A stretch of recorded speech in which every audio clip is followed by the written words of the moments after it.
Ladies and gentlemen, a warm welcome to all of you. We'd like to announce that the program is about to begin. We kindly request all of you to please take your seats and a humble request to please keep your mobile phones on the silent mode. I request all members of the audience to please take your seats. Thank you.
Ladies and gentlemen,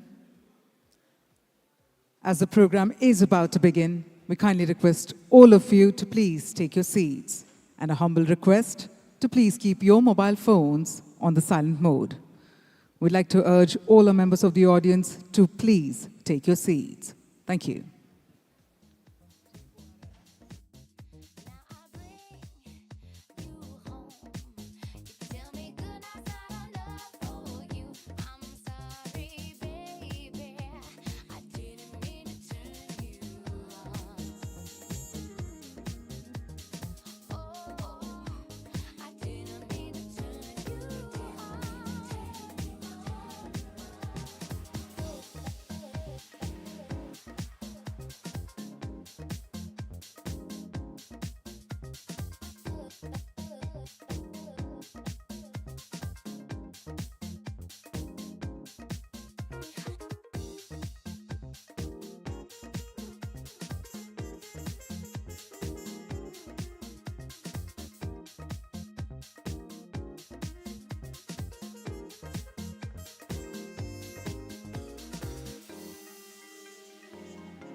Ladies and gentlemen, we'd like to request everyone to please take your seats.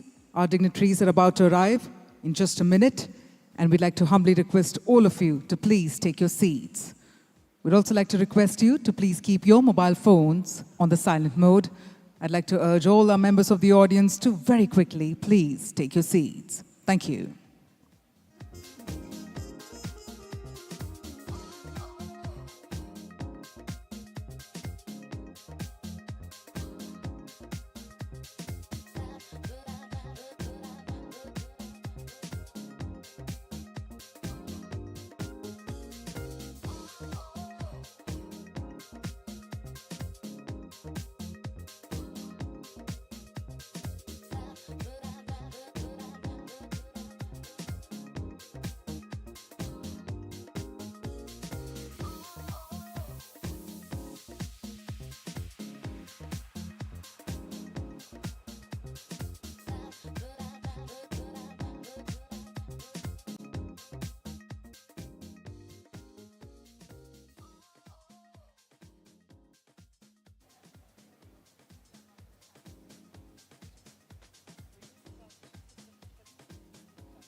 Ladies and gentlemen, we welcome all of you to the 4th edition of Asia's largest fintech fest, Global Fintech Fest 2023. And with that, let's kickstart the Global Fintech Fest 2023.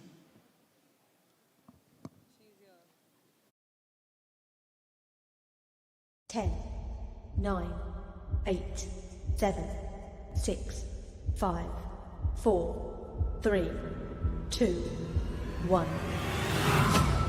Welcome.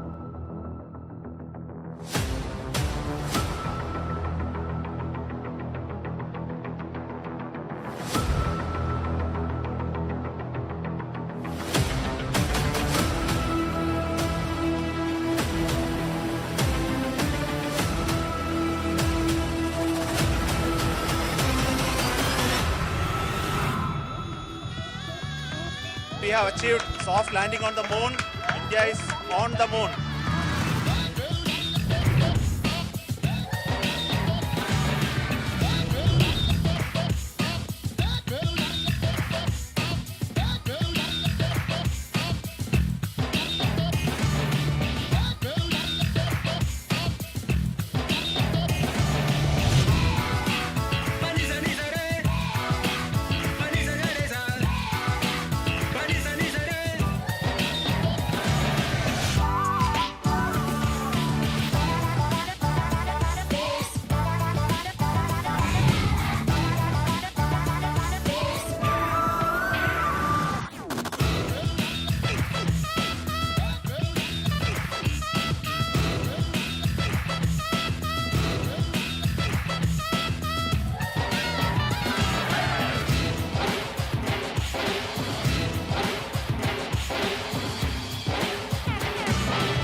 Ten, 9, 8, 7, 6, 5, 4, 3, 2, 1. Welcome.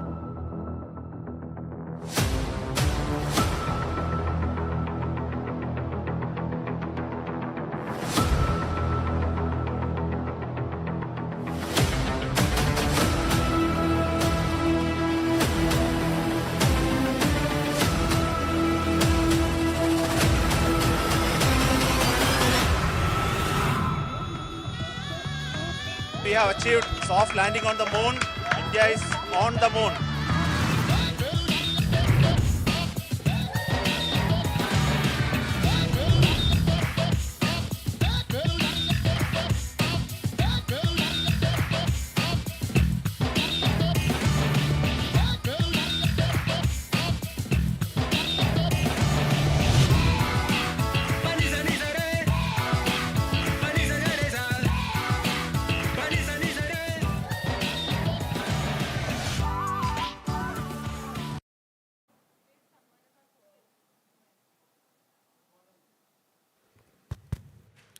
Good morning, everyone. Thank you.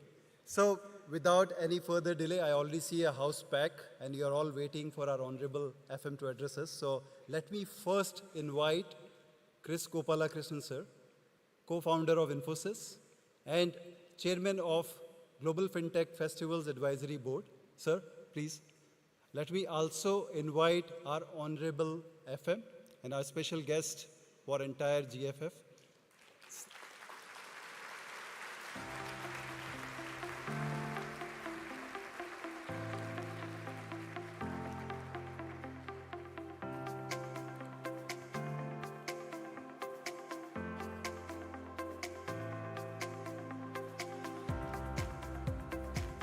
A round of applause, please, for both of them.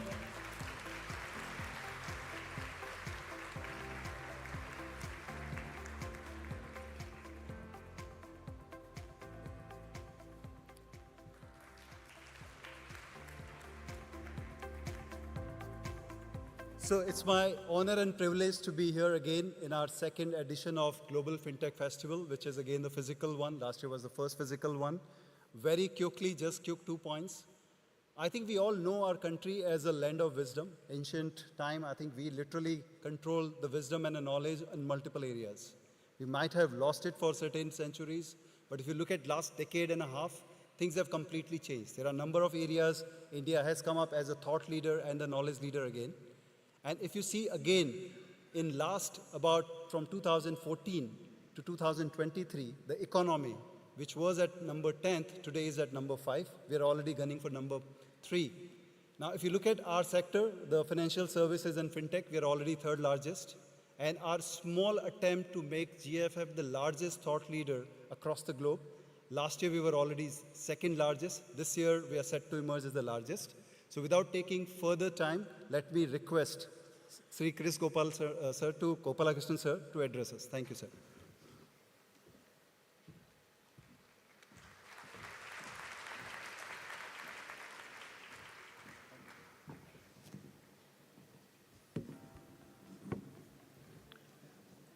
Good morning to all of you. Namaste. Respected Honorable Minister of Finance and Corporate Affairs, Srimati Nirmala Sitharaman ji, Chairman of the Fintech Convergence Council, Mr. Naveen Surya, esteemed delegates and distinguished leaders from both industry and government bodies, representatives from the media.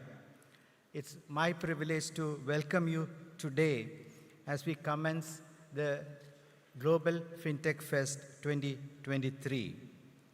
This remarkable event, the brainchild of the National Payments Corporation of India, the Payments Council of India, and the Fintech Convergence Council, has become the largest fintech conference, at least in this part of the world. Our mission with GFF is clear: to provide a unifying platform for fintech visionaries to come together, collaborate, and chart the course of the future of our industry. Over the past 3 years, GFS has proven its indispensable role by offering a comprehensive view of the fintech landscape, showcasing its transformative potential and contributing to sustainable global progress. This gathering of policymakers, regulators, industry leaders, academics, and key fintech stakeholders has become an annual tradition where ideas are exchanged, insights shared, and innovation spurred.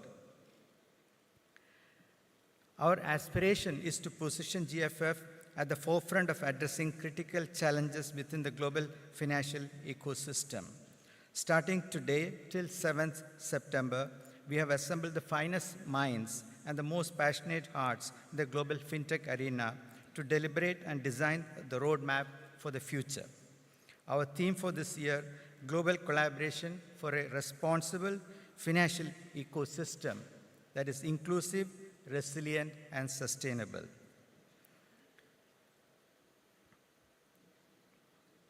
The Global Fintech Fest itself is a shining example of the transformative power of collaboration. Jointly organized by NPCI, PCI, and FCC, it proudly holds the title of probably the world's largest fintech conference. With its fourth edition, we anticipate participation of over 100 countries, 800 speakers, and more than 50,000 delegates. Now, coming to my responsibility of welcoming Honorable Minister Srimati Nirmala Sitharaman ji. As Finance Minister of India, Srimati Nirmala Sitharaman ji is driving the vision of a new India that's showing the world that a disciplined and balanced economic growth is possible. This year, India will contribute 16% of growth to the global economy. Over the course of this week, India is hosting the G20 meetings in Delhi. India is presenting to the world a new model for inclusive and sustainable development. Now, it's my honor to invite Srimati Nirmala Sitharaman ji, Honorable Minister of Finance and Corporate Affairs, Government of India, to deliver the inaugural address and officially inaugurate the fest. Ma'am.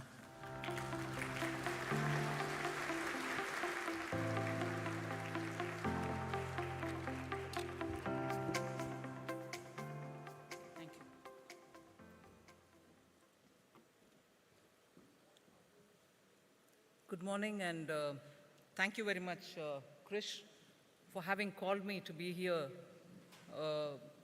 to speak to an energetic crowd who have actually laid the blueprint for the Amrit Kal. And Honorable PM, Shri Narendra Modi ji, is never without an opportunity to refer to the revolution that India has seen in the name of fintech. So, first of all, let me thank you for calling me here. Thank you also for having this large gathering, which couldn't meet during the COVID and subsequent periods. Earlier, you had three editions of this FinTech Fest, which has actually become a very powerful network of experts, both financial and also technological. And as a result, you see that rapid developments are happening globally, and India is leading, if I may say so, leading from the front. So thank you for giving me, once again, thank you for giving me this opportunity to be in front of this large, energetic, lively, if I can say, the future of financial ecosystem. You've asked me to speak on global collaboration for responsible financial ecosystem, that which will be inclusive, resilient, and sustainable. Well, there couldn't have been a more relevant topic to talk about. Not just to talk about, but you are the people who are going to make all the catalytic change which is so required in this area. Very, very catchy words, but very demanding catalytic work, which is expected from you. And if India's got to lead this, certainly those of you who are sitting in the audience, who are going to be the stakeholders in this area, have lots of ideas to contribute, and that's what you probably will be doing in the next 2 days. First, let me start by saying, today, when you speak of global collaboration, not just for the financial ecosystem, but also in general, global collaboration, like always before, but with more intensity, is the key word. We are living in a very multipolar, very dynamic and robust world, which is facing a lot of challenges, and in that, the absolute necessity is to have global collaboration, whether on strategic issues, whether on economy, or any other. And here, therefore, the most important aspect of the discussion today, the financial ecosystem. So it's an absolute necessity. The topic also says global collaboration to start with. So in that, technology, I see, is the common tool available for all countries. Some may use it much more effectively, others may use it strategically, some selectively, and some others probably yet to have that milestone reached to make a reckoning difference in using technology to influence the financial ecosystem. So in this process, when technology itself is rapidly evolving, with different countries possessing different capabilities in dealing with technology and using technology, what is the biggest challenge and what is more relevant is to build a responsible financial ecosystem.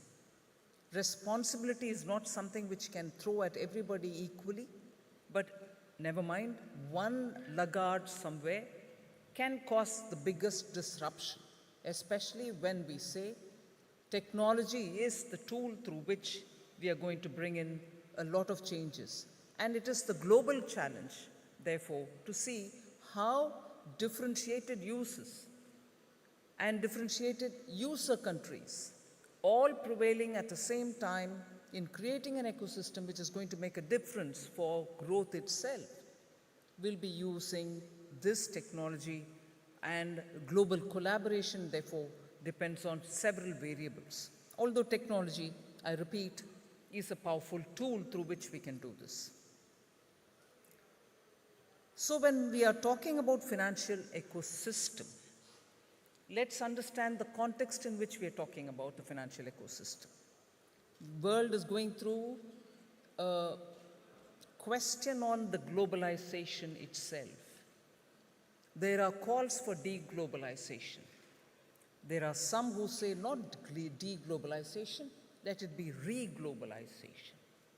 Whatever be it, globalization is being questioned, and it is most of us who will speak up first, who would say globalization also has helped in removal of poverty, differently in different countries, because capitalism spreads wealth, and wealth according to entrepreneurial skills, and therefore globalization debate gets in several other factors which are important. So we are talking about responsible financial ecosystem, when equally the debate globally is about globalization.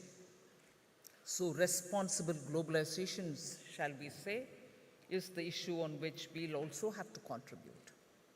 The other issue, I think, is the huge disparities which are prevailing all over the world. And that when we talk of disparity, the temptation or the way in which our minds are cultured over the last 70 years, 100 years after the First World War, is to think of only wealth as a disparity. Access disparities also cause a lot of difficulties. So disparities also prevail in well-being. Disparity in demography. Some countries are very old, with their population almost now reaching the highest level, and productive age people numbers are dwindling. Even that's a disparity. So demography itself brings in that better endowed countries versus not so well endowed countries. Disparity prevails when we are talking of technology. Digital literacy is a huge big indicator where some countries are better off and some others are not so well off.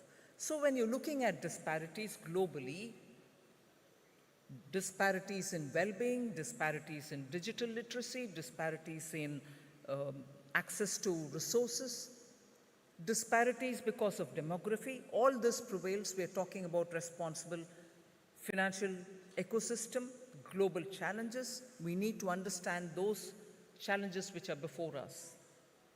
Also, we equally should talk about the threats to a responsible financial global ecosystem. And the global challenges, therefore, build a responsible financial ecosystem. But what are the threats? We should be well seized of them. physical border threats, which are conventional warfare and other things. Cyber threats, you're very adept at understanding it, but the intensity, the unpredictability, and also the depth and access which cyber threats have today. As much as you build firewalls, there are more and more newer ways in which access is being made and threats are being, or attacks are being made. So cyber threats, crypto threat, as well as an opportunity. But crypto is also an example that I use later to say how, unless global cooperation works out well, you're not going to be able to have a responsible financial ecosystem which can regulate it as well. Drug and drug worlds, drug mafias, also a big threat again to the financial ecosystem. Tax havens and round-tripping of resources. Tax evasion. All these are also the threats that we need to work. Keeping in our mind, we need to work with these threats before us so that we can address them. So, building a responsible financial ecosystem is important. It has to be, therefore, going back to the title, it has to be, therefore, inclusive, it has to be resilient, and it has to be sustainable. The challenges are we are aware of the challenges, they are before us. We know the various kinds of threats which are active even as we talk, and therefore, how are we going to be able to build it? I did begin by saying, unless we use technology, and unless we use technology as a tool to make sure that each one of these areas are addressed, ensuring financial ecosystem which is going to be, like we have tried in India, financially inclusive citizens cannot be brought about. So to make an inclusive, resilient, and sustainable financial ecosystem, I see technology as a very powerful tool. But for the tool to be effective, the key to the world and for a responsible financial ecosystem, global cooperation is absolutely critical. And therefore, today, having a gathering from over 100 countries actually, in a way, immediately addresses that need of global cooperation. When we have the stakeholders from so many of these countries being here, we are certainly already making the first step towards global cooperation. In this context, I just want to place before you India's achievement, briefly that is, in making sure financial ecosystem in India is inclusive. In a span of about 4 years, the number of demat accounts has increased by 2.5 times, from 4.1 crore in 2019-20 to 10 crores in 22-23. A record number of mutual funds, SIPs, are being registered, which again helps in generating long-term wealth. And with a monthly flow in the mutual fund industry through the route, reaching all-time high of 15,245 crores in July 2023. Assets under management of the Indian mutual fund industry has increased tremendously in the last decade. It grew more than fourfold, from 10 lakh crores in May 2014 to a significant 46.37 lakh crores in July 2023. Now, we tend to think that when we talk of financial inclusion, it's easy and therefore that will be the only answer. It is easy to reach the metropolitan towns or tier 1 towns. No, but in India, this revolution has reached even what you may otherwise call backwater towns. Top 30 cities of India are usually expected to be ahead in formal savings. However, in the last 4 years, the share of cities beyond top 30 cities in the total mutual fund assets has grown from 15% to 26%. So beyond 30 cities are contributing to India's financial ecosystem. Instruments like SIPs are only democratizing the wealth creation opportunity. So in this context, therefore, I'd like to say the efforts of the government with public money in creating UPI or UPI democratized payments through having even private players on board, and now open network for digital commerce, or the ONDC, is poised to do that very much for e-commerce as well. So interestingly, fintechs are driving more inclusion and creating their niche. So when we are talking about financial ecosystem, there was a time when the conventional financial activities were the ones which were the backbone. But today, even as I address you, fintech has become a more robust and dynamic financial inclusion tool. I'll just give you a few examples to highlight where I'm coming from. This is sourced from a Matrix BCG report, which came out in 2022. I'm sure the data can be far more updated now. In lending, which is one of the core business of the banks, fintechs have 36% share of new to credit customers versus 22% share in brick and mortar banks. You can just see the difference between conventional banking and fintech-driven banking, or fintechs themselves reaching out far more even in lending, an area which is a very conventional, regular brick and mortar bank function. In payments, fintechs have 93% share of UPI transaction value, whereas as opposed to 7% share in banks. That's the kind of difference I'm highlighting. In wealth techs, fintech broking have 80% share of active broking clients versus 20% active in traditional broking. The speed with which fintech has entered into the financial ecosystem has got to be kept upfront there for all of us, who will then have to have solutions to further the inclusion, to further the sustainability, and to further the resilience aspects of financial ecosystem. And if this goes robust, and if this goes even more dynamic, then comes the question of how we make it a lot more responsible. I'm not sequencing them, but even as this develops, the responsible regulation and also global cooperation both acquire a very big significance. A few more data points. The ITR data released in August signals that the formalization of Indian economy is now really wide, and it is accessing so many different areas. Credit facilities, security, social security, so pension, insurance, all of them are getting covered. Each tax bracket, the tax slabs I mean, has seen a minimum threefold increase in tax filing, some even achieving a nearly fourfold surge.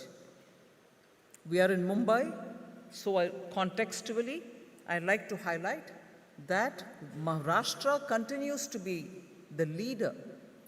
Other states are moving up with respect to ITR filings. In places like Northeast, Chhattisgarh, Jammu and Kashmir, the new ITR filings have gone up to 2 digits, grown by double-digit growth. This augurs, of course, very well for the financial ecosystem. And as per SBI research, this is very useful to see where we are going towards. As per an SBI research, per capita income is expected to increase by 7.5 times from 2 lakh rupees, which is what it is in this year, financial year just concluded, financial year 2023, to 14.9 lakh crores by 2047. So our workforce equally is expected to increase by 19.5 crores to 72.5 crores in the financial year 2047. It is only 53 crores in 22-23. So if workforce share of population, workforce share in population will increase also from 37.9 in 2023 to 45% in 2047. So looking at that, the taxable workforce calculations is also being calculated. Taxable workforce eligible to pay taxes will also rise to 85.3% from the current 22.4%. There would be approximately 48.2 crore IT filers in 2047 as opposed to 7 crore only in 22-23. So there's more work to do for all of us. I just want to highlight that these are the space before us when we're talking about work for inclusivity. So unless this dimension is kept before us, thinking of inclusivity, which will be the feature of the global financial ecosystem, will be lost on us. Resilience and sustainable financial ecosystem. Just a few thoughts. Innovation, which is what is the backbone of this fintech sector. Innovation should be at the forefront as it is now, but even much more for the future. Sustainability should be integral to that. Green fintech solutions can contribute to environmentally responsible finance, aligning with the ESG principles. This would mean promoting investments in sustainable projects, reducing carbon footprints, and actively supporting eco-friendly initiatives. We should strive to bring in sustainability from a concept to actual action, from ideation to actually execution. Even today, when we sit around in very many bilateral conferences, I find a lot of ideas being thrown around about sustainability, very workable ideas. But workable ideas should get to work. So that is why I'm saying from concept we should move to action. From ideation, it is time to execute. Indian startups have the ability to drive this real innovation and sustainability and ensure that it does not remain just a buzzword. Demonstrating resilience is also one of the very important things. Macroeconomic uncertainties will make us push towards adaptive technologies which we need, and also strive to cultivate those innovative solutions that cater to the evolving demands. So the aim should be establish a financial system that can withstand future uncertainties, be it pandemic, God forbid, or be it natural, or be it anything else. So we should build financial system that can withstand future uncertainties and, more importantly, swiftly rebound by transforming challenges into opportunities. Security, of course, remains a very big concern. We need to have greater digitization, there's no doubt about it. But naturally, that comes along with cybersecurity threats. So we need to have fintech companies invest heavily in robust security measures, utilizing advanced encryption and other measures to protect user data and financial transactions. A secured system is what will build trust. And therefore, that's a must for financial ecosystem to truly flourish. India can lead in making financial ecosystem inclusive, resilient, and sustainable. I've just given you a few examples just a few minutes ago. We have the tool, but we have to make it responsible. There is only one key, as I said, global cooperation. And for that, talking about global cooperation, I would think in an interconnected world, financial technology transcends borders, therefore, making cross-border partnerships absolutely crucial. Moreover, collaborative venture open up access to vast and diverse customer base and accelerating market participation and penetration. Just a few data which can help us to understand again the expanse of that world. $20 trillion is estimated to be our annual cross-border payments globally, incurring $120 billion in transaction cost, both in US dollars, that is. India is the largest remittance receiver with around $100 billion worth of remittances, taking 2022 as our base. The high remittances have been a motivating factor in our pursuit of enhancing cross-border payment arrangements. Enhancing cross-border payments has been India's priority. Also in the G20, we are talking about it. One of the priority areas for the G20 is information sharing on national experiences and international initiatives on interoperability of national fast payment systems for seamless flow of funds. Active discussions have happened. The summit is going to happen in a day or two. This is expected to enhance cross-border payments. Also, the Payment Vision 2025 of the RBI envisages active support for the global outreach initiatives to expand the footprint of domestic payment systems by collaborating with relevant stakeholders. So you know of the recent developments, interlinkage between India's UPI and Singapore's Pay Now was operationalized by Honorable Prime Minister of both the countries in February 2023.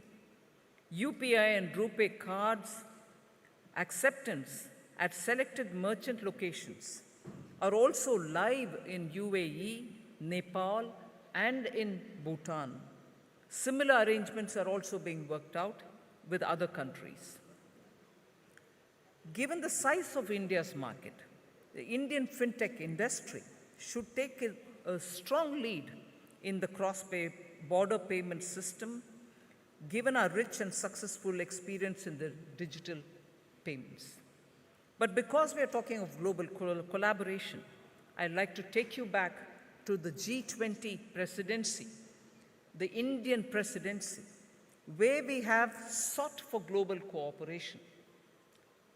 Unless there is global collaboration, the areas that I'm going to talk about will have continuing challenges. So India's presidency has put on table in the G20 issues related to regulating or understanding that there should be a framework for handling issues related to crypto assets. Active discussions are happening. Content-rich papers from institutions like IMF, FSB, OECD are all being discussed on various issues, and on crypto, IMF and FSB have also given their synthesis paper. Similarly, global financial ecosystem and responsible financial ecosystem cannot happen, again, without global collaboration. Multilateral development banks and their reforms are also being discussed, and high-level expert group's recommendations are being discussed in the G20 under India's presidency.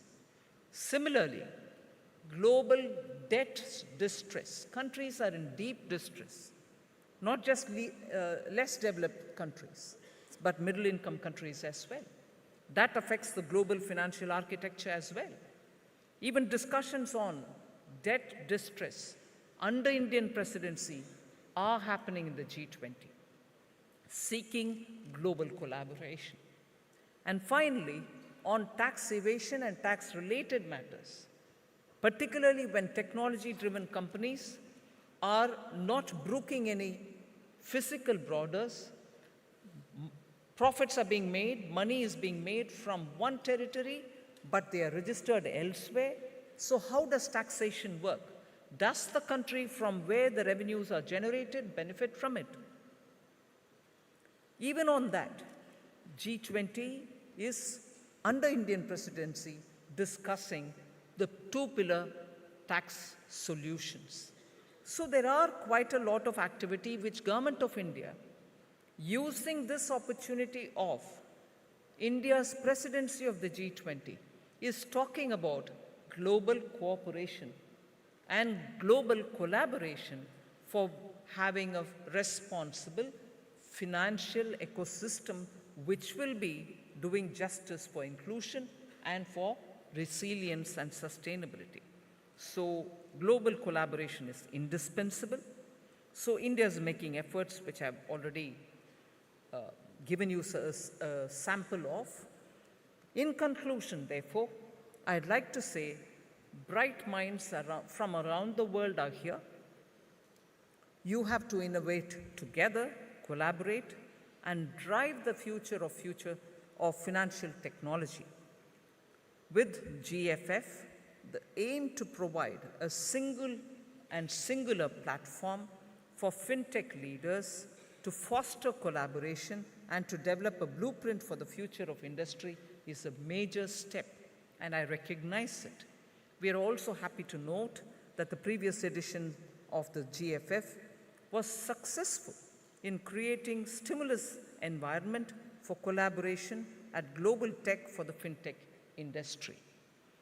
Hope the participants today take this opportunity to connect with a diverse array of exhibitors, established fintech firms, startups, venture capital entities, financial institutions, regulators, and technology providers to find future solutions and opportunities.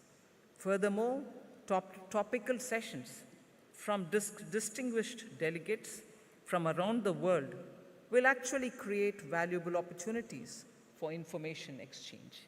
So finally, I would like to urge the global investors and innovators to embrace India's resilient economy and its thriving fintech ecosystem. Thank you very much.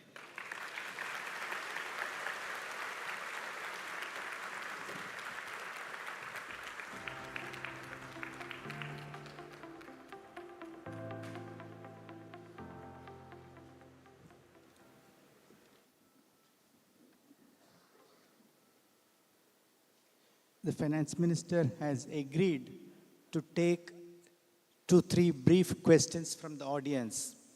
So please stand up. Somebody will bring a microphone to you. Please identify yourself and be brief in your question. Okay, can somebody bring a microphone? The next person also can stand up so that, yes, back there. So that's okay. Somebody, okay, please go ahead. Yeah, good morning, ma'am. Quite meaningful insights from your speech. My name is Amol. I work with Economic Times and heading BFSI vertical. Since you spoke about responsible innovation, and responsible regulations, there is a debate between the industry and the government and the regulators about the principle-based regulation and the rule-based regulations. So when you speak about responsible regulations, which way would you like to go? Is it a principle-based regulation or a rule-based regulation? Well, I'm not sure it is so watertight that either you're here or there. I think the virtues of both sides will have to be taken, but more importantly, the intent of any policy or intent of any regulation can only be stated. In a technology-driven world, the solutions will have to come from the stakeholders. And that is where it cannot be any one of these two silos that you've said. The principles are understood. The intent of the action will also be laid out.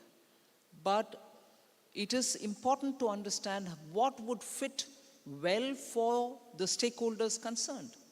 So it'll have to be worked out in consultation rather than me creating the silos and say, this is the way I like to go. If not, this one, or else I'm sorry, nothing more. It has to be a very consultative and also best suit, best fit for both. Thank you. Back there.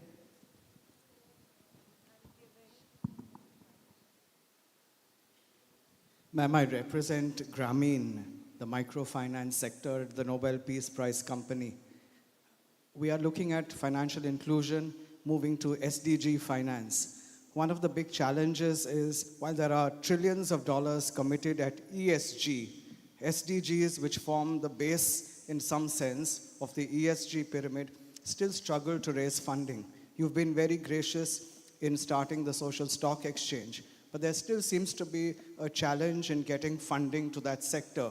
I chair the microfinance sector and the impact sector, but we are still struggling to raise for the smaller SMEs focused on the SDGs. Is there a way to create some portion of the 2% CSR dedicated to SDG financing? Because as part of the G20, I'm on some of the task forces. That is something that other countries are looking at India as the 2% CSR, but we could be more creative in how we use that, especially for the SDGs. Thank you.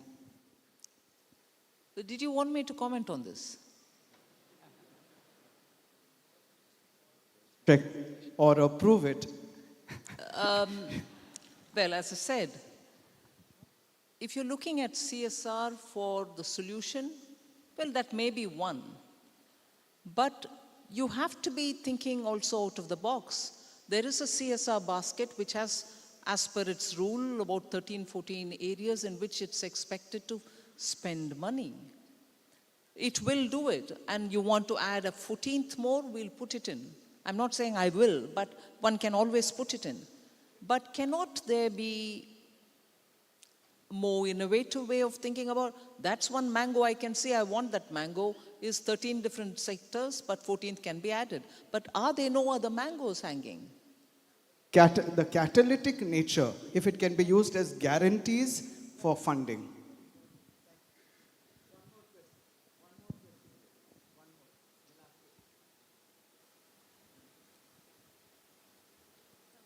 So, is there a microphone there? Yes. You want to ask? Krish, I think you should accommodate one more, and that is for that lady there. You don't seem to want to recognize women. No, we will do it. Okay. All right. Both of you can ask the question. No, after you, the lady there. Yeah. Okay, all right, thank you. First of all, thank you for the conversation. It was very helpful. So we are an inheritance technology platform wherein we are helping individuals to plan their inheritance and ensure that after that, it gets transferred to the next generation of the family or to any of the beneficiaries or next of kin of the family members.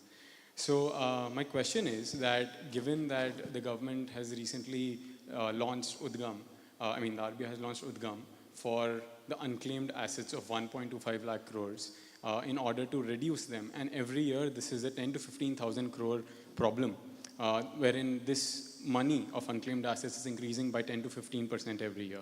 So my question is, first of all, we want to work with the government in order to bring this solution out in the market, because we've been working on this problem since COVID, since a couple of years. So that's one. The second is, just to add on to that, is that how is the government thinking about this problem, and is it a problem in which startups like us can contribute in the first place? So that's my question. Well, I won't want to say it's a problem. It is certainly a challenge. Unclaimed money is what you're also referring to, aren't you? Yes. Money belonging to somebody else is sitting there, and government is now taking the responsibility of finding out who the claimants are, legitimate claimants, and identify the heir, and then give them the right, after due diligence, what their claim should be or that should be passed on. Is a challenge.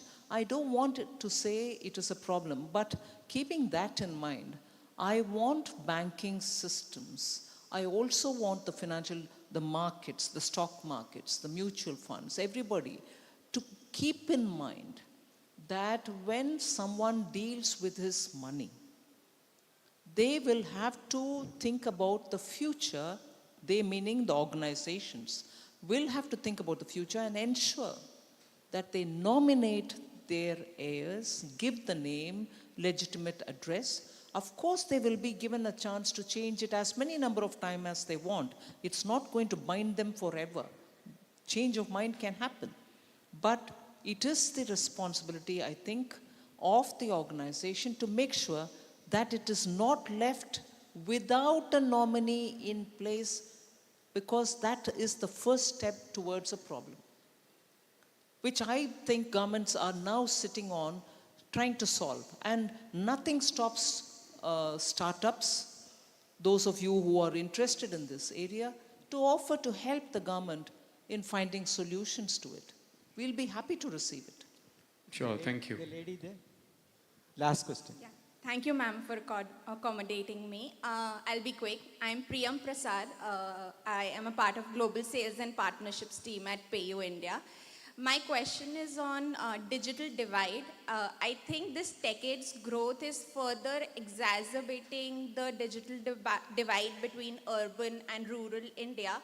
So how do we fight this digital divide? Because unequal access of technology is not pertinent to inclusive innovation. You know, this digital divide issue, to me, is a bit of a paradox. I'm not denying there is a divide. Please, let's be clear. But equally, when organization in the payment world, for instance, knew that that was a business proposition and started going around, there's no divide. A street corner vegetable vendor to a large fintech firm or a large bank are all now accepting digital tools to take their business forward. There's no divide in that world. Divide, of course, exists where you want to spread literacy, digital literacy, skills on digital applications. So once the commercial spirit comes in, it moves rapidly and covers all the areas, no bridging required. Literacy doesn't seem to be a commercial proposition. So that's with the government, and the government will carry on doing it and do it rapidly. But it is there too. I want you all to see an opportunity and bridge that divide. It cannot be just the government wanting to bridge that divide. Digital literacy is also an area in which rapid movement will have commercial benefits coming. I don't want literacy to be becoming commercial, but the fallout of it will benefit the commercial world, and therefore even bridging that will help all of us. Thank you, ma'am. No.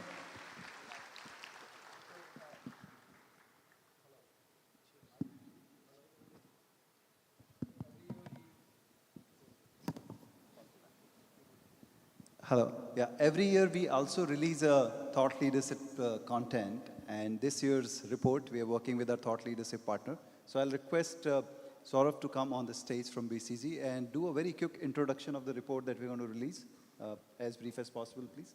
3 key points.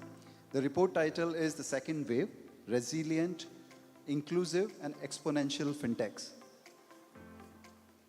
Very good morning.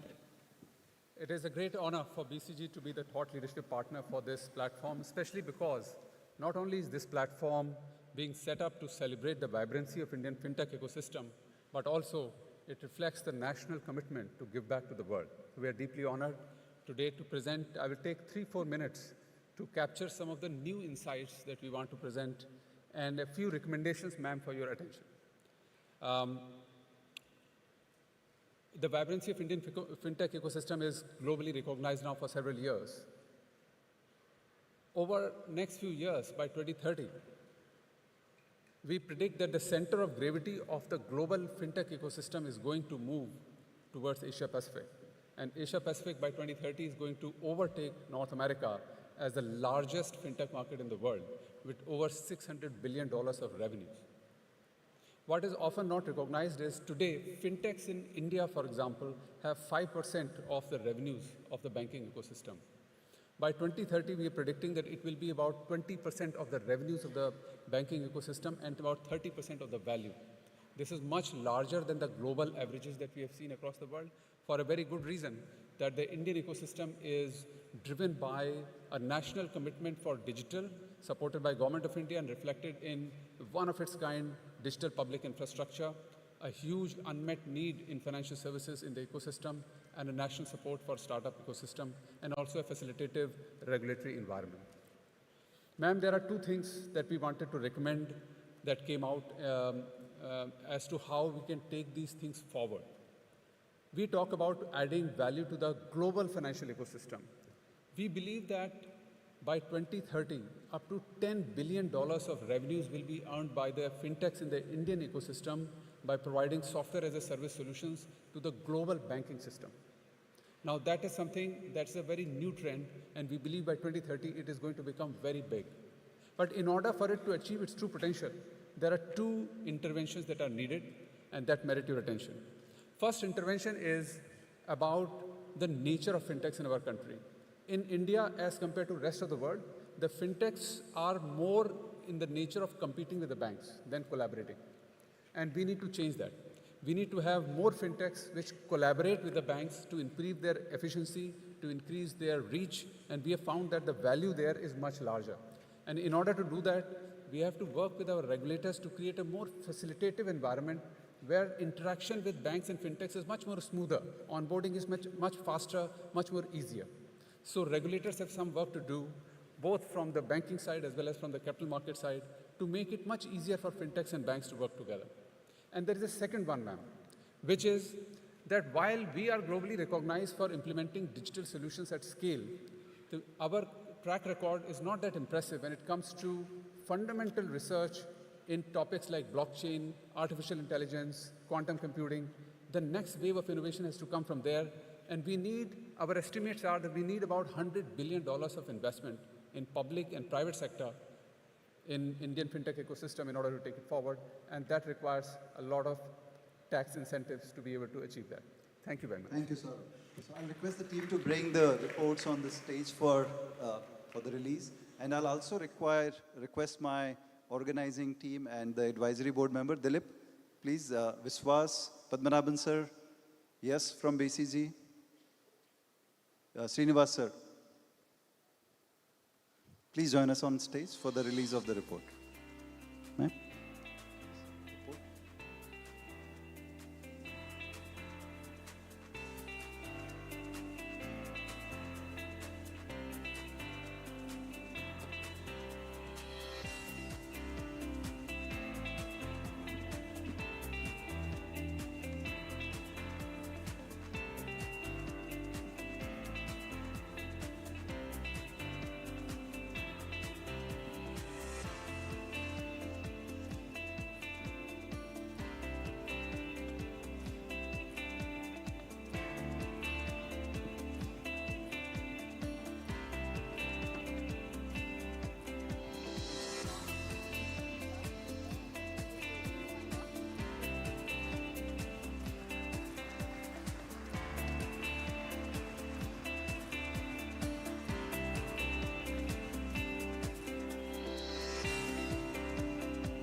Thank you, everyone. So I'll just keep it brief, ma'am. Thanks a lot for taking time out. And we look forward to, again, see you next year here. Thank you very much. We'll just move towards Expo. Thank you. And my personal apology to all of you who have been standing. I think we misestimated the number of people to turn up in the morning. We'll make it up for it. Thank you. Thanks a lot for being a patient audience.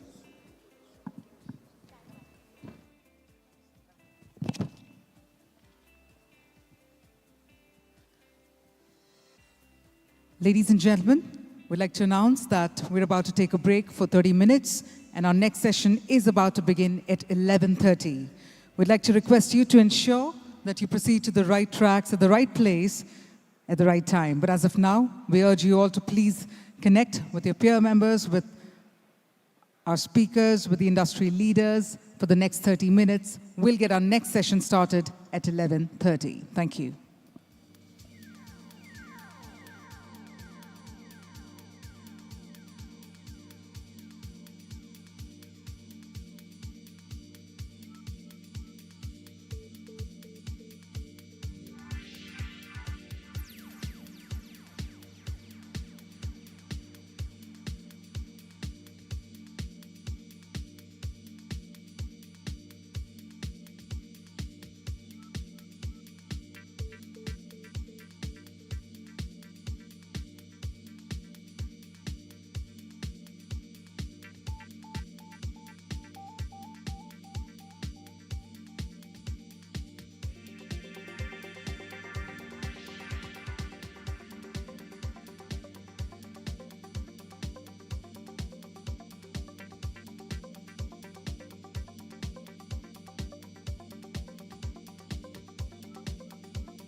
Honor and privilege. PCI.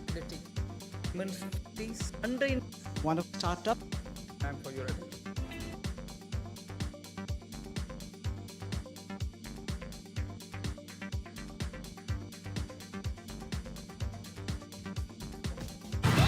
Unifying platform. the biggest, tremendous, we increase, you don't In the Indian ecosystem. We'll make it a footwear. Thank you. Thanks a lot for being a patient audience.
All right, ladies and gentlemen, in few minutes, we're about to get started with our next session. I'd like to request everyone to please come forward and take your seats. We're about to get the next session started shortly. Thank you.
Ladies and gentlemen,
welcome back, ladies and gentlemen.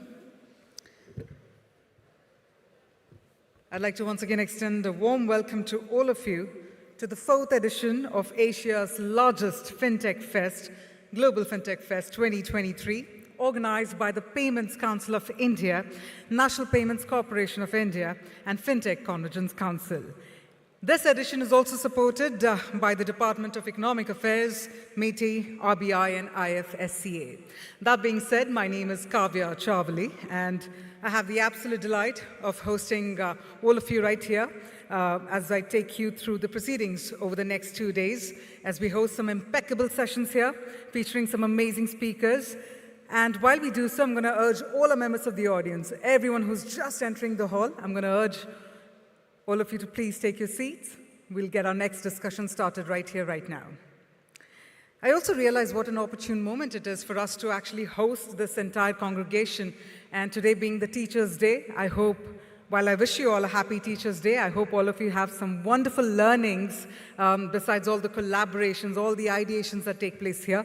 I hope you have some wonderful takeaways over the next 2 days. Now, as we all know that the central purpose of the conference is to deliberate upon a lot of concepts and also pave the way for a novel and sustainable financial sector, let me also tell you that the entire intention is to make the most of it across the sessions, across the expo as well, which is why I'd like to urge all of you during the breaks, whenever you do find time, to also head to the pavilion, take a look at all the initiatives, all the partner booths, some amazing ideas at display, some amazing ideas for all of us to take a look. With that, without any further delay, it's time for us to get started with the next discussion that will actually examine the most recent developments and trends in fintech products that are completely changing how consumers transfer and receive money internationally. Now, in addition to exploring how technological advancements are promoting financial inclusion and empowering people as well as businesses around the world, this session will also offer insights into the difficulties and the opportunities in the remittance industry. So let me remind you all that the topic for discussion now is all about revolutionizing international remittances. Before I invite our amazing speakers on stage, we have a quick audiovisual for all of you. Let's take a look at the screen.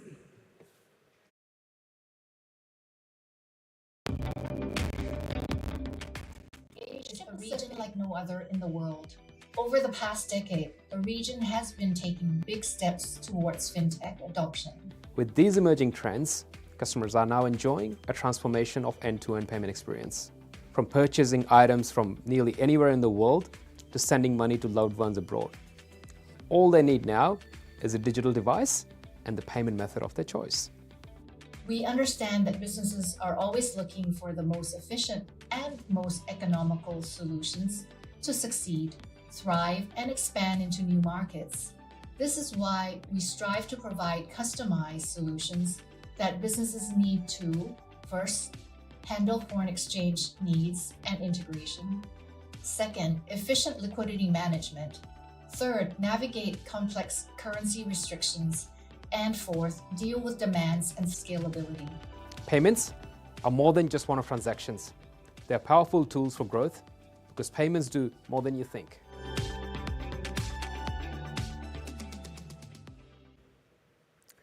And with that, we're about to deep dive into our next session that's all about fintech innovations and the path to affordable, accessible, and inclusive cross-border payments. This session will be spearheaded by Paroma Chatterjee, CEO, Revolut India, who will be in conversation with none other than Christine Tan, Head of Financial Institutions Group Sales, Asia Pacific Payments, JP Morgan. Ladies and gentlemen, please put your hands together to welcome both of our speakers on stage. We have with us Paroma Chatterjee, who will be spearheading the session with none other than Christine Tan. Can we have a louder round of applause? We managed to have the tea and coffee kick in. Let's give a head start with our next discussion, starting right here, right now. Thank you so much for joining us. And with that, Paroma, over to you. Thank you. Good morning, everybody. And after that amazingly impressive session by our Honorable Finance Minister, who happened to say on a lighter note that, aren't you recognizing the women here? Here we are. So, the thought-provoking comments that our Honorable Prime Minister left us with, which a lot of you would have heard, she actually planted the seed of thought that even in the G20, one of the biggest topics that the world is talking about right now is how to create borderless finance, how to enable seamless cross-border payments and remittances, both in terms of sending money out of India, enabling Indians to make payments for goods and services they consume from out of India, as well as enabling the inward remittance corridor of allowing the humongous global expat Indian community to send money back to India, as well as anybody who has financial dealings with India to be able to seamlessly make payments and send money back. So really honored to be kicking off the GFF's sessions on the stage, talking about this hot topic on fintech innovation and using that to revolutionize the world of cross-border payments and remittances. As Kavya introduced, as the CEO of Revolut India, we're revolutionizing this world, and we're working on building a solution to be able to make digital banking, payments, and remittances seamless for all Indians, like we have done in 44 countries globally already. And with me, I'm honored to have someone who you just saw on screen a moment ago, Christine Tan, who's the head of the Financial Institutions Group at APAC for JP Morgan. And over to you, Christine, to introduce yourself and let us get to know you a bit before we dive deep into the session. Absolutely honored. Thank you, Paroma. And good to see everyone. Good morning. Very energized, first of all, with the attendance and participation. It's my first one for GFF in Mumbai.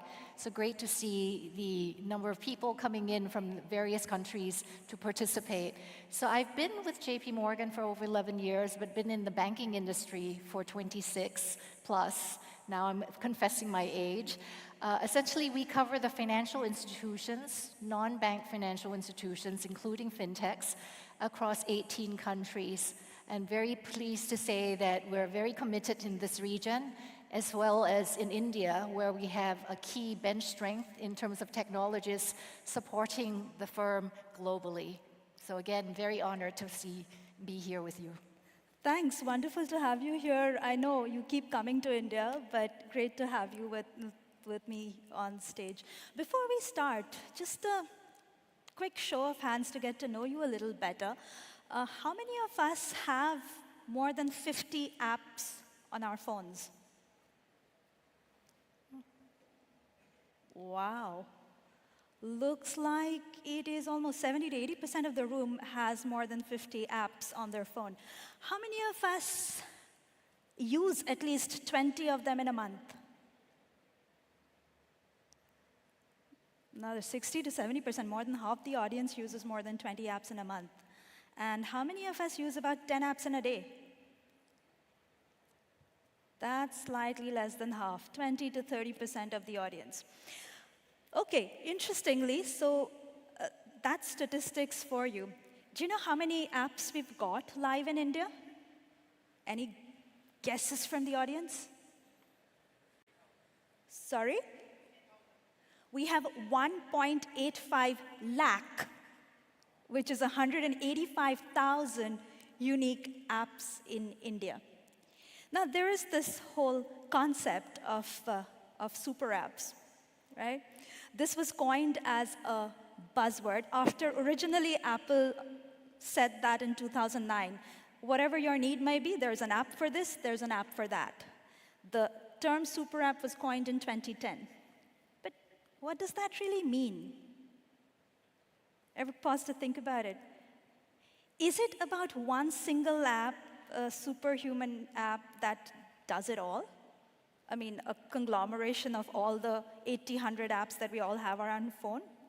Or is it about looking at those 9 or 10 apps relevant to a particular need or a use case that you use every day and being able to integrate that seamlessly into an experience using one app? So I think overall, we at Revolut are working with a thesis that you'll hear more about through the course of the sessions today as well, on creating a solution for customers, a banking, payments, and remittance solution for customers. And we offer that to 70 plus features that we can find a simple way to offer, compared to about 30-odd features on a single fintech app that exists on an average in this market, and combined with a lot of other use cases which you may or may not use. So that sort of looks like what the fintech real user app landscape here is. And on that note, why don't we start off, Christine, with how many apps do you have on your phone? So over 60 plus. You have 60 plus. Yes, and half the page is actually for work related too, but the rest are all mix of apps. Yeah, there you go. And how many of them are fintech apps? Significant. So Significant. Over 50%. Okay, not for competitive benchmarking, but for actual usage?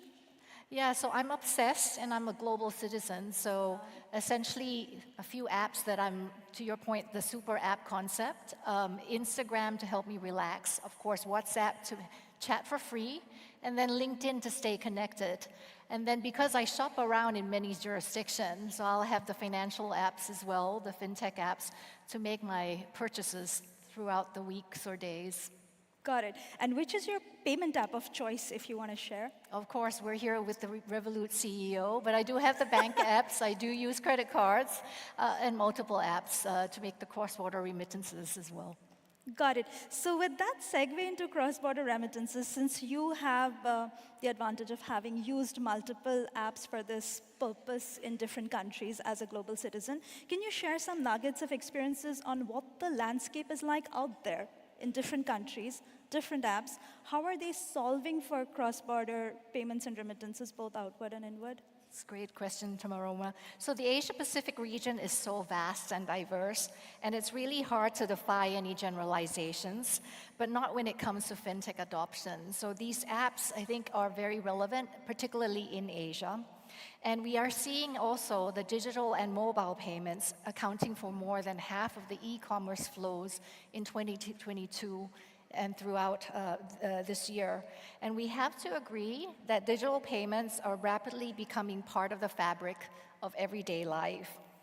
And so therefore, fintech partners are actually looking for a streamlined digital experience, comprehensive payment method offering, and also emerging tech maturity.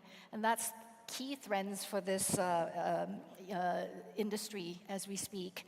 And with these emerging trends, it's essential as well that fintech should find a partner to help navigate complexity, as we've heard throughout the teams today, in terms of the global market, the regulatory landscape, the industry evolution, as well as key trends and practices. So we look to guide and maximize our business partners by helping them to reduce capital, reduce costs, reduce risks such as FX and liquidity, and hopefully also be able to engage with all of you in terms of reviewing regularly your data and actively helping you to find opportunities to add value to your clients and enhance performance. These are really key themes. I think it resonates here in India. But I've wanted to kind of go back to your point in terms of the cross-border remittances. It's becoming very prevalent. And we have a lot of overseas workers today that are needing to bring back money home to support their family and communities, such as India, Indonesia, Bangladesh, and Sri Lanka in this region. And what we've done is we've observed as well that over the years, over 24% of the India payments inwards are actually from India diaspora, sending money back home to the tune of over 100 billion. And finally, I'd want to comment in terms of collaboration and innovation. So we have an organization within the payments team within JP Morgan looking at innovation on blockchain, and the organization's called Onyx.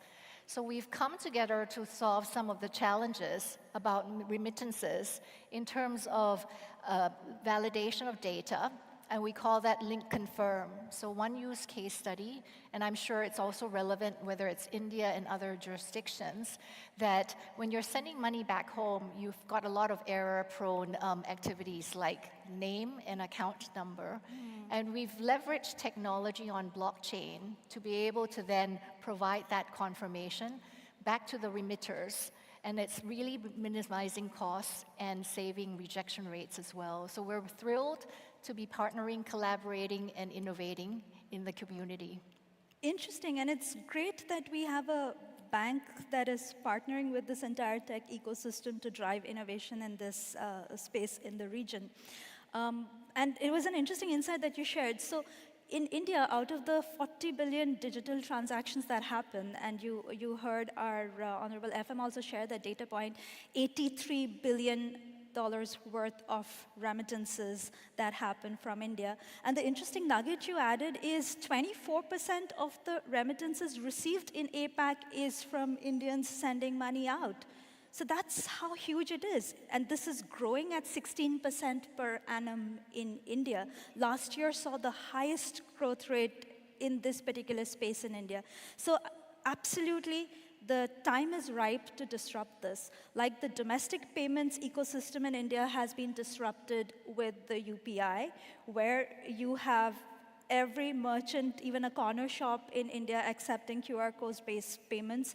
Anybody, regardless of their level of education, are being able to use their app as UPI payments to make domestic payments. It is high time for us to come together and make cross-border payments as seamless as sending money to somebody else domestically as well. The challenges that we're witnessing in India right now, Christine, is first, it's that of access. Because the way it is a lot of it is physical outlet-based. And therefore, a lot of Indians in the smaller towns and cities may not have access to be able to easily initiate a cross-border payment or a remittance transaction. Second is that of affordability. Given the physical nature, as well as the task of converting Indian rupees into foreign currency with a prevalent exchange rate at a point of time, and even though the rupee has remained stable, to be able to peg it with fluctuating currencies and be able to offer an affordable conversion solution is the second challenge. The third is speed. Just the pure documentation, verification, processing, and then be able to first initiate a payment from a bank, then transfer it to another bank overseas, and then eventually transfer it to the bank account of either a merchant that you're making a payment to or an individual that you're making a payment to. It easily takes between 2 to 3 days. And an individual easily spends between 3 to 5% of the amount that they're trying to send on actually making the payment. And last but not the least, after access, affordability, and speed, is that of security. This entire thing of whether when I initiate a payment or a remittance transaction, are my funds going to be secure, and transparency, whether I will have visibility to be able to know where my money is at any given point of time. So those are the challenges that we're trying to solve for in this particular space. through an app and an end-to-end digital solution, being able to offer every Indian the ability to send money abroad no matter how small. Having our own treasury management to be able to offer the best-in-class conversion rates to the population over here. Be able to do that in the same day, near real time, which is of value, particularly in cases like education fees to be submitted before the deadline, or a hospital admission fees to be paid to admit somebody into a medical institution overseas.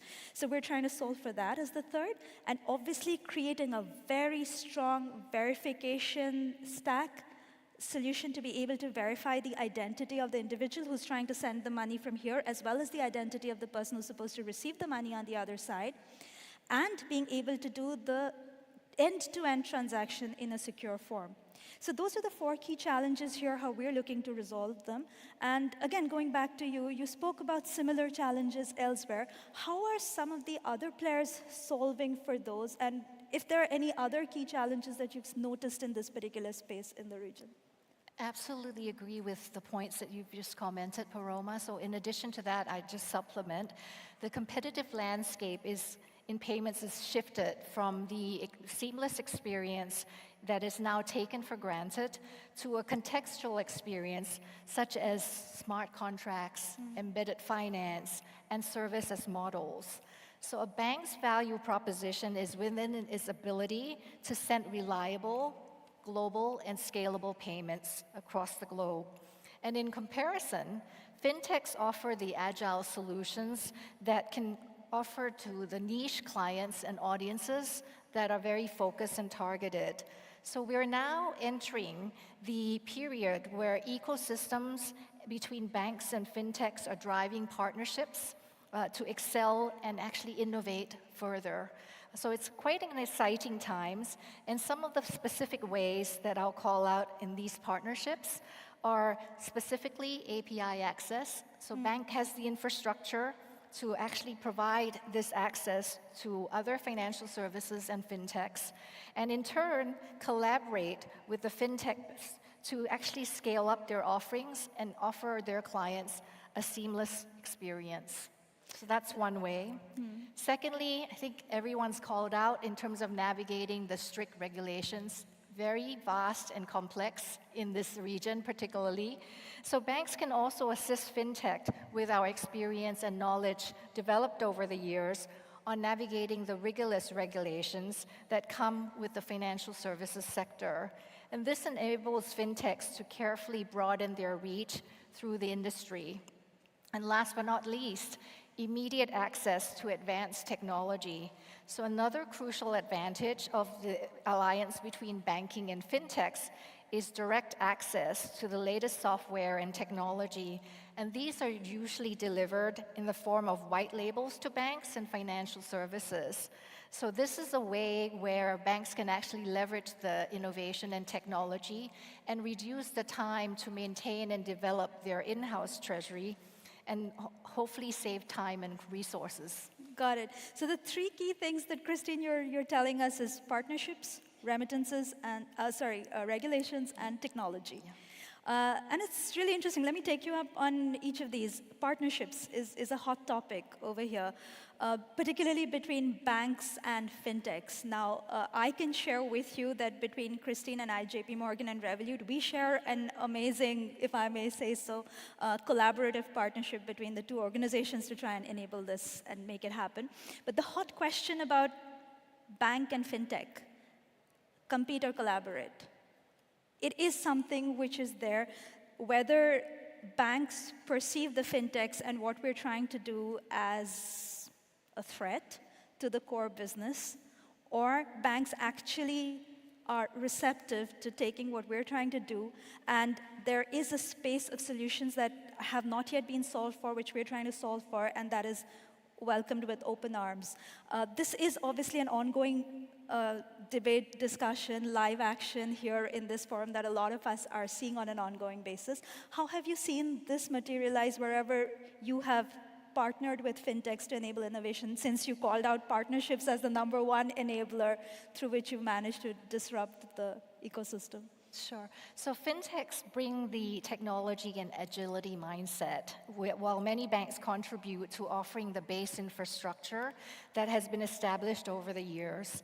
And so this end, the combination of introducing the end-to-end digitization of various customer journeys and helping banks to quickly commercialize, while fintechs can benefit from the scalability offered. That's collaboration. So to answer your questions, there's not a defined answer. Competition is really essential. And having competition is healthy, and ultimately it brings about benefiting the consumers who have the ability to choose between banks, wallets, and fintechs. And that's, at the end of the day, JP Morgan wants to be part of that partnerships that deliver for the clients. Now, secondly, we're also collaborators, as you've highlighted, and collaboration is key to growth in the payments business. A prime example is we've actually done a joint venture with a European car company, Volkswagen, in creating mobility payment solution. And the intent there is for us to focus on the future of cars, as well as driving the payments ecosystem, which can then innovate through the auto sector as well. So we're quite excited with that.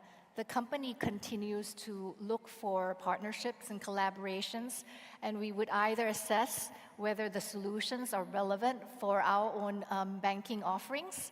We would also look at investing in some of these companies and leveraging the technology to provide, at the end of the day, the best client experience. So we're so excited. One other client journey that I just wanted to share with you and the audience is that we also support clients on the rollout of new features and functionality. And so we are the co-founder of an entity called Partio, which is intended to do multi-currency settlement on blockchain technology 24/7. And we have actually gone live in Singapore with the regulator supporting this initiative. Partio is now adding more currencies. We've gone live with Sing dollars, US dollars, and they're adding Australian dollars, euros, GBP, as well as renminbi into the mix. And so we're seeing the technology really transform the industry, and it's moving at a very fast pace. So finally, we're very honored to be supporting Revolut globally in navigating the complexities of the industry itself. And helping you in terms of client payouts as well as the client monies across the globe. Got it. Yeah, so the way you've kind of shared that, you see the fintechs working in the space of being able to create the end-to-end digitized customer journey and experience, and the bank to work on helping create attractive commercials and create seamless settlements so that the two come together to offer an end-to-end solution for the consumers. I think that's a beautiful way of putting this entire bank fintech collaboration as a concept, and wherever it overlaps, you think the competition's healthy. Yeah. All right. That's a great note on the partnerships. Now, picking up on the same second point that you spoke about, which is regulations, right? In India, particularly in the cross-border payments and remittances space, the way the regulations are is there are authorized dealer category 2 licenses that are available in the market in order for players to be able to fix their own rates and be able to do the exchange rate and offer that the best that they can based on their model with that license. There is also the ability to be able to issue cards which are multi-currency for people to be able to use those cards in partnership with an issuing network like a Visa or a Master or a RuPay when RuPay is going in places where RuPay is going international as well, to be able to use those cards in order to make payments physically abroad when an Indian travels abroad. So those are the two base ones that the regulators enabled. And other than that, there are regulations that govern initiating remittances seamlessly for a non-bank entity for use cases like education, health, and travel. So that's the framework with which an entity a non-bank entity can get into the cross-border payments and fintech space and remittance space in India. But the transaction initiation under LRS still has to happen with a Schedule 1 commercial bank. So inherently in the way the framework is, there has to be a partnership between a bank and anybody else, a non-bank who has the license as a fintech, to be able to seamlessly offer these experiences. So that's the lay of the land as far as regulations in this space in India currently are concerned.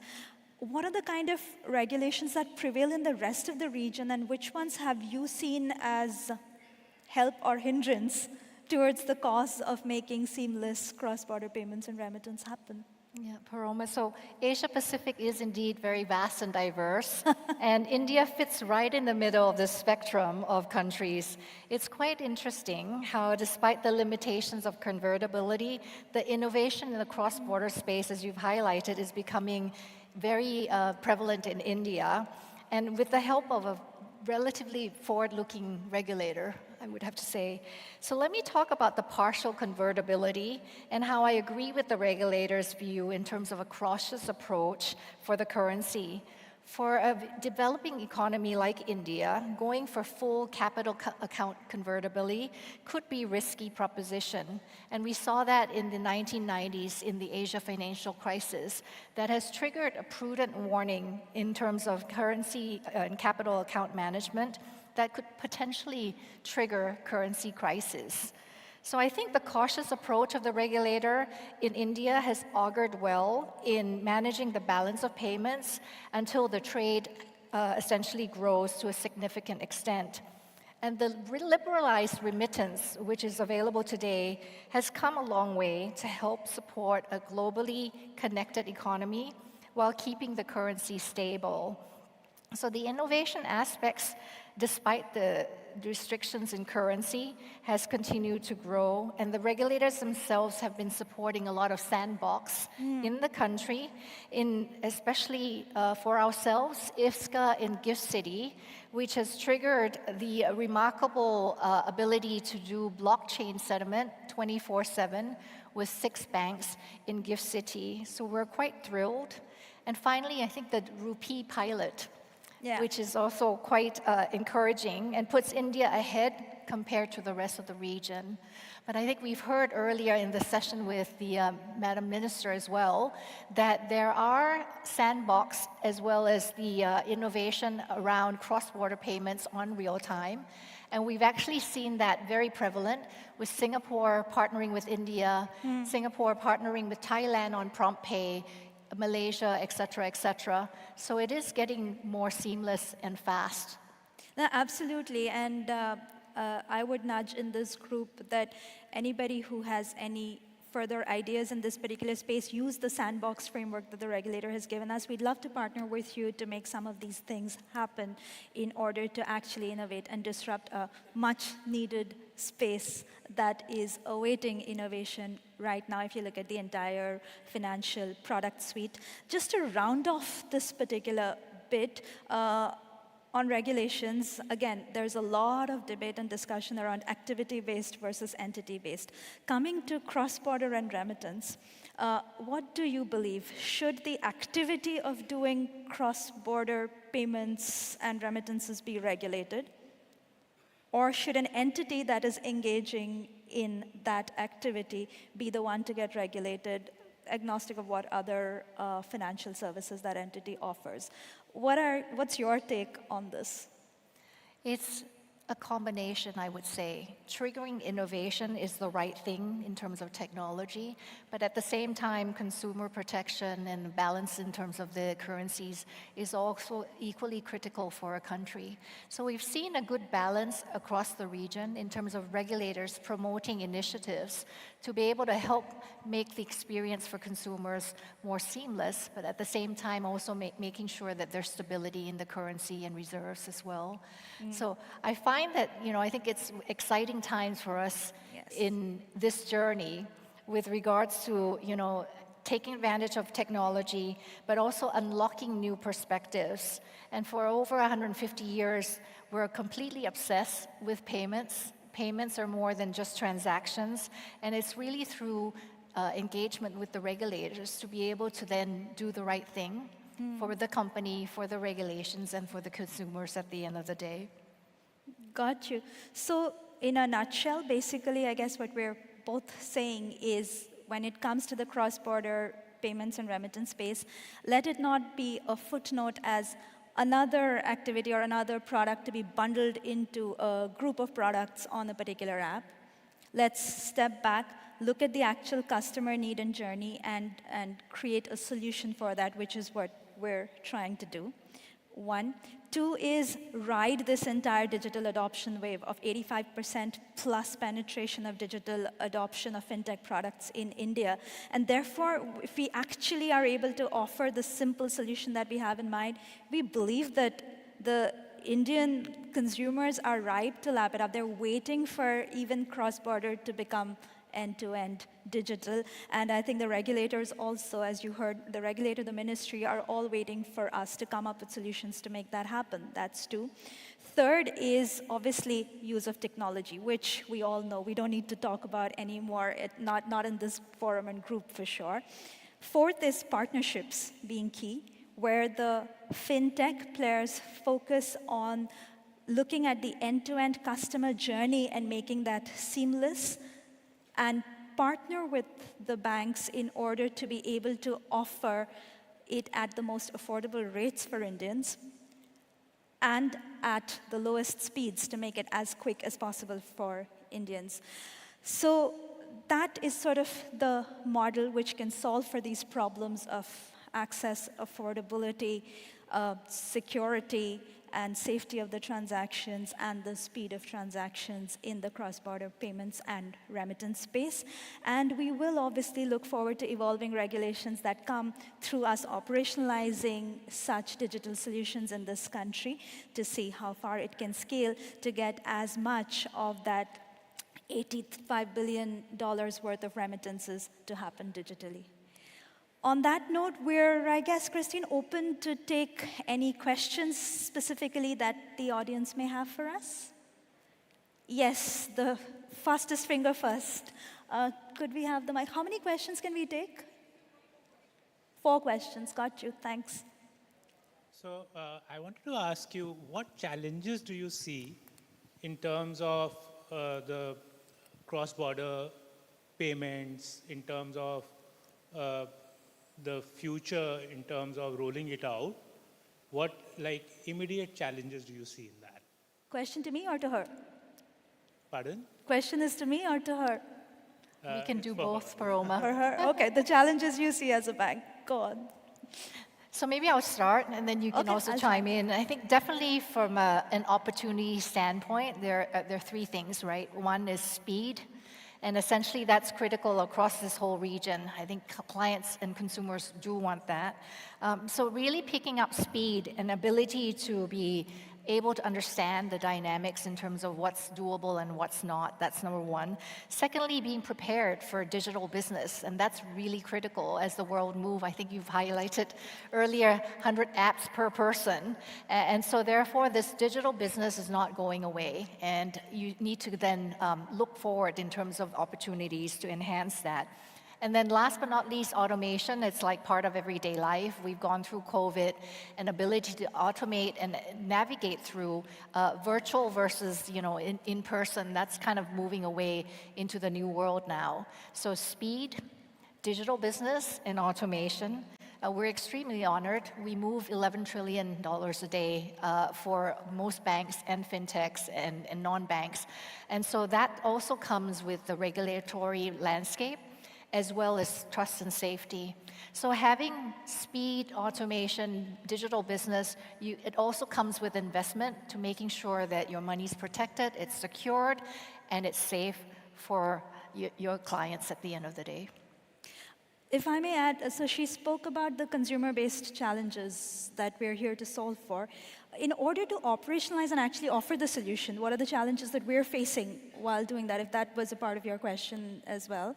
Then the first thing is, I'll again tell you, what we speak about solving for affordability, it's not easy, right? It's always easy if the kind investor community over here keeps putting VC money into us and we decide to build a business model around giving that money back to users in the form of affordability, that's a different strategy. But given the Revolut ethos to build a profitable and sustainable growing business, if you intend to do this business with a positive unit economics, being able to offer the right rate to the consumer where the pricing makes sense for the consumer, as well as there is some margins inherent in the chain for the companies that are involved. Striking that balance during exchange rate conversions with fluctuating currencies is probably the #1 challenge in this particular place. Now, that would be global. Coming specifically to India, the second challenge, and I don't know if challenge is the right word here because there is a right reason for doing it, is the entire KYC verification and onboarding. I will go so far as to say naturally, when you're looking at cross-border transactions, you have to be more vigilant in order to ensure you've established the right identity of the customer who's initiating sending money outside the borders, as well as you've managed to establish the right identity of the recipient who's actually receiving it on the other side of the border. So that's the second challenge as companies to solve for in order to verify and establish identity of a genuine customer with a genuine need on both sides of the border and be able to do it in a digital manner. So that's the second thing to solve for in order to deliver this, the second challenge, if you will. The third used to be there, which is still regulations necessitating certain limits. Only certain types of entities can do certain types of things in the entire chain. But there's a need for that too. Given that that has not yet been disrupted, we haven't seen how responsibly the different people in the chain will take on their duties. But having engaged actively on this particular space with the RBI and with the ministry, and you're hearing this is a topic being discussed at the G20 summit. This was part of the governor's address at the G20 pre-meet yesterday as well. So the fact that that is the next big thing that the ministry and the regulator is looking at coming out, I am hopeful of progressive regulations coming in to at least take that challenge away. But I would say those would be the top three in terms of actually making affordability a reality, actually be able to verify identities across the border and do it in a secure manner, and third, looking forward to progressive regulations coming out in this particular space from a company's lens. Does that answer your question? Great, yes, very much so. Thank you. All right. Question number 2. Okay, all the 3 people in the front row seem to have raised their hands, and I don't know if this is the front bencher, back bencher syndrome. Yeah, go ahead. All right, so my question is regarding how decentralized finance fits into the whole cross-border remittance. I know JP Morgan invests $12 billion each year on technology. So how much of that, is being diverted to blockchain efforts? And also, will blockchain replace the current system as is, or will it be an either-or kind of system? Christine, you might want to Great question. And we actually have a session the next few days on specifically this topic. So we have a key team out in Asia and globally. It's represented in terms of global projects within blockchain. So certainly I think there's a lot of bench strength here in Asia that's actually innovating for the global infrastructure. And on the blockchain decentralized, I think we've highlighted as well earlier on Partio. So that is an ecosystem that's actually endorsed by the government in terms of looking forward in terms of the rails that could potentially be the settlement systems 24/7. And within India itself, we also have Gift City that we've piloted with 6 banks.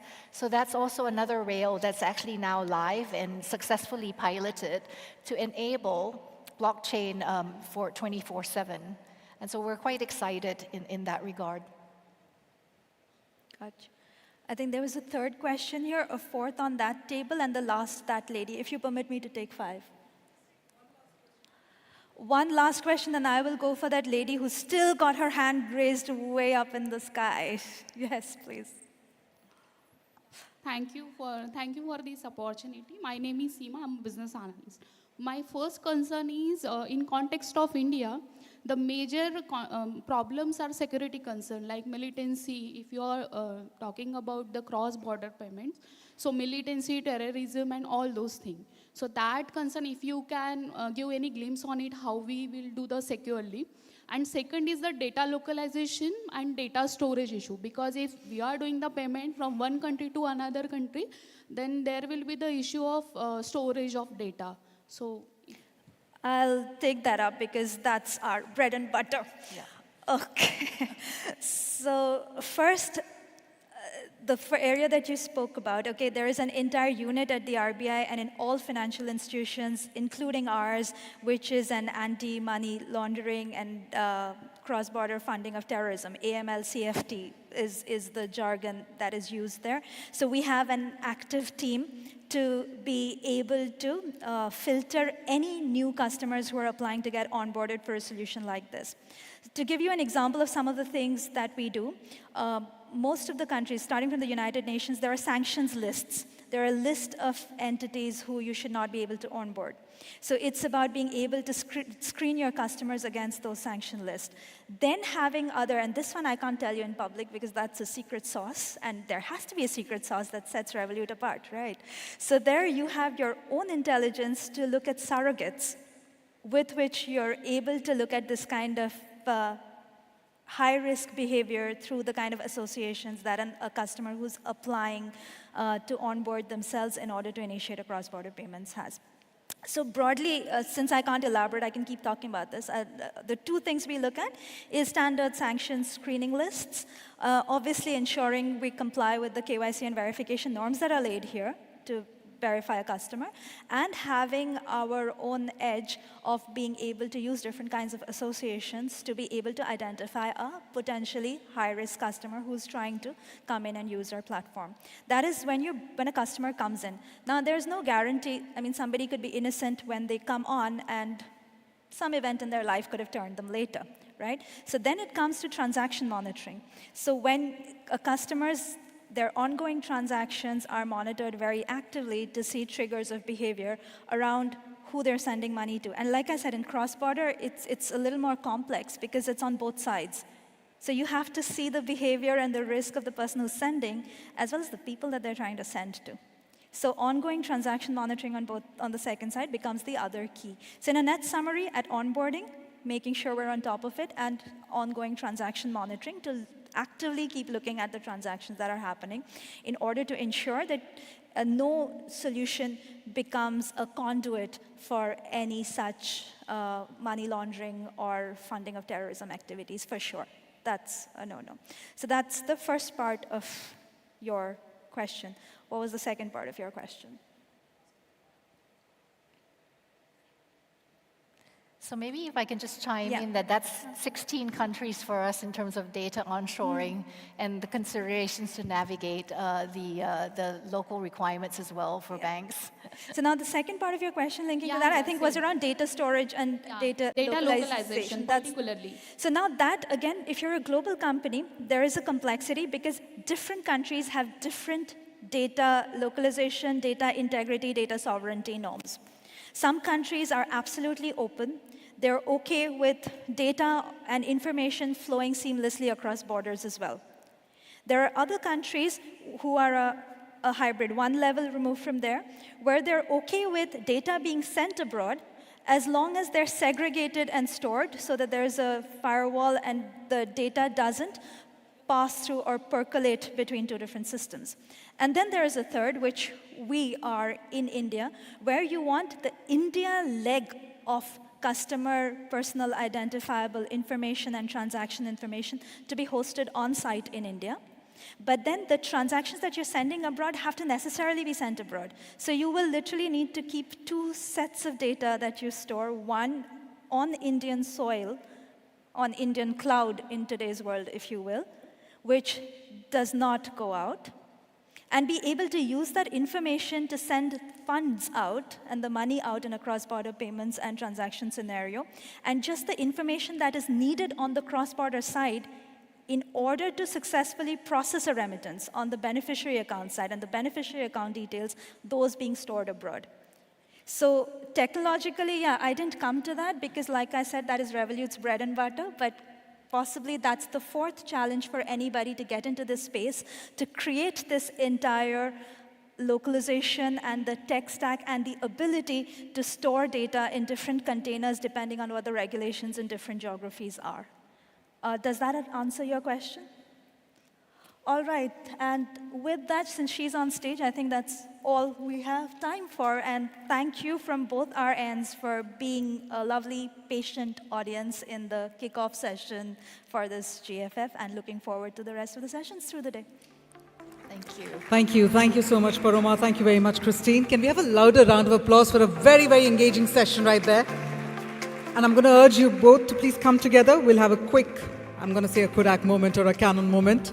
I'd also like to thank our members of the audience for those questions. I could see a lot of hands go up in the air, but I'm going to urge all of you to connect with all of our speakers offline to take those queries forward. Meanwhile, I'm going to also request you to please be seated. We're about to get started with our next session right away. So I'm going to request all of you, please be seated. And with that, let me also go ahead and take the opportunity to thank our phenomenal partners for being with us here in order to ensure that we could put up an event of such a mammoth scale.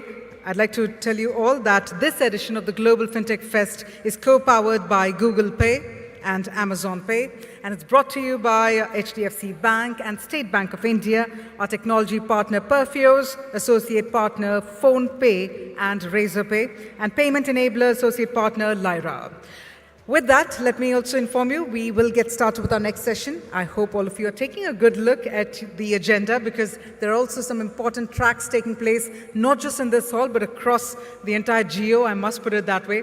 The scale, the magnitude is absolutely amazing. We have a lot of interesting topics and sessions across the halls, so please do be sure you're at the right track, at the right place, at the right time. Meanwhile, our next session will actually explore the cutting-edge stack that actually underpins Revolut, which is a pioneer in global finance. So this is where we will learn how the fintech landscape is changing as a result of cutting-edge technologies. That's going to be the focus for our next session. For those who are staying back, I'm going to request you to please be seated. And for those who are taking a look at the agenda, please do note we also have parallel tracks taking place. If I could request all of you to very quickly take your seats. That way, I can also invite our next set of speakers.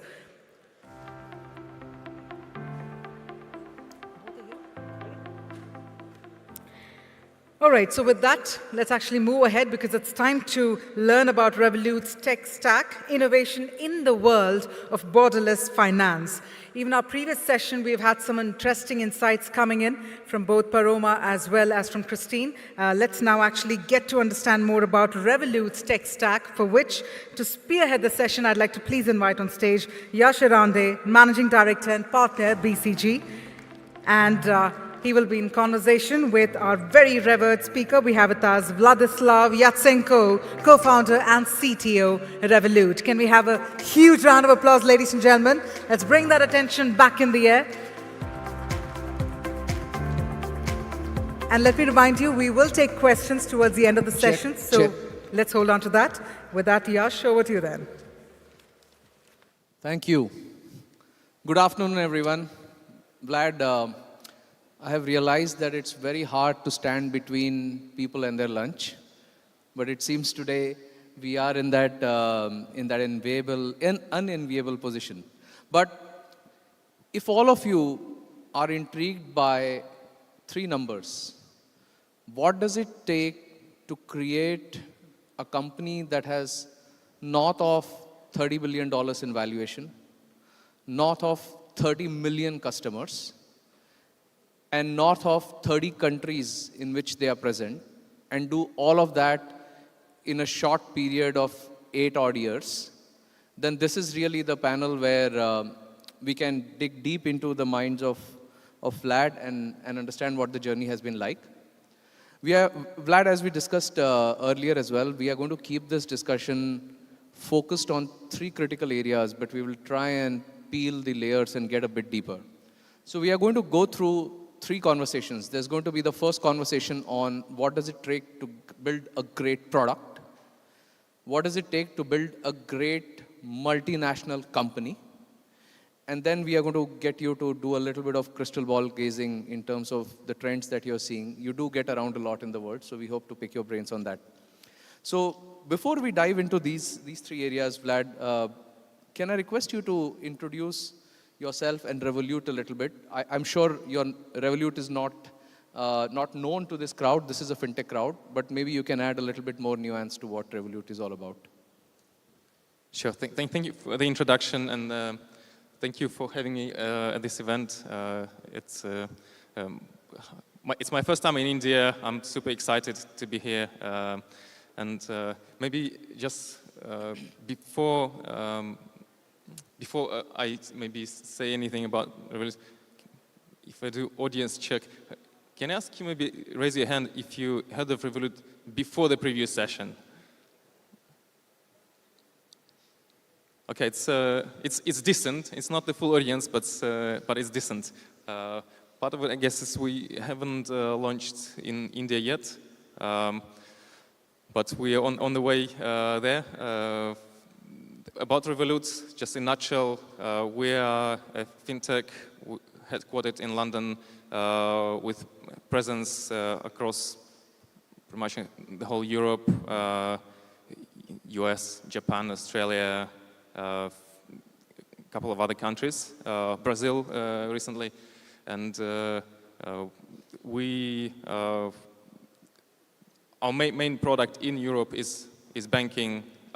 We started from the roots of FX and cross-border payments and travel card. That was kind of our initial product, and then kind of over time we scaled into offering more services from trading, credit, and so on, and different varieties of those. Fantastic. It was intriguing to see that there were quite a few hands up there, but there were also quite a few hands which were not up there. So hopefully through this session we can really excite the Indian ecosystem about the business and the product that you have built. Vlad, that brings me to the first step of starting a company. Before an entity becomes a company, you have to have a world-class product with a great product market fit, which consumers want to really use. And I must say that what you have built is truly remarkable. I think I admire it from outside as a great accomplishment for Revolut. But could I pick your brain on how did you go about building a really fantastic product? What were some really difficult choices you made? How did they play out? And what has been your experience like in doing that? Sure. Maybe I'll start with a disclaimer. Product market fit is not a solved problem for me. Yeah. It's not like you solve it once and you forget about it. It's something that we have to rediscover all the time. As we grow as a company, we go into new segments of customers, we introduce new products. We have, I'll give you an example maybe.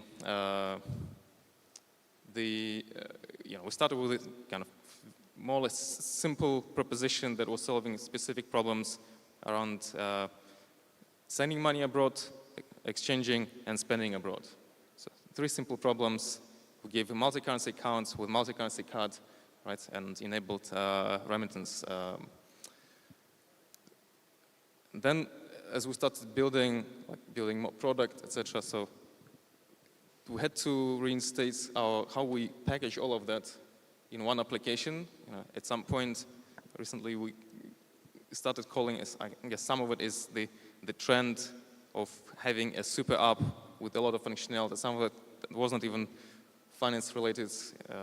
There's a lot of affiliated products. Like in Europe, we offer things like hotel bookings, which are right in the app,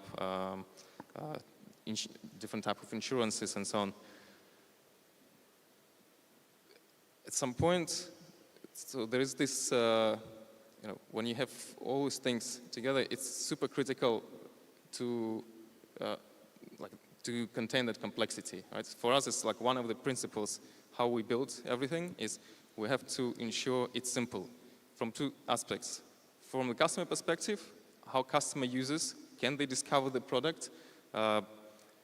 And from internal perspective, how do we manage to deliver that product? Is it efficient? Are the processes behind coping with the, with the growth of customers, the complexity that comes in our case also with operating with many jurisdictions is the regulatory environment, which is, fortunately or unfortunately, is different across the world, and we have to adjust to that, right? And this is another piece that makes it, this problem complex. That's why maybe it's not that many plays in this space, but at the same time, for us, it's a challenge to ensure that for customers, it's that experience is not like the friction that is caused by necessary friction related to, again, compliance, financial crime controls, those things that are minimized to such level that customers don't feel it. It's a continuous challenge, but as I said, for us, it's key thing is to keep things simple, and it goes through the whole stack how we approach. It's from how we think about the products, the first experience of the customers, designing that, the whole process itself of designing, and all the way to the code that is later released, and customers get to use the functionality, is we ensure that we streamline all of that. It's one of the critical things for us to be able, and one of the key things as we learned through our journey while going from one country and another, being able to replicate as much of the experience that we gained in our new products, new jurisdictions. And that comes on technical level. I'm not sure how technical the audience is, but like on high level, we build in-house. 99% of our technology is in-house built. It's covering pretty much everything, including HR system. That is also, at some point, we decided to build our own in-house because to be able to facilitate our processes, how we design them and evolve them accordingly, instead of being, people management is a critical piece for us as a growing company now with over 6,000 people globally, with challenges of working, in distributed environment as well, not just being in one country. So that's key, and so it's in-house. Second is open source. We don't buy software. We do work with SaaS vendors for certain areas, but we prefer to build and deploy own code. Then for each of the layers of the development process, as I was saying, from designing the product to building it, to releasing it, to collecting data and analytics to be able to define what is going to be the next iteration of it, we approach it with standardization, single framework for all of those things, single platform, and organizationally we're structured to support that, so that across the company, different business units working on different products, they can have as much autonomy as possible, but at the same time, there's a lot of reuse of all those things, how to do things, right? So that we don't end up with discrepancy across our whole ecosystem of over 1,000 different applications. That's a key thing, right? Like for us to stay up to date, to be able to react to market customer needs. Just as an example, for us, notion of digital transformation, like it doesn't exist per se. How, like in bigger old organizations where there is discrepancy of technology, those are big multi-year programs usually. For us, it's coming from a need. Okay, we need to be stack has to be up to date. As an example, a simple example, if we need to maintain the latest, for example, one of the predominant technology we use is Java. And for us to leverage the latest version of it, we need to consistently upgrade all our stack, all our applications in Java in the shortest term. So this is how we approach. We don't leave it to individual teams to do that. We do it with very small effort. In our case, it's a team of 2 people that is preparing everything, and upgrade happens within a matter of 2-3 months. While all the teams working on their products, etc. There is no big disruption, etc. So this is our typical approach on all kind of parts of our architecture. Did you say 6,000 people globally? Yeah, that's right. Wow. I mean, just 6,000? A lot of it, of course, is operational roles within financial crime, customer service. Yeah. So the people who are involved in product, specifically, it's probably under 2,000 people. Yeah. I must say, Vlad, looks like you discovered something that Elon Musk discovered at X much later, which is you can do 3x more with 1/3 the people that a normal organization would require, or maybe even lesser. So I think fantastic. Getting 6,000 people to build a franchise of this quality is great. You made some really important points, which I think should resonate a lot with builders in India, which is around keeping things simple, because otherwise creating scale is very hard. Then taking charge of the key assets, your in-house, your open source, and you have really customized it to suit your processes, and you have set processes up to allow for a certain agility and simplicity. Can I ask you, how do you attract, engage, develop the best technology talent in order to be able to do this? Because on the one hand, some of the best tech and engineering folks would want a free hand to be able to do a new innovation every day and try and run in different directions and hack a new problem. On the other hand, when you're building something which is standardized, which scales, reliable, highly regulated financial asset, it requires a certain discipline and process. So how do you really solve the talent problem in all of this? This is a challenge, I think, for most of companies. It's a key thing to look at all the time. For us, it's important that yes, we have the best talent. We have an advantage in a way with our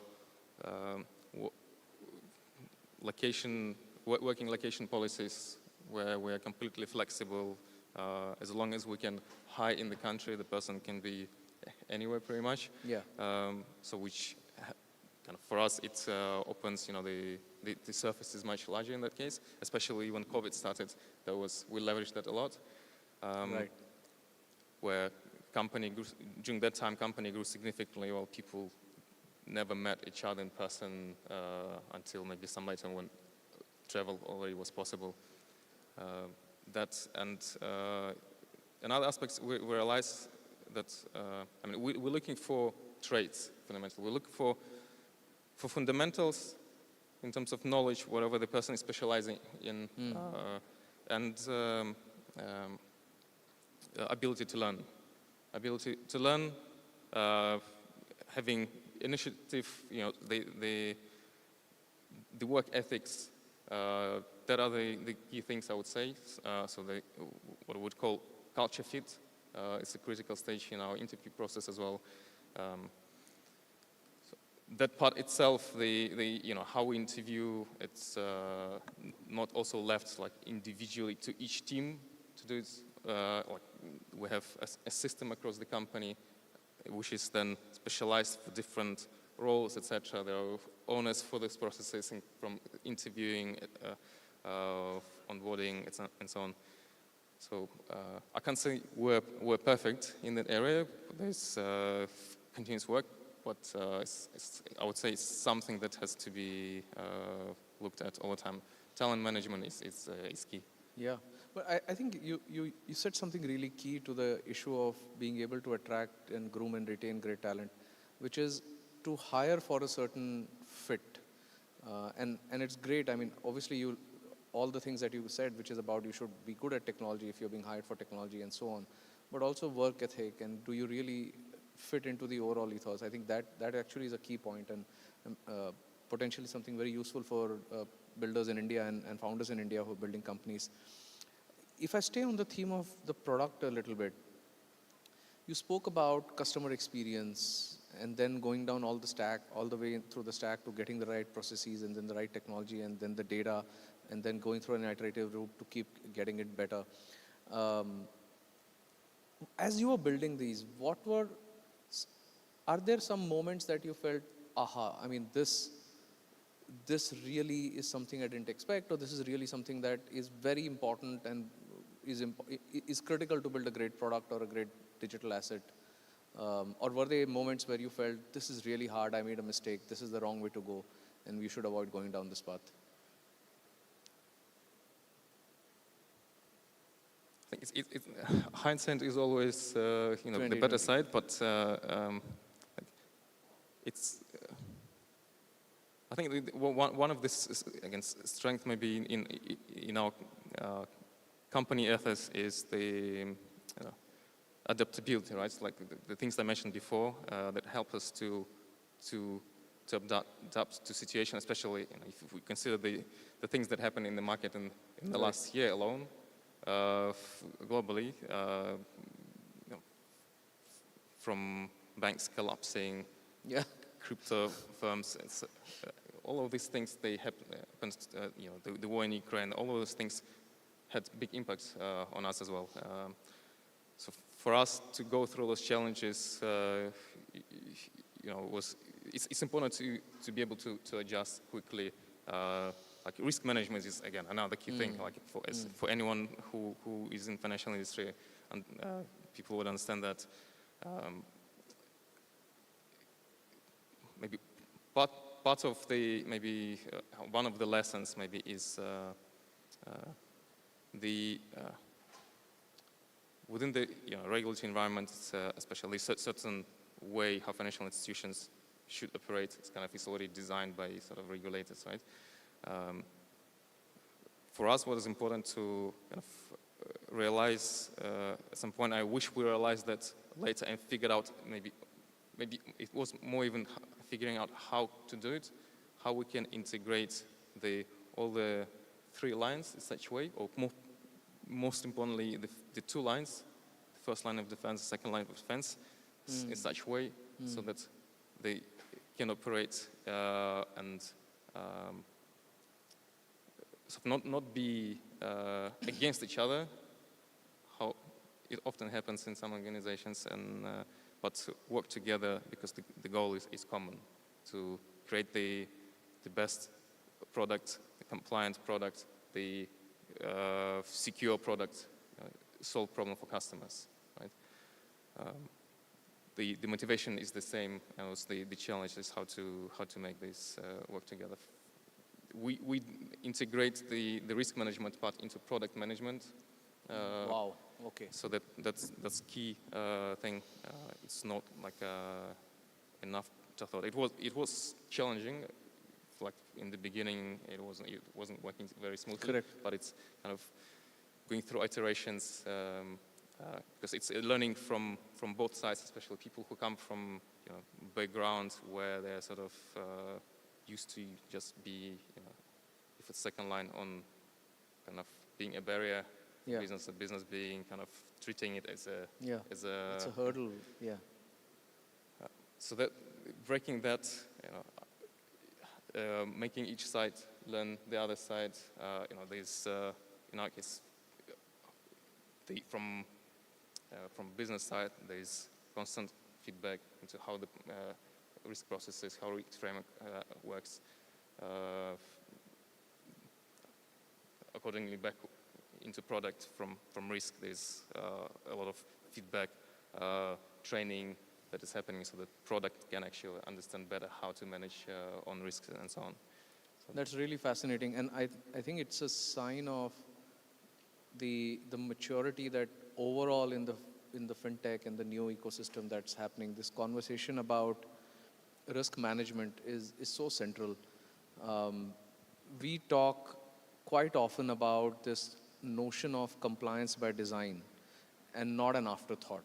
Once you have built something, then you wake up and think, hey, is this compliant? Versus as you're building it, really asking yourself, is this compliant? And a fascinating and a more recent anecdote, I was there in the other room with the Matrix Partners track, and one of the other very senior founders in the Indian ecosystem said, I do something really simple. I imagine that the regulator has downloaded my app and has started using it. So just as you would imagine a customer downloading your product and using it, you also imagine a regulator using it, and just that mind frame gets you really alerted about what would be the first reaction, what would be the second reaction, and then you start thinking a bit differently. So I think it's a great lesson for everyone and a sign of great maturity. So let me shift gears a little bit from the product towards building a multinational company. And I must say there are so many aspiring players, new-age players who want to cross borders. And there is often an intuition that technology can kind of scale borders very easily, data science can scale borders very easily, even if the regulatory environment and regime is different. But it's easier said than done. And I think you in Revolut have really done that more successfully than many others. So what has been the magic sauce? How have you really thought about internationalization while maintaining the right local balance, and how did you make this happen? Okay, it starts with the problem, understanding the problem really well. What is the actual requirement, why it exists, putting that into context. Second step is for us, and this is kind of how I push to think, product, engineering, operations, everyone who's involved in deciding, anything, is to think with framework in mind. Because almost always, like most of problems, they are not a single instance, not one-off. How we can do it in such ways, so we introduce the frameworking, yes. A framework for it, so we can actually then do it again easily, right? So we don't just solve it, once off, and what I mentioned maybe earlier, like the framework platform approach, which at the same time gives autonomy to different teams where it's needed, like where teams within a specific market, they own the market. The important part for them is to be able to reach the customer, to create the message, to understand the needs, what specifically needs to be localized, deliver it to teams that build it, and the way we approach as well. Again, we had a lot of learnings over the years, because we started expanding outside of Europe first time our first approach was 2018. Not initial things were sort of very startup-y, let's just do it and see what happens. There was a lot of learning from that, and kind of we realized, okay, we have to have more structured approach. One of the things we do, like the challenge we had, for example, with local teams getting requirements, when we have centrally built platform, having the kind of the central human capital that is then demanded across the world was a challenge. Right. How we solve it? Currently, we create local hubs, but we don't do it. When approach again, my as well approach to scaling is not to build straight away for the absolute scale, but to do it gradually. Right. Like in this case, we don't create a team per country. We have regional hubs where they work with, within because one of the main challenges is collaboration, and it's not even location that is critical, but the time. So people in close time zones, they can work together.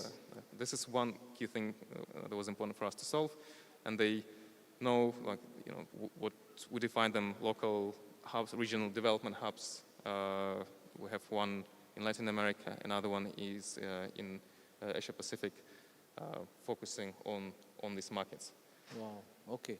This is remarkable. I have not, honestly, I think this is very unique because what you are doing is you're creating local hubs in certain time zones. And that hub has the technology and talent density to be able to solve the problems in that area. I think the second thing you said is that don't go and build it for the ultimate scale right away. Build it incrementally because there is a lot of learning that you learn and that comes along the way. And you spoke about this thing I want to get a bit deeper into. You spoke about don't solve it idiosyncratically for just one odd market. Think of a problem as a framework and then kind of create a structure.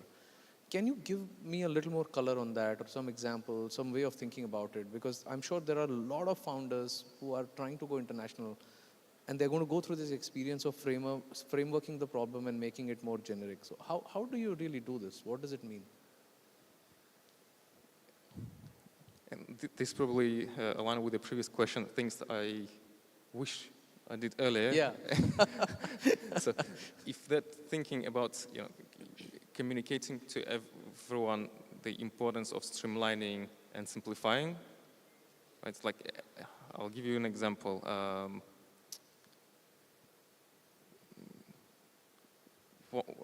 We use a lot of machine learning. Data scientist is one of the key roles that we hire for, and this space in itself is still not mature.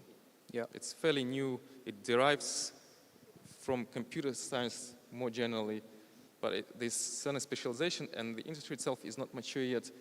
The practices, the tooling, everything is, the people who come to the company, they learn how to use that. They come up with own ways to do it. So in the beginning, it creates, people come with very different ideas how to do this. There's nowhere, one best way or standard defined for that. And we had a problem that managing the models, and it's because it's a complex process, it's a more complex process than writing software. Right. That in itself created a lot of complexity, right? Then we decided, okay, this becomes too complex. The knowledge gets lost sometimes.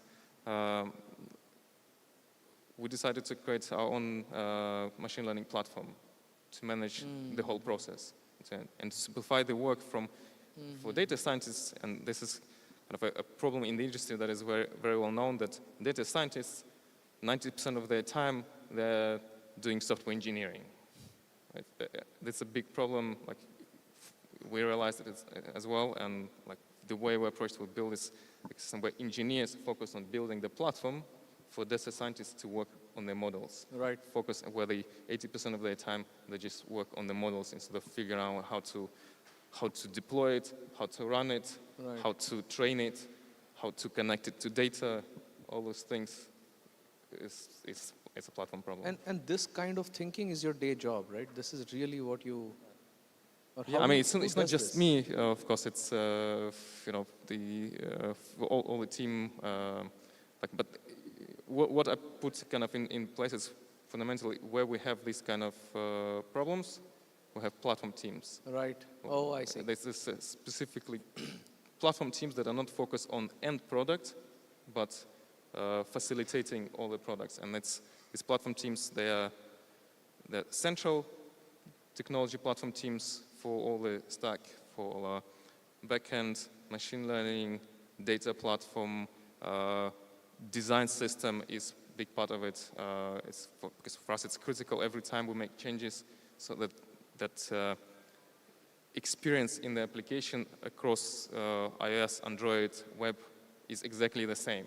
Right. When we make a change, when we decided to rebrand, we don't want to spend a lot of time going through all the different assets, each team independently, and then fixing lots of inconsistencies.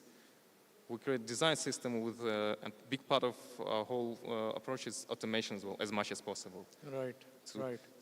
To information that we feed at the top of the funnel, most of it should sync automatically down the stream through what designers put.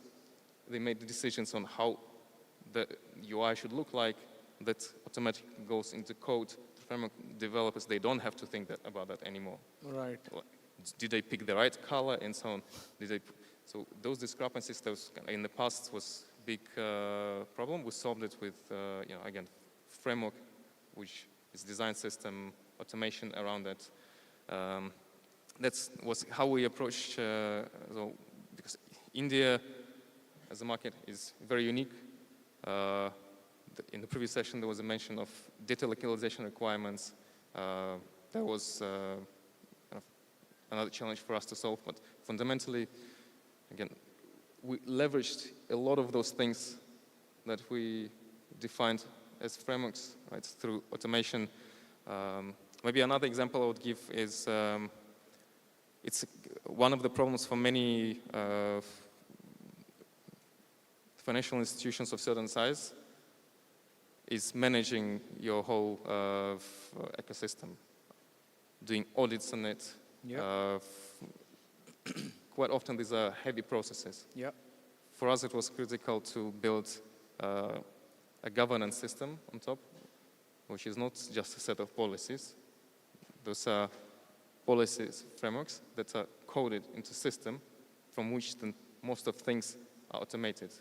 Controls that have to be put in place, because one of the key issues to be operationally efficient, to be able to manage your risk, to know that you have your controls, you need to have completeness, you need to have 100%. There is no such thing. 90% will be fine. It's fantastic. I think this is really getting to the, at least for me, getting to the magic sauce of it, which is a lot of these structural problems have to be solved in the substrate layer. It's not the customer facing, it's really the underlying, which is fantastic. I think just in the last few minutes, I want to tap into your role and your vantage point as someone who goes around the world quite a bit. What are some of the big trends you are seeing? Now, I know I picked this up in a conversation that you don't really look at yourself, quote unquote, as a neobank, but you're really essentially a digital first bank. In some markets, Europe, you're actually a fully regulated entity, so you are licensed, you are mainstream, front and center. Then there's this whole notion about super app versus not. So what are some of the big trends you are seeing play out that we should all be watching out for?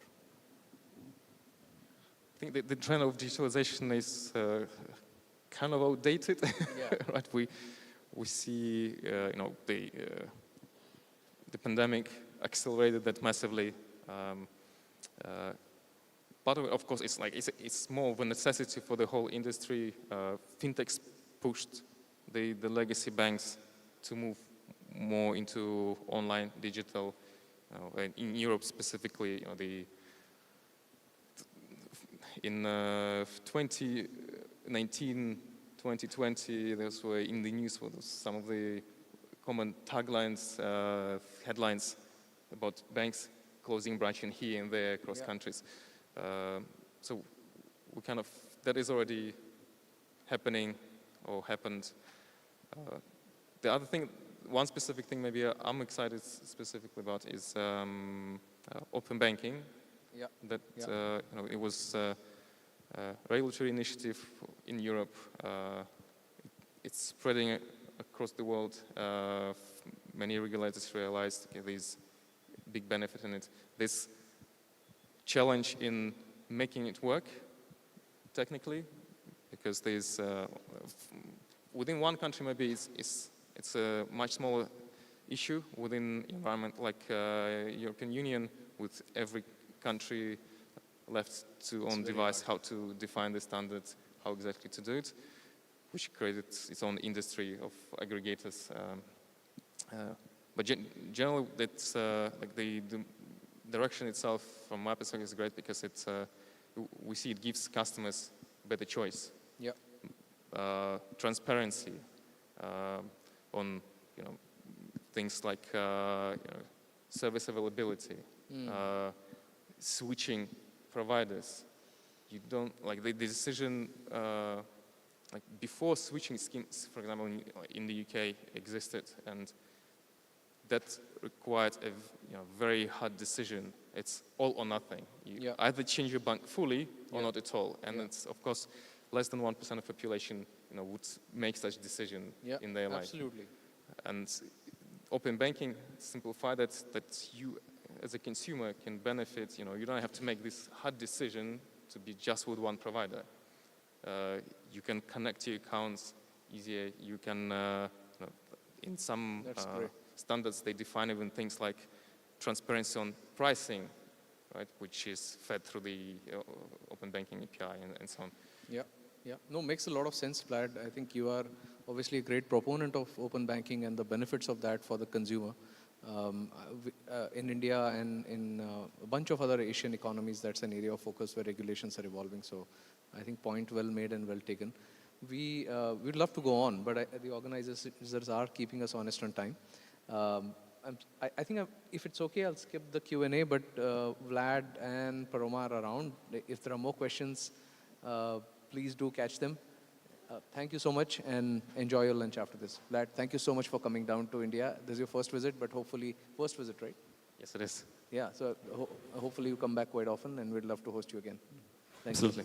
Thank you. Thank you very much. And just on a final note, a big congratulations to the whole Indian nation for the incredible launch on the moon. That was amazing. Congratulations. Thank you very much. Thank you to Vladislav as well as to Yash. I'm going to request you to come together for a quick Kodak moment. And meanwhile, we also have the team from Perfios to present a token of gratitude to both of our speakers.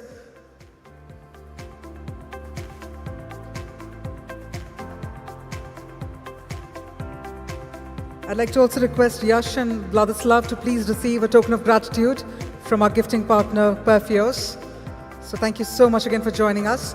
Ladies and gentlemen, that brings us to our next session. I know this is also that time of the afternoon where your thoughts are on food, but let's continue gathering food for thought from our next discussion. We, in fact, are setting the stage for a panel discussion on the payment horse cart, who will be the horse in the next decade. So that's a session that we are all set for. I hope all of you are eagerly looking forward to it. We're about to get the session started in the next 1 minute, so stay tuned. Meanwhile, I'd also like to take the opportunity to thank our global payments partner, Discover Global Networks, badge partner M2P, agenda partner HSBC, registration partner Visa, platinum partner NABARD, Paytm, and Unity Small Finance Bank for also partnering with us and helping us put up the Global Fintech Fest for the year 2023.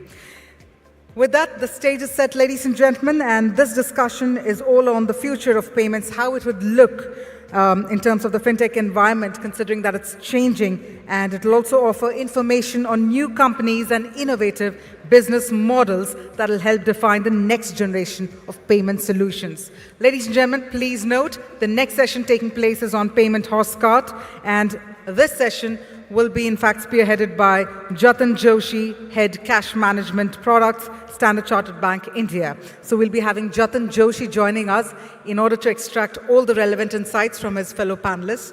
And while the stage is being set, let me go ahead and quickly invite our speakers so that our audience also knows that we are all set.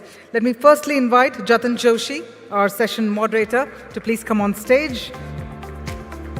While he spearheads the session, let me also please invite our amazing speakers as well. We have with us Hitesh Sachdev, Head Startup Engagement, Innovation and Investments, ICICI Bank, Rahul Kothari, Chief Business Officer, Razorpay, Vishwas Patel, Director, Infibeam Avenues Limited, and Hari Velayudan, Co-founder, OneCard. Well, if you're all still hungry for insights, can we have a huge round of applause? We're talking about the payment horse cart. Let the applause also gallop a little more. And let's do that and welcome all our phenomenal speakers right here for another engaging discussion. I'm going to quickly hand over the proceedings to Jatin. Over to you then.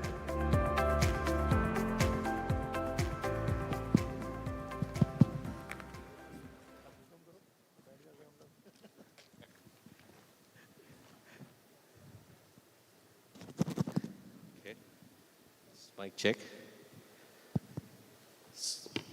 I know this is again the wrong time, as rightly said, before the lunch, but we'll try and make this session as engaging and captivating as possible. Good afternoon, everyone. Welcome to this panel. As mentioned that this panel, we are actually trying to open up the horse cart. Who will be the horse in the next decade? And my name is Jatin, and on my left, I think we have already introduced, is Hitesh, Rahul. Vishwas doesn't need any introduction. I think you can see him from Chandrayaan. And we have Hari on the extreme left. So, there is so much innovation going across in various sectors, and payment is obviously not an exception to this. And when it comes to innovation, and obviously the forefront, India leads this forefront when it comes to payment innovation. So in India, as we see, we no longer talk about cash and check, because I am a very traditional old banker where, done checks and cash clearing and all. I think no longer we talk about that. We talk about technologies. We talk about all the horses which helps to push this cart of payments, digital payments, technologies like API, blockchains and all. So I think those are the kind of discussions which we have as of date. So today we have a very esteemed, as I said, panel. Since the introduction is done, let me jump into the questions and make this session very captivating. So at the end of the day, at the end of this session, at least we will get some insights in terms of the future of payments. So this question is to all. Just wanted to understand from all of you on what are your views? Considering the fact that India, 10 billion UPI transaction, we contribute just merely 46% of the world's real-time payments.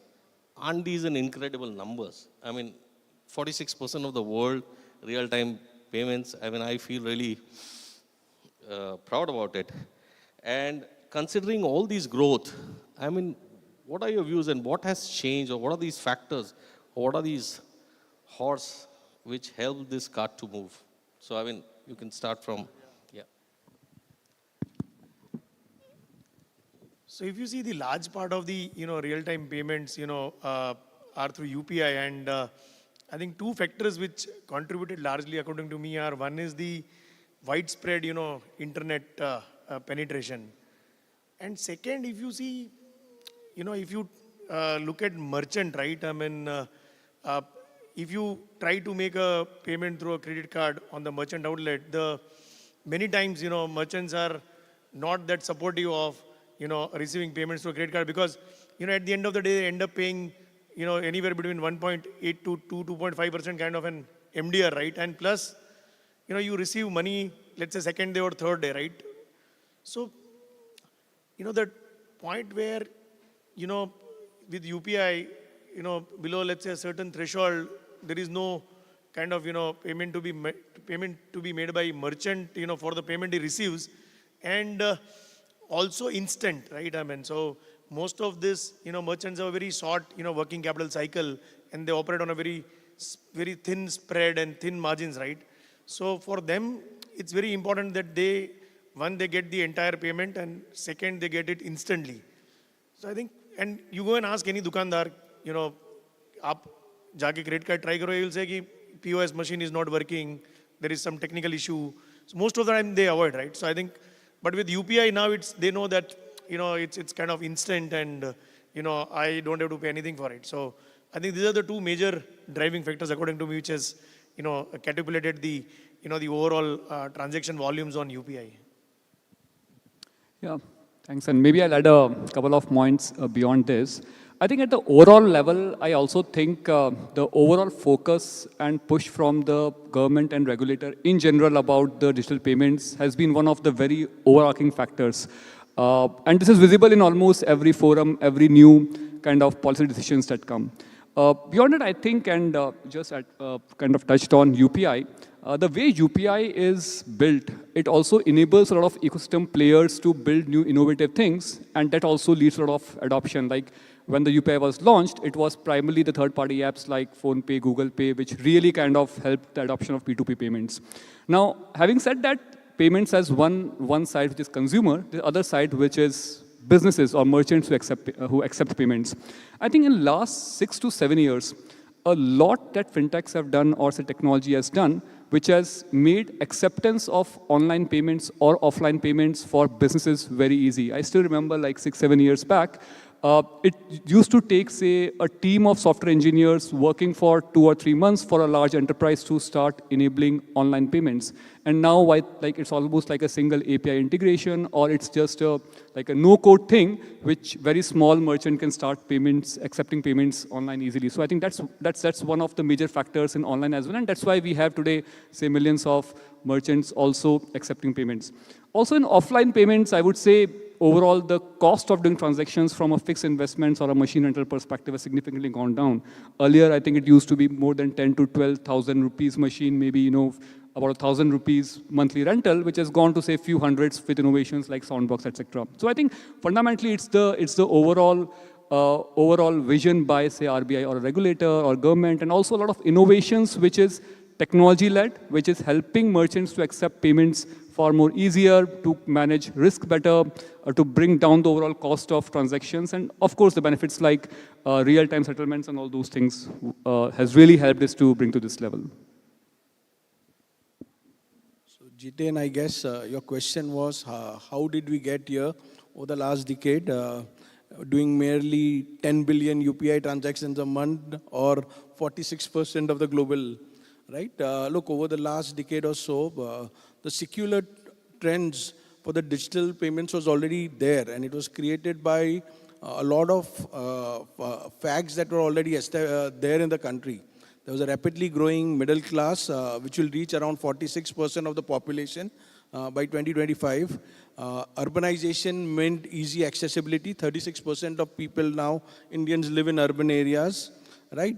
Add to it all the government efforts that went in creating this digital ecosystem. UPI would not have happened if that Jan Dhan Yojana was not there, right? 400 million bank accounts were opened, right? And then add to lot of government policies, be it the Aadhaar, be it eKYC, e-sign, account aggregator, ONDC, and all the new things that are coming in, right? And add to it 2 more other factors God created.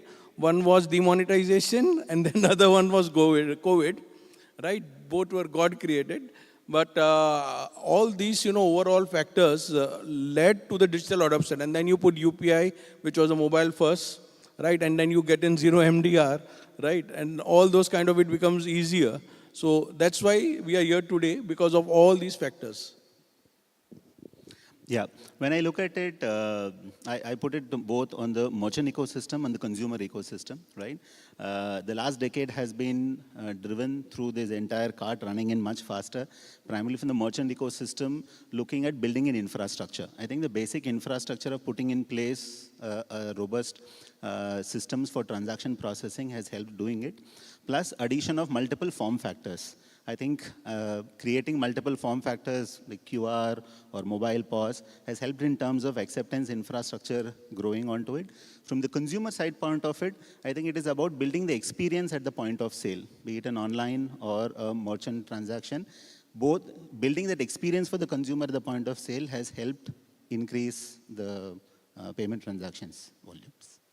I think that's really interesting. So it spreads across a very large landscape, from a consumer to a merchant to a corporate kind of a payments. And rightly so, the runway was set. I guess all the players, right from the pilot and others, had to play their part, and I mean, everyone seemed to have played that part. So I think, let me jump to the next question, Nitish. This is specifically to you, because from a financial institution, as being a banker, sometimes I'm sure these are the questions which not only is spoken in the corridor, but in large meetings, that we actually have the technology which is core banking, which is pretty old, sometimes challenging. So how, as a financial institution, are you adapting to the changes in the fast changes to the payment landscape, and what are the strategies that to ensure that you are relevant or competitive in the when we are actually, with our fintech partners? So the rise in the payment volumes in last, 4-5 years is kind of enormous, right? And all the banks or financial institutions, the platforms, either core banking, they're actually not made, considering this, kind of volumes, and that's where you see when, so much of, transaction flow comes in, you also need to ensure that there is no downtime, there are no rejections. So banks have kind of invested heavily in kind of, changing or sometimes, upgrading the existing infra. The, second aspect is that how do you, participate in this entire, new game, right? I mean, so, like for example, we, went ahead with our iMobile Pay, which is a flagship, mobile application. We made it an completely, open banking architecture kind of a platform where you not only can make payment from your account through our mobile app, but also you can, make payment of any other, kind of, whether it is a wallet or a bank account through our, mobile app, right? So how do you kind of make, this more and more, open infra game rather than confining it to your rails only? Third thing is that, use cases, right? I mean, how do you, work upon new and new use cases and, keep kind of offering it to the different sets of customers? So, India is a very heterogeneous country, right? I mean, you have, we can talk about people with, mobile phones, but there are also, set of customers who are still on feature phones, right? I mean, so do you also have a product, on the payment side, which, they can, using feature phone, make the payment, right? So I think, and fourth is when you are getting into this game of, digital adoption, the awareness, is very important, because with it, it comes a lot of frauds, a lot of, scams, right? So many times customers don't know, they are not supposed to share their OTPs, their passwords, right?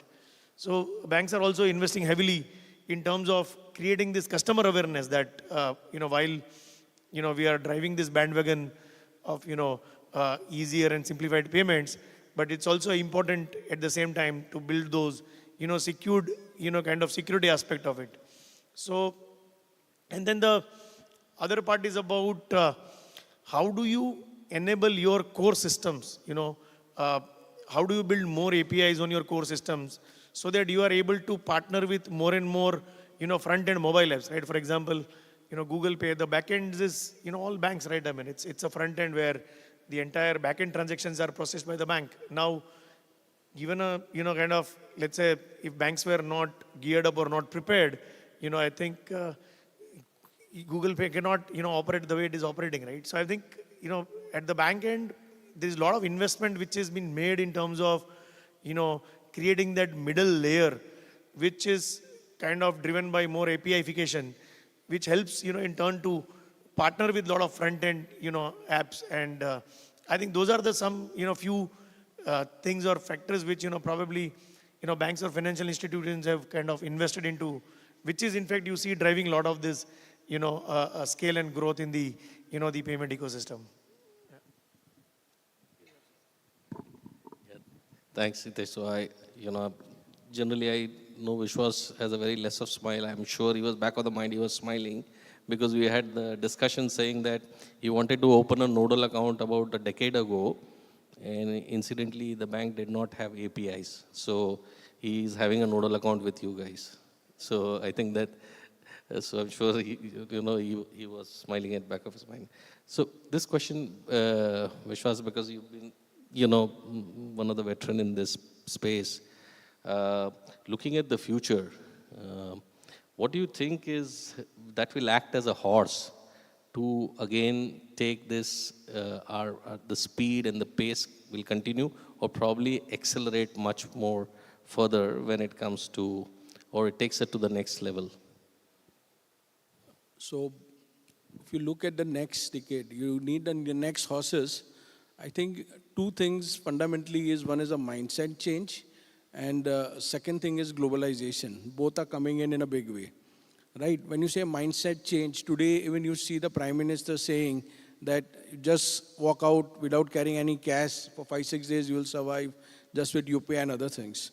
So the whole focus today is on the ability to pay, which I think is already sorted, because there are like 700-800 million debit cards in the market, 200 million plus now UPI, there are credit cards, there are wallets, there are other things.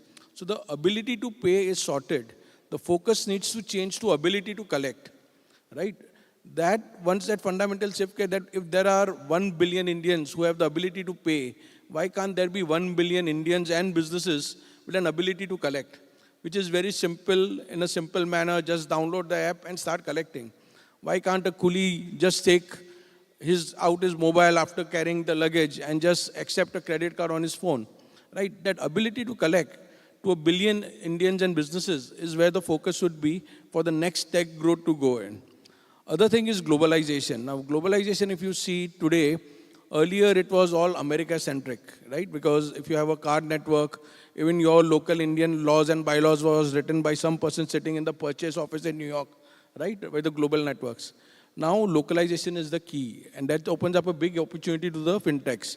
You know, if you remember in 2014 when Putin invaded Crimea of Ukraine, right?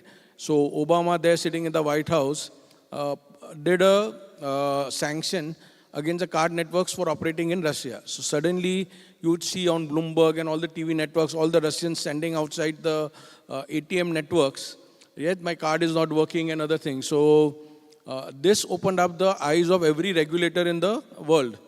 So now if you see across the world, the opportunity has opened up is where every central bank in every country is going in for licensing of the payment system providers. They are acting for data localization in their own country. They are asking for, having their own network, just like how we have an NPCI and RuPay card. So these are the opportunities that are opened up. So as we take our technology stack abroad, it opens up a lot of for us to grow internationally in various markets which are high these things. So I think these are the few of the horse macro things that will drive in the next decade. Yeah, thanks, Sushas. I think rightly so. As you would hear, that from a UPI standpoint, that is something a WIP, right? I mean, from a cross-border. And yes, it's a process which will take some time, but definitely I think there is a potential to kind of exponentially grow. Rahul, this one is for you. We talk about volumes, we talk about the client experience and all, but one of the tricky one to you was in terms of the cost. Indian customers are very cost sensitive, right? I mean, no one likes to pay, even I don't like to, when it comes to transactions. So considering that, how can someone continue to remain in the game? Yeah, that's a very interesting question, and actually to some extent a little bit controversial question as well. See, in general, the margins for payments business in some of the developed countries, other countries, is almost 3 to 4 times of what we have in India. And then the real question comes, whether there are enough kind of margins within the payments business to kind of plow it back to continue having more innovations within the payments ecosystem. But I think India has its own solutions, very unique to the way we have. Like, we have been able to get to moon at a fraction of cost of what of the other countries have done. So I think India has its own set of unique solutions. We have to figure it out. And I think one obvious solution, which most of us hear, is through payments, a lot of data, where the data can be used for lending. And while it is one of the solutions that we're thinking about, at least I think there are 3 or 4 more levers to really see how probably we can get lower cost or say higher margins in this business. I think first is to, and Vishwas talked about mindset, and maybe I'll borrow this word to kind of talk about this. The mindset of about when you think about online payments. Today it's almost like, and frankly I think charging consumers for payments is going to be very difficult. But if we are able to provide the right kind of services to the businesses, I think they would be happy to pay for these payments. I'll give an example. Today, everybody thinks of, or most of the business think of payments as a cost of doing business. But how we change the mindset and say, okay, payments is about getting more revenue for a business, and to have the solutions around this, like affordability, right? The banks have EMIs, there are some new affordable solutions. You can't do it in cash, right? It has to be online. So whether there can be right kind of solutions in affordability, which rather than being just a payment option, can become a revenue driver for the business. Say the affordability is visible when the customer walks into the store, rather than when they are paying in the store, or when they are searching the catalog online rather than paying. So it's really like, loyalty, rewards, and points, those work far better in an online payment ecosystem than, say, a cash transaction ecosystem, right? So there are ways to really think about payments as something which improves revenue for the businesses, and therefore they should be able to pay more for those payments. So that's one of the levers which is actually, I think, working when we think about it, Razorpay. The second major way, I think, is about how we can build services or products adjacent to payments. How we can do smart routing of payments, which is higher success rate, or whether we can closely integrate with, say, the procure-to-pay platforms to make business payments far more seamless, or whether can be solutions like UPI plugins, which helps merchants to create their own handles and therefore closer control over the consumer. So this is about thinking about not payments as just from where the transaction starts to stops, but all other adjacencies around it, and as a bundle, can we kind of get a better solution to it. And third, also, I think within payments, there are opportunities to make kind of better margins versus probably standard payments, like, for example, cross-border. And today morning also, there were some discussions around how India is focusing on significantly increasing the cross-border payments volume. It's also coming from the fact that most of developed countries has like close to 20% of cross-border payments. India has single-digit percentages, and there are some pools in Forex, etc., to kind of make money. And last, which I believe is very important, and also kind of borrowing from Vishwas on globalization, most of the fintech companies have built platforms for India and in India, and they have seen the scale and the volumes, which probably makes it really easy to take it to some of the other geographies as well. Now you have fixed cost here. If you can scale over multiple geographies, you can start making some better money. So these are some of the things that I think, and we're also kind of experimenting around those. But fundamentally, I think consumers, I think, going to be very difficult to make them pay for the transactions, because ultimately they see it as a cost of transaction, not in any other way, which is adding value, what it does for the businesses. And by looking at these 3 or 4 things, I think there's this opportunity to see how we make kind of good margins, reduce costs, increase revenue, and get enough funds to kind of plow back into the investment to make all these new innovations around payments happen. Okay, thanks, Rahul. So in short, figure out another avenues in terms of a cross-sell opportunity wherever it is possible, and give value-added services, as you would say, where customer is happy, willing to kind of extend or provide that extra buck. Thanks, that was very useful. Hari, this question is for you. You've been on both the sides, both on the consumer and the merchant side. What are the kind of new opportunities you could credit due to this exponential growth? So 2 things. One, yes, India has a very large young aspirational population, 60% of the people less than 30 years of age, right? Creating the awareness first, which is what has happened in the last decade to it. So the cart has been made. What is the engine that is going to drive the growth? Yes, transactions have helped to create multiple use cases, as what Hitesh mentioned, right? Data is helping to create multiple use cases. One strong use case that we see is credit, right? For the young population, yes, where is growth? Aspiration is here. While aspiration is here, the means to the aspiration, there is a gap between the means to the aspiration and the aspiration, right? And how does that get bridged? The bridge happens through credit. And I clearly see the digital transactions providing the avenue for bridging this gap with credit. We heard in the morning as well from the BCG discussion, 36% of the digital credit is being facilitated through fintech. It's not about generation, it's also about taking the customer through the journey. This is from the, not just from the consumer point of view, also from the merchant point of view, it is helping credit being delivered to the merchant on the transaction page, meaning a lot of aggregators provide this as an additional service to the merchant because there is understanding of what is the business the merchant is being able to generate, right? And the second trend that I see happening over there is convergence of multiple form factors. I think we've created multiple form factors for facilitating awareness for consumer at convenience. But the next decade is going to happen by providing multiple form factors into one. If somebody wants to scan a QR onto it, add a mobile POS onto it, whether it is UPI or a card, everything is available in one single go.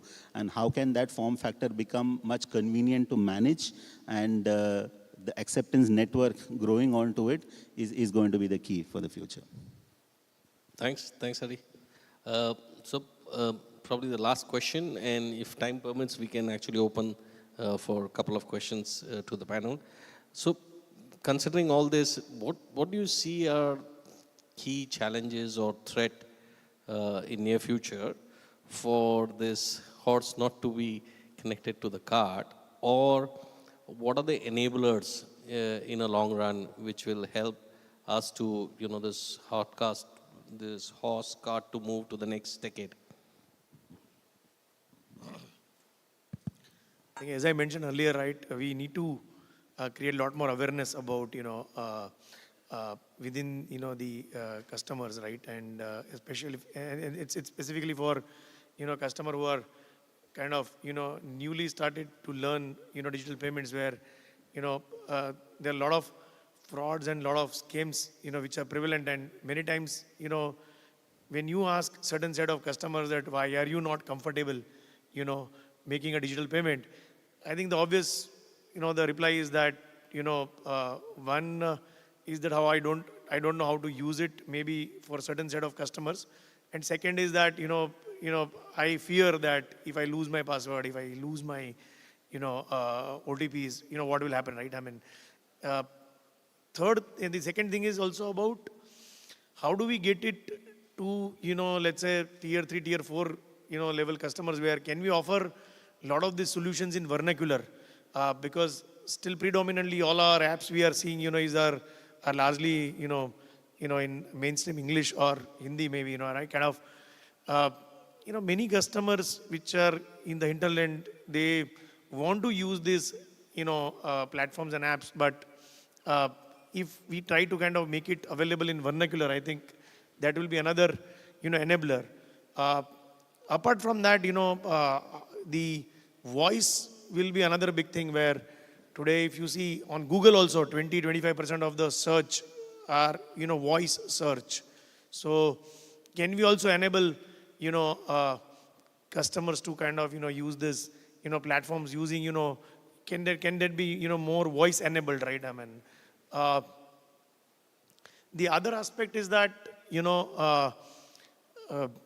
as kind of my other fellow panelists mentioned that payment as a business, very thin margins, right? I mean, so how do we innovate and create more products and services which can be monetized using payment rails, and payment can actually become a base core support function and not a a business where I aspire to make money, right? But on top of it, I build a lot of services and products through which I can monetize it. See, monetization is a very important aspect of it, right? I mean, if you don't create a right set of monetization structures, I mean, there is a limit to which, people will keep funding it. So, as a society and all of us, I think we'll have to kind of think it thoroughly that, while, the services, quick services or quick payments are good, but also one needs to kind of, be cognizant of the fact that it all comes at a cost. So one needs to also create an enabling framework where, we are able to monetize, some of these, services. Yeah. Yeah, thanks. I will just add a couple, like all the points were relevant, and I'll just add a couple of more points to it. I think in general, we have been very progressive in terms of having different policies, different interoperable frameworks to kind of enable payments and banking in general. I think still, I think more that can be done, for example, interoperable KYC, etc., which can help smaller merchants to come online faster. I think that that's one thing probably which can be done to enable the acceptance of payment faster. I think the other element I would think about is also like for payments to happen, there are multiple technology players or banks which come together. And with a lot of new things happening, whether say on UPI credit or QR payments, etc. I think there are some very big use cases where still technology breaks. Like for example, payment on delivery. Still there are big challenges where the payments happen, the consumer would say payment has happened, but the delivery guy has not accepted it. How do we have some kind of more seamless technology solutions to kind of enable this over a period of time, I think is something which would be very important. And also in general, I think our overall regulatory framework has been far more kind of supported in expanding the scope of payments, and something like OEIF guidelines, which are coming to kind of also increase the overall amount of transaction value for cross-border payments. So I think things are broadly all in the right direction, but primarily, again, the right technology, the right focus from the regulators is what's required to kind of make it to next level. Okay, you want to talk about the challenges, the payment systems. So essentially, it's coming from three parties, right? The first is the banks, second is the government, and third is the VCs. Okay, now going to the banks, right, as the transaction increases, right, a lot of, see the UPI transactions, when you say 46% of the world's transactions, real-time transactions, the scalability of the banks have to test, real waters, their core banking solutions.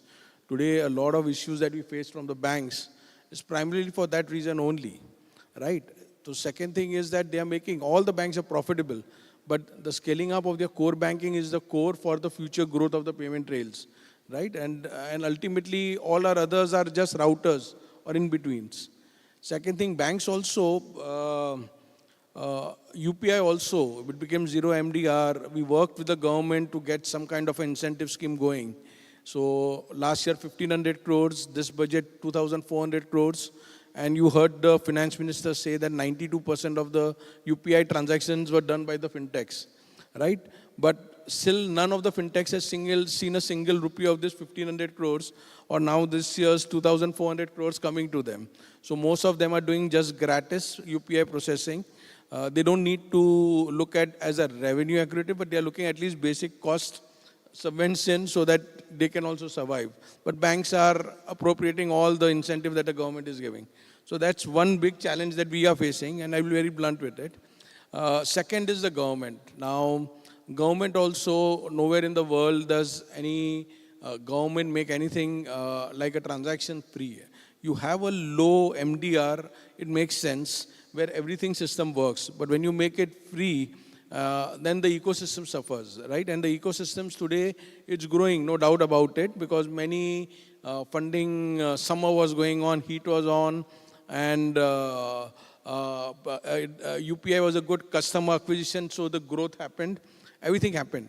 But ultimately, anything free won't last for long, and being on incentives. So there, where the government comes in trying to play such games or putting in such rules, is little detrimental for the overall growth financial that, because today we don't even have a 4 or 5 unicorns, and in China maybe whatever, maybe a closed ecosystem, but there are still decacrons there in fintechs which have made real profitable money in billions of dollars. Third thing is the VCs, right? So when the funding summer was going on, they put in like in every other vertical they go, right? Fintech caught their eye, and in every other vertical, the biggest loss maker is the market leader. So what happens is that those who are playing the logical business game, right? Those who are playing fully compliant, following all the rules, laws, they put so much money into it that they have to grow so fast. So many things, many merchants get access to Indian financial institution, which should not be getting. What that indirectly relates to with that kind of a growth is that a lot of laws, rules, licensing comes on to the other players who are following the law. So these three things are the danger mark. I think now funding winter is going on, but does not take time for change again to summer. So I think if all these three guys, these are the little dangerous question mark for the overall future growth of the fintechs. Sure.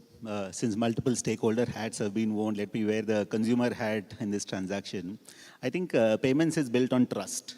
And for trust to be improved, it's going to improve the consumer attention towards the digital transactions. For trust to be improved, I think reducing the amount of exceptions or helping the consumer at the point of exception will become a key. While most of the infrastructure has gone in terms of building the transaction processing layer and improving them and giving forms, I think a robust dispute resolution is key from the perspective, is what Hitesh mentioned about frauds and scams, is on the awareness point of view. But even if a consumer who is aware about how to do a transaction, but if the transaction is failing, I think holding that consumer at that point in time and investing in handling a dispute becomes key from a consumer point of view. That's very useful. In short, I guess trust, security, awareness, use from a customer standpoint is important. So I think that's an enablers. I understand from a threat standpoint, which was 2010-9. I still recollect our prepaid card discussions. So we can have an offline discussions, and I think there are definitely ways and means to kind of address this cost aspect. Unfortunately, we're running out of time, so we could not take any questions. But yeah, I mean, panelists are going to be around. Anyone can actually connect with them and ask, any questions. Thank you very much for the session. Thank you.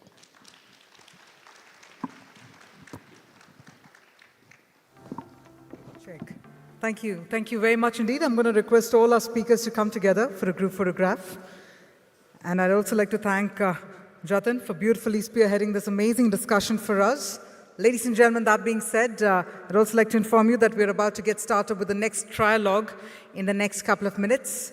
And the next topic is all about digital commerce as a catalyst for transparent, inclusive, and efficient governance. So that's the theme for our next session. For those who will be attending, I'm going to request you to please be seated. With that, one more time, I'd also like to inform our speakers that we have Perfios, our gifting partner, that would like to gift our speakers for their valuable time and presence.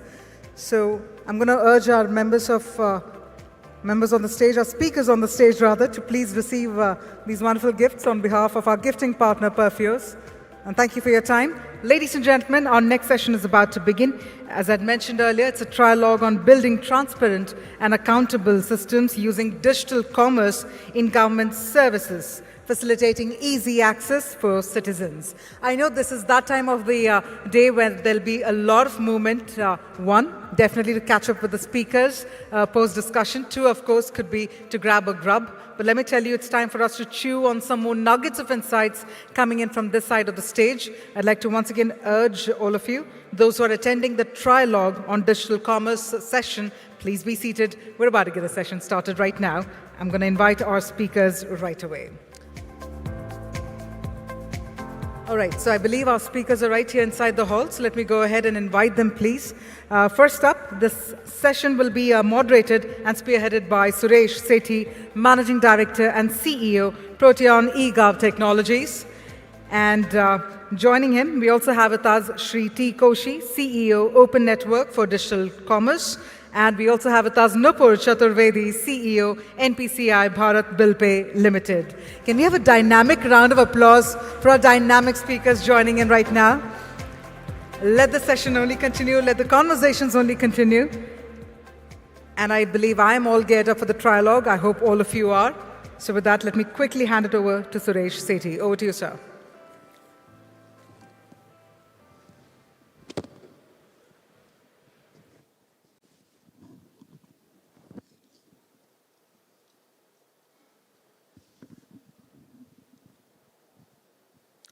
Thank you very much. Good afternoon. I'm sure this is going to be a very interesting session because we are still getting our head around digital commerce and digital commerce getting decentralized and moving from operator to a network ecosystem. So the context today is that ONDC is emerging as the most disruptive innovation we have seen that is redefining and democratizing e-commerce. As a model, it is shifting from platform-centric to a network-centric ecosystem. It is one of the most defining moments of our times. But in a decentralized network, the power equation shifts. It becomes decentralized. Decision-making is distributed among the network participants. And who better than Nupur and Koshi to address some of the questions around governance, around trust. So Nupur, first of all, coming to you. You represent an organization that probably is a pioneer in creating a digital commerce on an open network, bringing all the billers under one hood, open rails, open protocols. So from your experience of building a trusted national infrastructure, what principles do you think can work for ONDC? Yeah, sure. Thanks for asking that question, Suresh. I hope I'm audible inside the room.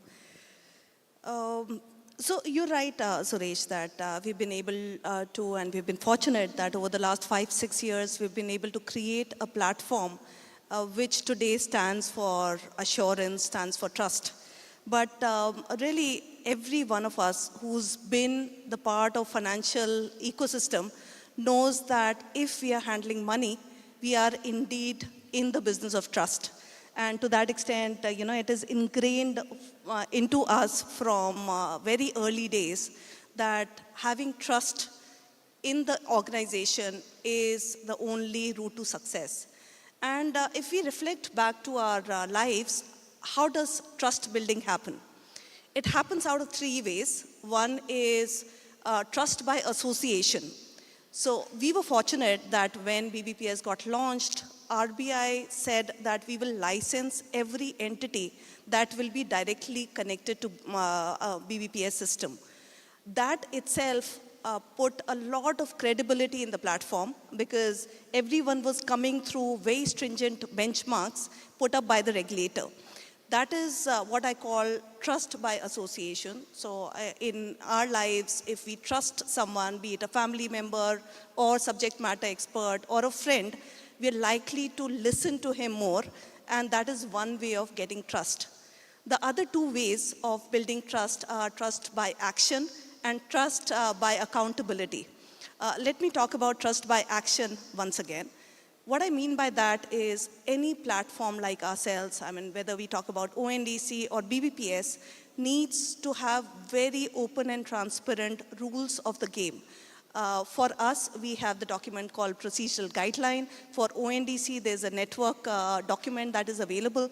And once you are very clear that every participant needs to abide by certain guidelines and they have to live by that, then building trust becomes a default. But not just that, we also have to ensure that our actions around building the system itself that is resilient, that does not go down, works a long way in building the entire ecosystem, which knows and is confident about taking our platforms to the external world. And finally, trust by accountability that happens when every participant in a network or an ecosystem knows that end of the day, if everything's going right, it is the easy win. But where things start going wrong, when there's a customer complaint or there's a seller issue or a biller issue, that's where everyone needs to step up, take accountability and ownership, and try to put that issue in the center and solve it at the fastest possible timeline. If these 3 are done, then I believe for any platform, and specifically any digital platform that is dealing with monies of people, can be built bit by bit. So a long answer to your short question, Suresh. Back to you. No, thank you, Nupur. I think it's sets the stage for putting the question to Koshi. So Koshi, trust by accountability. So now we know that a lot of rules and regulations are there which govern each dimension of an ONDC transaction. But at the same time, ONDC plays the role of a network facilitator. How do you see the overall governance and trust building amongst the users, especially considering there is no traditional regulatory body governing everything? Okay, it's a very important question and we are all trying to put our hand around it. But let's try to see how this is shaping up. If you look at, there is a very successful e-commerce industry today, whether it is in consumer goods, whether it is in food, whether it is in transport, mobility, all of them. There is a set of rules and regulations, laws for each of the sector. For example, if it is food, FSSI is there. If it is transport, the Transport Department regulations, etc. there. That is supreme. But then, each of the platforms who are in this operations come out with their own rules, which could be divergent. And the larger user base, whether you are a seller or a buyer, may not be very familiar with all of them because it's really confusing, could be very many. So that's why, as you very correctly said, when ONDC come in as a network administrator, we facilitate a lot more transparency on how the various participants of the network behave. So we have put in certain mechanisms so that collectively we can ensure. As you very correctly said, we are not a regulator, but we are an orchestrator. So we have, in addition to the top layer of the existing laws and regulations in the country, which everybody has to follow, we have added 2 more layers. The second layer, as probably you would know, that we have a network participant agreement, which means that every entity which is becoming a part of the network will have to sign up to this agreement, whether he is a large enterprise like Google or Microsoft or HUL or a small startup. The agreement is standard. And it's a public agreement available for everybody to look. And it's a very small enabling agreement. And then that agreement provides for all participants legally binding themselves to everything that is there in the network policy. So network policy that way become the club rules. And this is something that is evolved and published by ONDC in consultation to the various ecosystem partners. And many of these network policies are also factored in the protocol itself. So you are able to ensure compliance software basis, digitally. So if you look at the protocol, gives the digital layer, which is standard and public. The network policies give the governance layer, and many of them are mutually intertwined. And this is also a published document and a standard document. There again, any enterprise who come, whether you are a buyer application from, whether you are a telco or a banker or a fintech, anybody, they all will have to follow. So which would mean that anybody who's dealing with network will have a very clear understanding of what is happening. And they can give their feedback, and there is a collective mechanism of improving it. And third is that way we are not giving a cookie cutter solution for transaction, because at the end of it, ONDC is about commerce. So the buyers and sellers will need to have their own terms and conditions, which is their right. So the existing legal framework as well as the network policies provide for each of the buyer and seller agreeing into their terms and conditions mutually and through a digitally signed contract. And all these things are standardized, and this sort of help us to continuously build.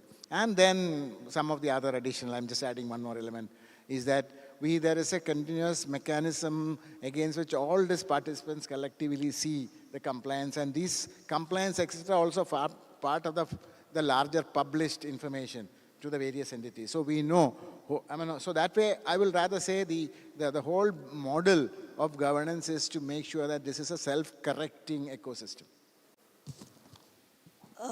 At this point, given the fact that this is a trilogue, and Suresh, we don't want to let go of the opportunity of learning from you.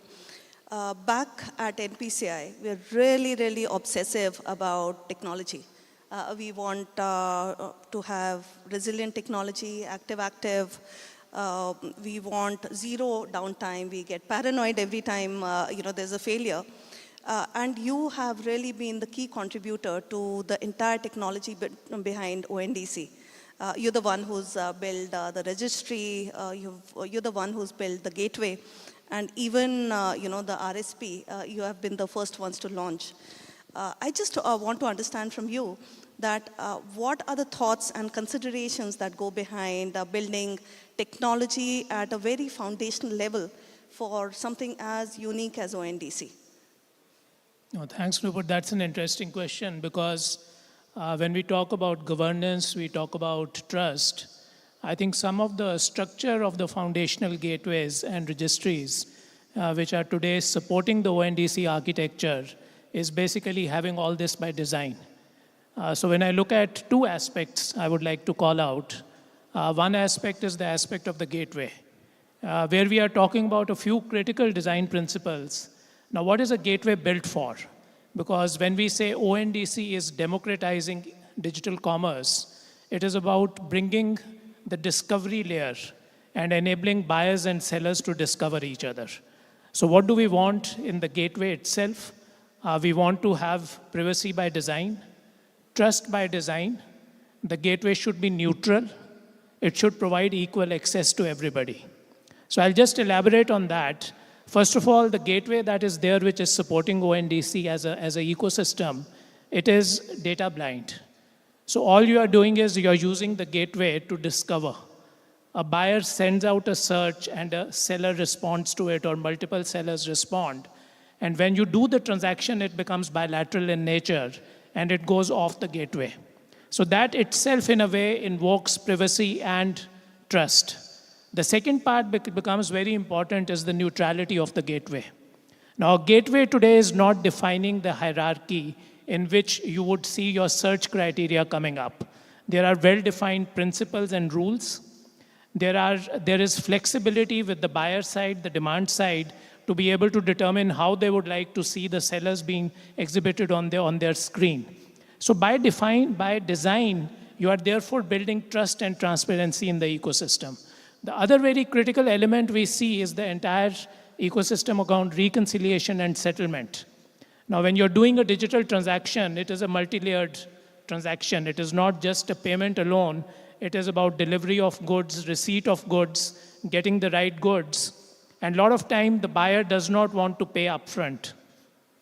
So the entire RSP ecosystem is today bringing trust, wherein you can decide and define how do you want to make the payment. And there are, again, business rules which are tech-enabled, which allow you to release the payments as and when you want to do it. So I think a lot of tech which is there, the foundational layer of an open ecosystem, is today enabling all of it through tokenized trust, which is helping create the sort of transparency and governance around the entire ecosystem which is built on top of it. But I think coming from there, to me, it's very important that as we are looking at building multiple open digital ecosystems, we are today seeing shoots coming up in the area of account aggregator, in the area of health, in the area of agriculture. A question to both of you, since you've built one system far ahead of time. Koshi, you're working on ONDC and building the entire governance model. So some of the things which we have been doing in ONDC today, how they can be replicated across other open digital ecosystems, we would like to hear your points. Okay, so I would like to look at this, the thought that you shared, from the point of view of transaction. If you look at, just giving a little concept, if you look at the internet, first we saw about information sharing. Open, transparent, and equitable. Then came about messaging, same way. Whether your email, you could be anywhere. Now, when the third layer, what ONDC, while the Open Network for Digital Commerce is the name there, it is all about enabling transactions. So the underlying layer is transaction, which is a commerce-aware transaction. This transaction could be anything. For example, it's not just about buying consumer good. It's not about, it could be about hailing a taxi. It could be about buying food. It could be about gaining training. It could be about employment. It could be gig economy, everything. or it could be buying agricultural input. So the beauty of an open network, at the abstract level, it enables every transaction. And then that is a foundation that ONDC has built. And there could be, if I just lightly use the word subnet, for example, agriculture have its own nuances. Mobility has its own nuances. If you look at education and training has its own nuances. So these sort of are able to develop its own nuances within the larger framework and easily plug into this large network so that it doesn't become walled garden. I'll just take one example. Let's say there's a B2B application helping the companies to buy inputs. Why should that be only limited to buying inputs? It could be the same platform should enable even to buy temporary workers or permanent workers. If you create separate, ecosystem, separate networks or walled gardens, one for people, one for training, or it could be that they want to train their team members. So the beauty of what we have sort of conceived is that is something enable such interlinkaged transactions among a wide cross-section of sectors. Any thoughts? Sure, Suresh. So what really we've witnessed over the last 15 years is that a lot of technology DPIs have been built step by step. So starting from Aadhaar, that gave identity and digital enablement to a large number of people in India. We have covered almost 99% by now. To UPI being another phenomena which the world is watching for us for, and now ONDC. And in between, there have been multiple other initiatives which have shown population scale success. I can think of CoWIN as one such example, and DigiLocker as another. Now, all of these are coming together for possibilities of combinatorial innovation. They are all leveraging each other, riding from each other. And I see this happening only more in the times to come. That being the case, it is important that, like Koshi said, the networks themselves have to be open and transparent so that every other participant is aware of what is happening within them. But also, there needs to be a common counsel and a common thread which is weaved across all these DPIs. This can happen through a larger network policy, which these DPIs will have to come together and form, but also through digital contracts. So, can an account aggregator framework, which is getting leveraged by OCEN, which in turn is providing credit to the ONDC network, can all three of them have some kind of a digital contract for redressal as and when a dispute arises? Just a common framework, a common counsel, common digital contracts, and all of them towards grievance redressal mechanism. Like I mentioned, as long as everything's going well, everything's good. But the minute there is a failure point, that's when the grievance mechanism needs to kick in and needs to support both the buyer side and the supplier side. So a lot of work needs to happen, even as everyone is coming together and starting to leverage each other's capabilities. Just adding one interesting point, because I want to just build on what Nupur has just said. See, for example, AA was the one that came first, and they already identified in terms of the exception and ODR framework with the ODR agencies coming. So when we came in, we said there's no need to rediscover, reinvent. So we just called up Mahesh and the AA team and said, who are the people whom we have onboarded? What is a framework in which you build the ODR for dispute resolution? And we are in the phase of implementing exactly the same fashion. And also what we did is we empaneled the same ODR agencies, and we collectively agreed when we had more, we will add together. So the beauty is if there is, since we are all working on the similar kind of architecture framework, the consumer also would know that irrespective of where he has a dispute, there is a common framework available and established providers there using SIM. And I just want to give this as an example. I think, that's a very valid point, the need to sort of work together on this. Yes, absolutely, and which is why, when we started talking about the payments happening on ONDC network. See, as long as the number of participants are small, it is easy to have bilateral arrangements, contracts, so on and so forth. But in order for ONDC to scale, it is important that the money can be enabled on scale. And which is why RBI, probably gave us the approval to support ONDC in the entire initiative. And we launched Knox as a platform to support the buyers and sellers being able to exchange money as seamlessly as they're exchanging information using ONDC protocols today. So, Suresh. No, I think it's a great example, and as we hear from Nandan also, that it's the combinatorial power of multiple DPIs coming together and adding value to each other. So a quick one, Nupur, while we are, I think, also running out of time. So 2 quick questions to both of you. First, Nupur, to you, with bill payments now simplified, what is the next frontier?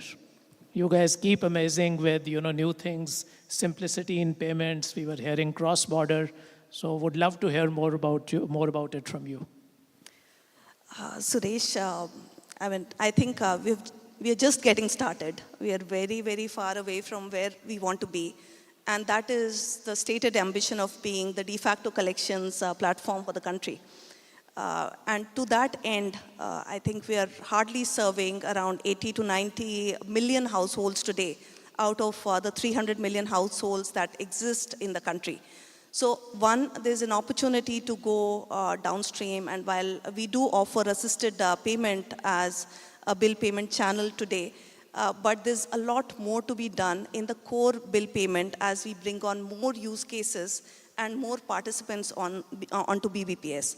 But more importantly, as BBPS, there are 2 big opportunities also waiting to be disrupted. One is around the entire B2B payments, where we feel that we can play the same interoperable role that we've played in the bill payment space. And last but not the least, while we have 60 million MSMEs in the country, there's a huge long tail of almost 100 million micro entrepreneurs, which are also looking at efficient way of collection. Think about the tuition teachers or your drivers or the plumbers, the works. We would want to be in a position where we are making it easy, even for the long tail, to collect bills through us. Outside of these 2, which are specifically around BBPS, we as an organization have launched a parallel platform to support ONDC initiative in form of Knox. And we're looking at building many such other settlement and information exchange platforms as we move forward. Just the way NPCI has been launching one innovative product after the other, we aspire to launch multiple platforms that can, create digital public good for the country. So back to you, Suresh. Thanks, Nupur. And Koshi, same question to you, but different. What new interventions, innovations can we accept at ONDC? You're already saying it's going into multiple areas earlier never thought about. So what to you will hyperscale and further solve for inclusion? The big ambition of ONDC, we are like a baby just starting to walk in 2 legs. But the big ambition is that it has eventually cover everything about commerce. So what does it mean? Every product or service which is catalogable will make that catalog visible in this network using ONDC protocol. And different kind of buying application would come, whether it could be fintech, it would be specialized agencies, it could be telcos, all of them will come to help their customers buy what is relevant. So that way the challenge for us is huge. We started with grocery and food. There are already other 8 domains which has gone live, including mobility and financial products. And there are another 21 of them online, B2B. And also we expect that soon we will enable international transactions for people to buy from the Indian network. The key thing is, while we are doing in technology-wise all this enablement, we also understand that if you have a larger participation of the buyer or sellers, today the participation is limited to about 10% for buyers and about 2-3% for sellers. We need to have a lot of developmental work to encourage the small and micro enterprises to benefit and leverage from it. So the biggest initiative that we are working with agencies like SIDBI, NABARD, we are working with agencies like philanthropic organizations like BMGF, we are working with Ministry of Small and Medium Enterprises, Agriculture Ministry, with a variety of enterprises who all have an ecosystem of entities who are not privileged to leverage the digital commerce, and that is a variety of initiative, and we feel that it is going to bring enormous fruits in the next few months and years as it comes. So thank you very much, Koshi Nupur. I think that was pretty, I would say, demystifying ONDC, but at the same time, giving the sense around governance, the trust layers, which are built by default into the very architecture and the principles on what it is built. So thank you very much. Thank you. Thanks, Suresh, for hosting us.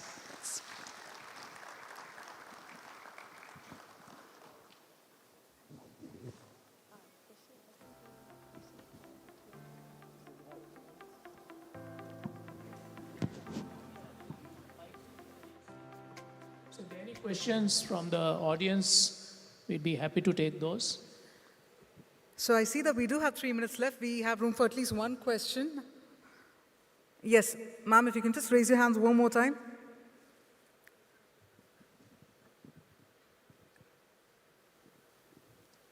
Hello, my name is Seema. I'm from Finaca Solution. I'm working as a business analyst.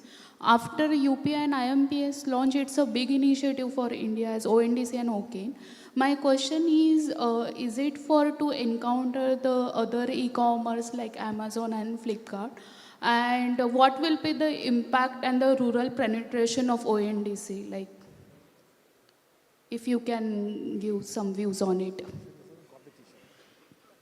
The spirit of ONDC is inclusiveness. It's not in competition with anybody, neither with existing consumer products or with the companies who are giving mobility. You know, the open network enables everybody to become participant. Unlike a closed walled gardens of existing platform, we are opening it up. So I believe that in due course, we would see a larger participation from all of them when they realize that it is enabling. For example, I'm just giving an example.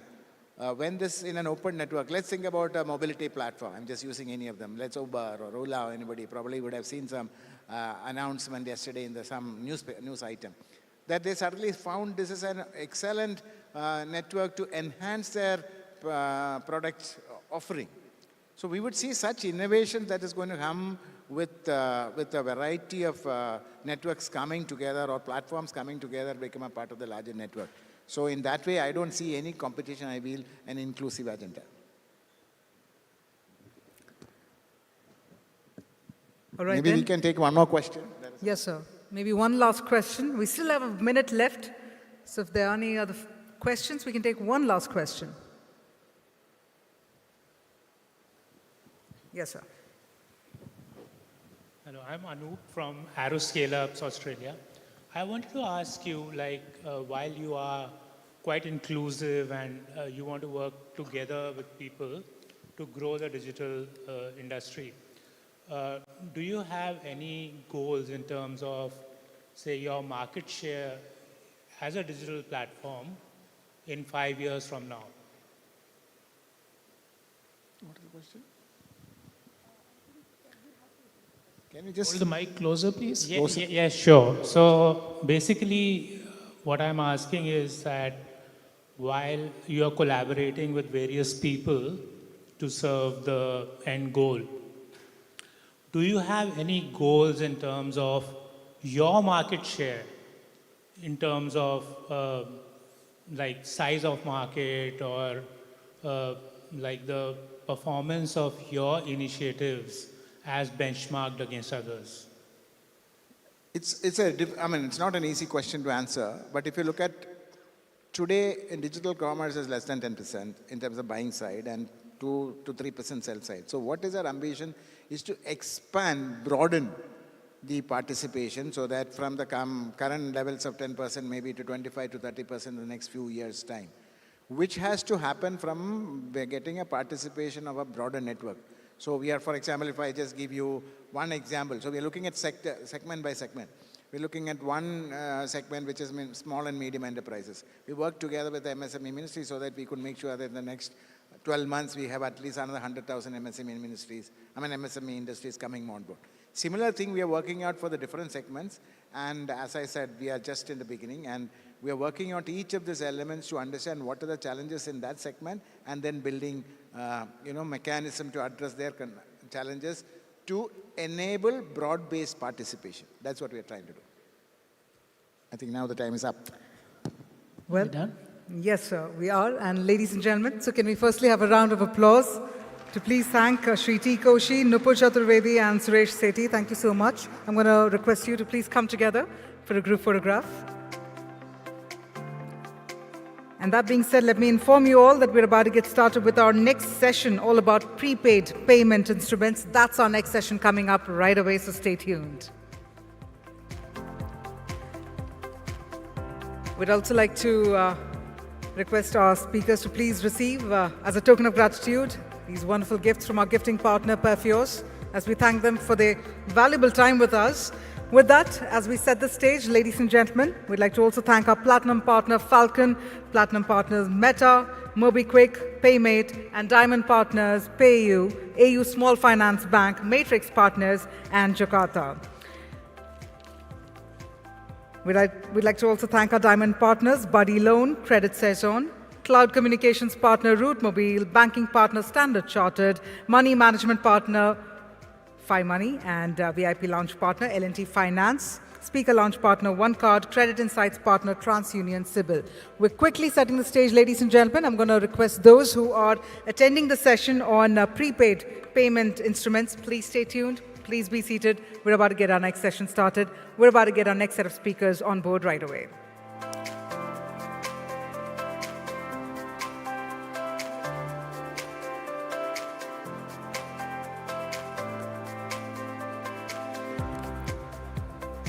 All right. So first up, there are always questions from the audience. Then there's that group discussion that happens post a discussion here on stage. And while we'd love to foster that, we'd also like to honor and respect the time of our speakers and you, our audience, which is why let's quickly go ahead and deep dive into our next session, prepaid payment instruments. Let's find out more about the way forward, the evolution, and most importantly, the scope in India. Now, to spearhead the session, may I please invite Prabhu Rangarajan, co-founder M2P Fintech, to please come on stage. If I could please invite Prabhu Rangarajan to please come on stage. And joining Prabhu, if I could also please invite our amazing speakers here. If I could please invite Kush Taneja, Chief Executive Officer, FamPay, Pranay Javeri, Managing Director, India and South Asia, Euronet Worldwide, Vikas Bansal, Whole-Time Director and Head Payments and Financial Services, Amazon Pay, Amazon, and Naveen Chandani, President Issuing Business, Pine Labs.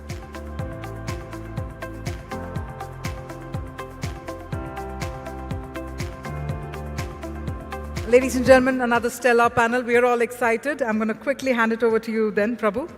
Thank you. Thank you so much.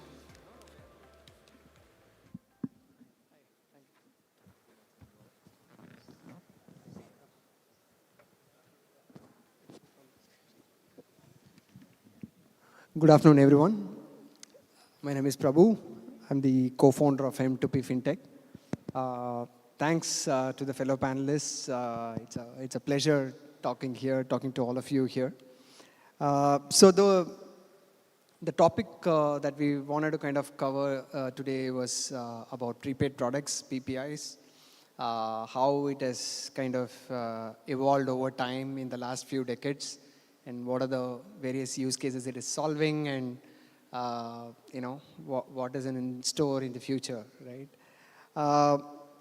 So I'll take probably a moment, in fact, part of our founding story as well. When we started M2P Fintech, we started with prepaid as the first product. This was back in 2013-14 when, at best, prepaid was used under a couple of different use cases like mail cards, gift cards. I think even Quicksilver was early in its days at that time. And then Paytm was a wallet player, one of the predominant wallet player. Freecharge was making it, really popular at that time by offering a lot of. So prepaid was specifically used in a set of use cases where bill payments and payments was made easy to reduce friction in payments. It was largely like a lightweight product as an alternative to bank accounts. But over time, it started evolving. And then with the mix of Forex, with the mix of other use cases, and then quite recently, we also have UPI on PPI. It has actually taken a lot of shapes and forms. And in partnerships with several fintechs, it has also evolved and actually brought in a lot of financial inclusion. And it has been one of the strongholds of Indian fintech story. So I'll probably take a moment. I'm due to lack of time, I'm not going to introduce each and every one of them here. I'll probably request all of you to kind of have a quick round of introduction about yourself, and then we can probably start with some of the use cases that you had solved, or some of the use cases that you think for your business, Prepaid has really helped in taking the product to the market. So I'll probably start with Kush. How do you think Prepaid has helped taking your product out to the market? Thank you, Prabhu. Hi, everybody. I am Kush. I am co-founder of FamPay. We launched FamApp by Trio in 2019 with an objective to provide access to digital payments to teenagers of India. There are roughly around 40% of Indian population who is under the age of 18, and they didn't have access to digital payments. Like, even if they were the most tech-savvy audience in the households, we used to say, 14-year-olds are the CTOs of every household. Still, they didn't have access to digital payments. They used to pay for all their expenses with physical cash. And in the times when UPI was growing like around 1,000% a year, we realized this is a great opportunity to provide payments access to them. And that is how we started. It's been 4 years, and the journey has been great. We have roughly opened around 2 million PPI instruments, and with that they get access to a prepaid card as well as a UPI. Looking forward to the panel. Thank you. Yeah, thank you, Kush. It is an inspiring story. In fact, my niece and my nephew, they use FamPay as a product. They are super excited to kind of, show or wave their phones and say, hey, I can make payments, right? It has really brought in the youth or the teens into the financial services fold. And we have caught them young, I would say, right? Like that's key. They'll adopt digital payments in the future. So coming to you, Pranay, do you want to kind of add? Sure. Thanks, Prabhu. Good afternoon, everybody. I think first and foremost, I would like to accord a very, very warm welcome to all my fellow panelists and the amazing audience that we have here. I'm sure we'll have an engaging discussion today. So I'm the managing director for Euronet for India and South Asia.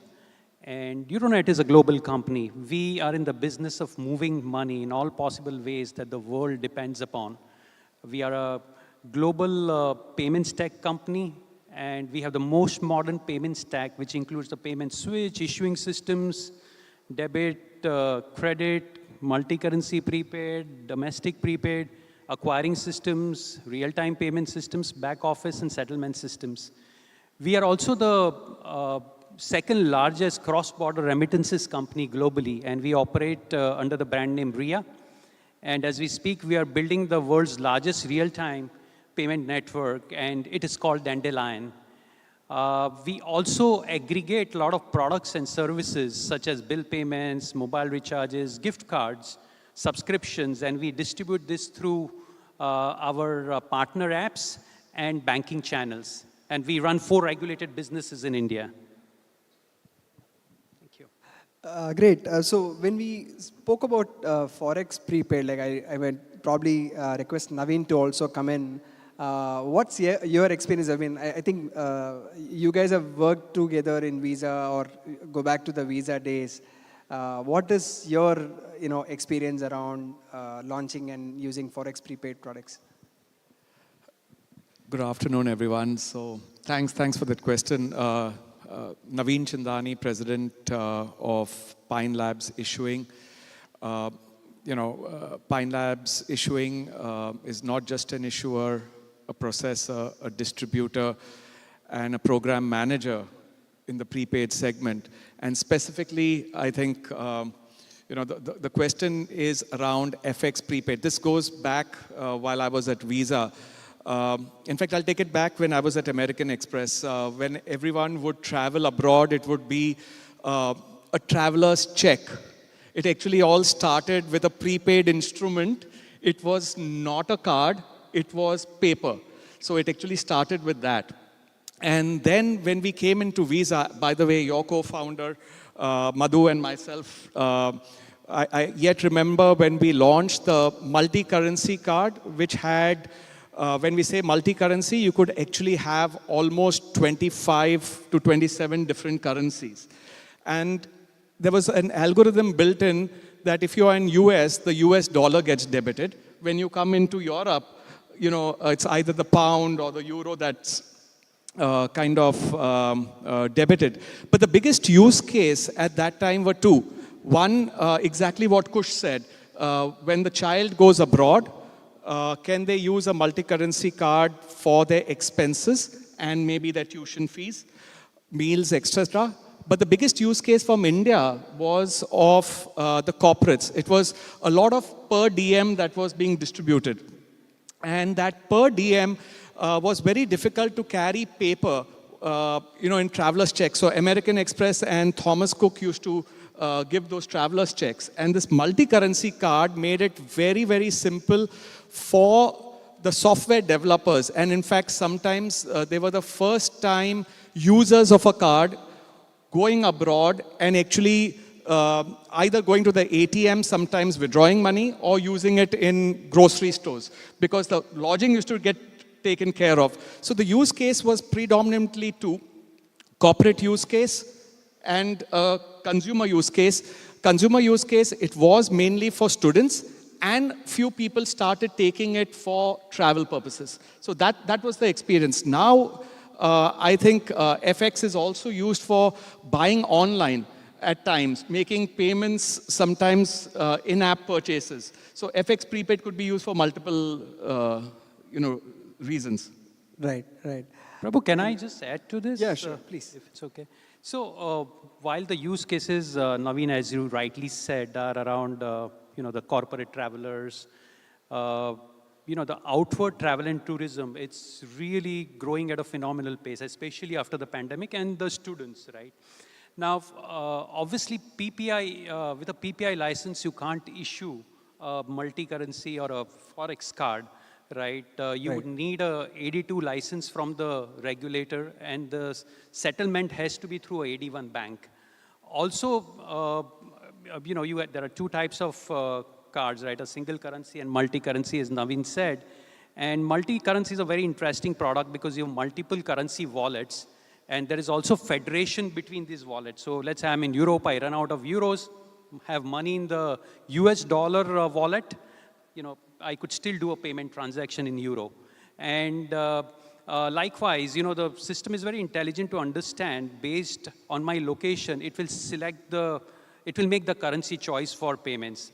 Also, there was a big discussion around TCS, and which has been deferred from July to October in terms of implementation by the regulator. Now, will it impact on the growth of the Forex card business? I don't think so. Maybe I don't see a major impact, because the regulator has said that up to 7 lakhs of rupees, there would be complete exemption from TCS under LRS.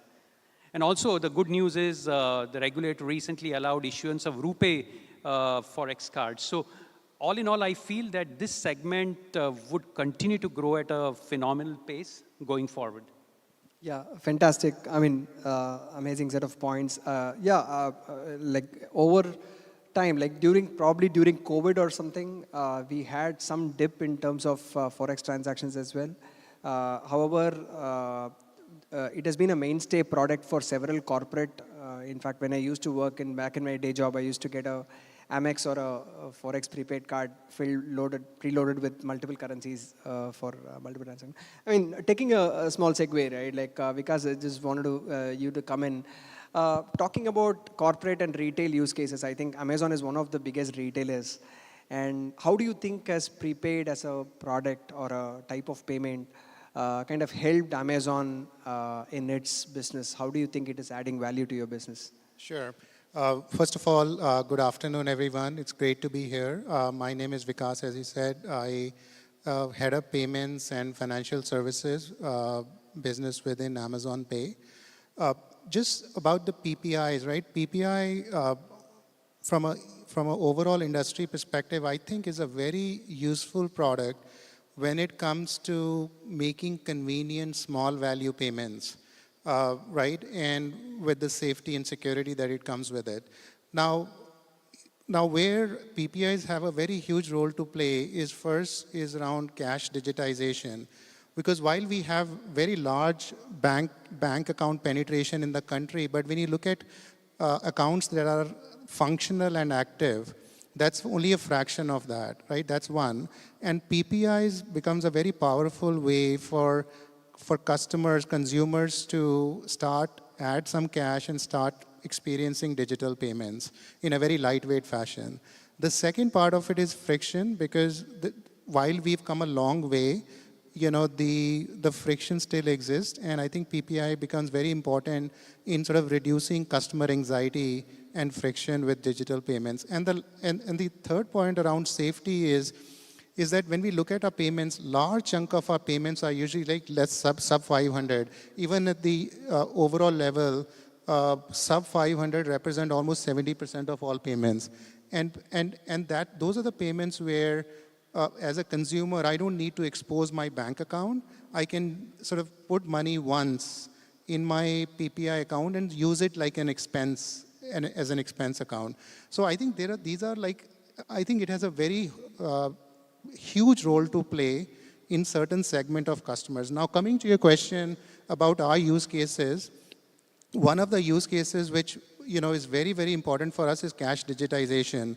With our last mile delivery network through the e-commerce, we offer this service to customers in which customers can cash load at doorstep and then use that then to experience digital payments. And we see massive shift from customers who were buying in cash to now they're buying digitally. And this is like really, really powerful. That's number one. Number two, as I mentioned on PPI, the failures are less than 1%. And when there's very high success rates, customers trust the payment method, and especially it becomes very handy when you have some deals going on or you're booking train tickets on Tatkal and others. You don't want your payment to fail, right? And now with the benefit of linking your PPI account to UPI, you can actually use your account everywhere, which is so powerful, right, and convenient. And then the third, link to that is that we've seen that the kind of adoption that it is getting is pretty powerful, right? And on a cost side also, right, because there's a lot of costs, right, to serve the customers. We also see, because when customers, use this, and in terms of when they pay digitally compared to cash, the cost of carrying cash is low, but more importantly, the cost of returns and rejects is low because people, returns or reject less. And the last point I would make is also, sometimes you shop and you don't like it, you want to return, right? In the past, it used to, anytime you want to refund back to your source instrument, it will take 7 to 10 days. But with PPIs, we've innovated and provided like instant refund. If you use PPI, we can give you instant refund back, which creates massive trust in the digital payments. So I think there are a lot of these use cases which I think are very powerful. The most important one being cash digitization at scale. Prabhu, if I could add, actually, Amazon and Pine Labs are partners. And one of the use cases I was hoping he would also say, he was talking about PPI basically in the open loop, but there's a gift PPI also. And the gifting use case is very big in India. We have a lot of festivals. So the consumers, could use it. So there is a gift PPI. And then there is closed loop gifting. So the gift cards of the brands which are offline, which are not marketplaces, would have the closed loop. And the use cases basically are twofold. One is when a consumer purchases it and gives it to friends and family. But there's another very, very huge market for corporate gifting. And that corporate gifting may be for employee rewards, recognition, may be for meals, like you had mentioned, may be, it's just for the channel rewards. It could be for consumer promos. It could be for influencer rewards. So actually speaking, the use case which he spoke about is the open loop. Within the gifting, they have partnered with us, and a lot of other corporates have also partnered with us to see how we could actually look at all these different use cases in gifting alone. So what I would like to say is prepaid is very, very versatile, and it could be used to any use case as long as we understand the regulation and we follow it. I think it's very versatile. Absolutely, totally agree with you. In fact, Amazon is one of the, as you rightly put, it's one of your largest accounts in terms of usage of gift cards, Quicksilver being the brand. Most of you would have actually touched that product in your day-to-day usage. So, taking a segue, like basically with such use cases, like when we talk about more and more about use cases, what are the use cases that you think, Kush, right? I wanted you to come in and talk about what is today's youth or today's teens expecting, and how do you think like you can solve for using the various versatile features that Prepaid has? Sure. Thank you so much, Prabhu.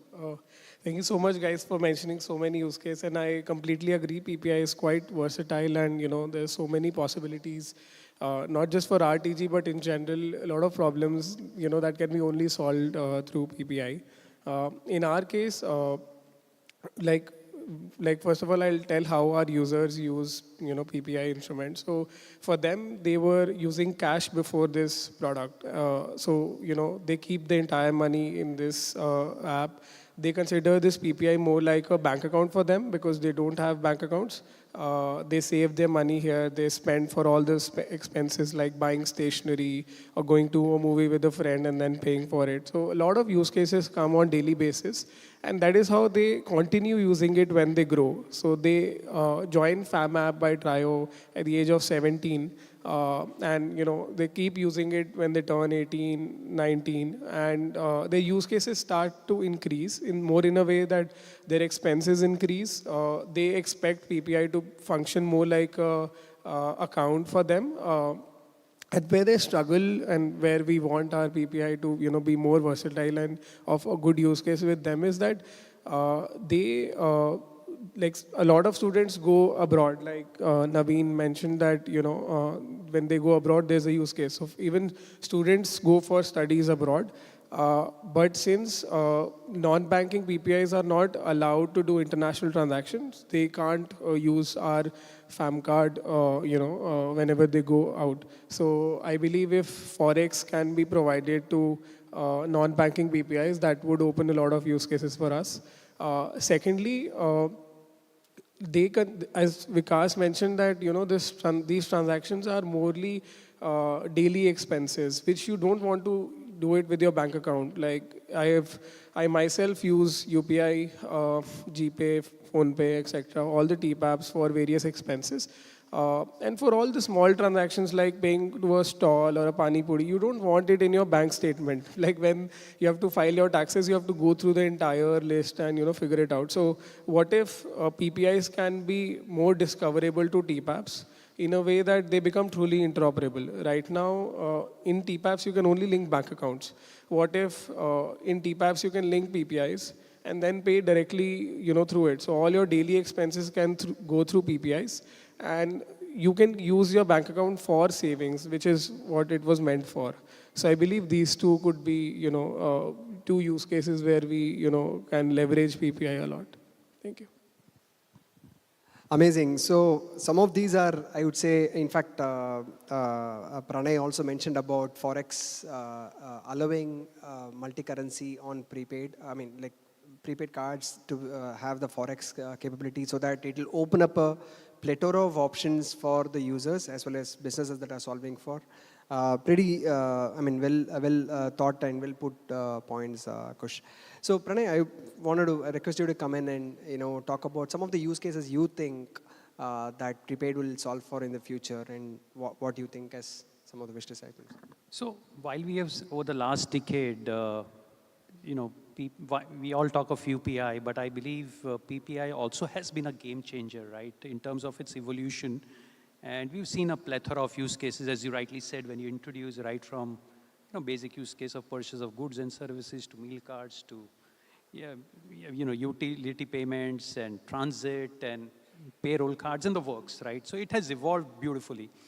If you just look at the volumes, right, did close to about 8 billion transactions in 22-23 in PPI, and the transacted value was 3.5 trillion rupees. Now, I'm very excited about the way forward and the use cases as well. Interoperability can bring in interoperability of PPIs can lead to creation of a lot of newer use cases. And maybe quickly just speak about interoperability. So issuer will have to ensure that a full KYC PPI is interoperable, either through card rails if it is a card-based PPI, or through UPI rails if it is a e-wallet. And obviously, the acquiring infrastructure is also mandated for interoperability. Now, this benefits the customer also to a very big extent. Let's say one important use case could be financial inclusion. While a customer has now a lot of choices in terms of doing a payment transaction at a point of sale site, I think one could even withdraw cash from ATMs and for a full KYC PPI product from ATMs and point of sale terminals. I believe, as I said, financial inclusion could be one, because with the regulator allowing PPIs, access to centralized payment systems, RTGS, NEFT, a user could transfer funds in and out of a account, right? So that's one case. And it is a definite alternative to a bank account, or on par with a bank account, right, with the liberalization which the regulator has done. Lot of people who are still not financially included, not part of the banking system, the financial ecosystem, they can start with a full KYC PPI and become a part of the larger financial ecosystem and digital payments ecosystem. So I believe there is a strong case over there. RBI at the beginning of the year, especially with our G20 presidency, allowed all the inward travelers, right, the international inward travelers, to experience UPI.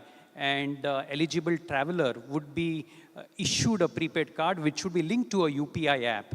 And then one could do a scan and pay transactions. So I'm sure currently it is for maybe G20 international travelers, but this would be extended to a larger group as well. Now, in terms of use cases, I believe that, I had 2-3 suggestions, which could fuel a lot more use cases. One was cross-border, which Kush spoke about, right? And again, the regulator should take a liberalized view, taking a cue from UPI for PPI as well, right? We are allowing cross-border on UPI, so why not on PPI as well? The second suggestion is in terms of co-branded arrangements. Currently, you could co-brand only with a company which is incorporated in India. It is a Indian entity, for example. But we work with a lot of global brands. We issue cards for them. We are one of the largest distributors of gift cards globally. If co-branded partnerships are allowed with foreign entities also, it would again open up a plethora of use cases. And lastly, while the regulator examined the BNPL use case and they came up with a circular last year based on the risk evaluation, loading of PPI with credit lines, was held back, was pulled out. But yesterday the regulator again announced from a UPI perspective, credit lines as a funding source. So maybe this could be reviewed again because, BNPL use cases flourished. Obviously, you need to wait out the bad actors, but there is a definite use case around BNPL as well. So these were some of the suggestions from my side in terms of interoperability, cross-border, co-branded arrangement with foreign entities, and relook into and review into loading of PPIs with credit lines. So these were some of my suggestions, and hopefully, use cases would evolve. Yeah, fantastic. So, talking about foreign entities, because I wanted to kind of bring you in on, Amazon being a foreign company, having set shop in India, like Amazon Pay, you guys had really doubled down on the investments and made sure like it is part and parcel of your original product, like where it is very closely embedded with your product as well. So how do you think, like what are some of the future use cases that you think of using Amazon Pay, using the PPI rails in your product journeys? Yeah, first of all, Amazon Pay is a completely local entity run by Indians for Indians, right? And the one thing we get is we get global expertise, right? Which all the work that is being done globally, we are able to bring it to India, all this innovation to India, so which is pretty cool, right, for our country. So in terms of future use cases, I think my fellow panelists talked about some of them. I would say it's again going back to the basics, right? That when we look at UPI, it has been a phenomenal success in India.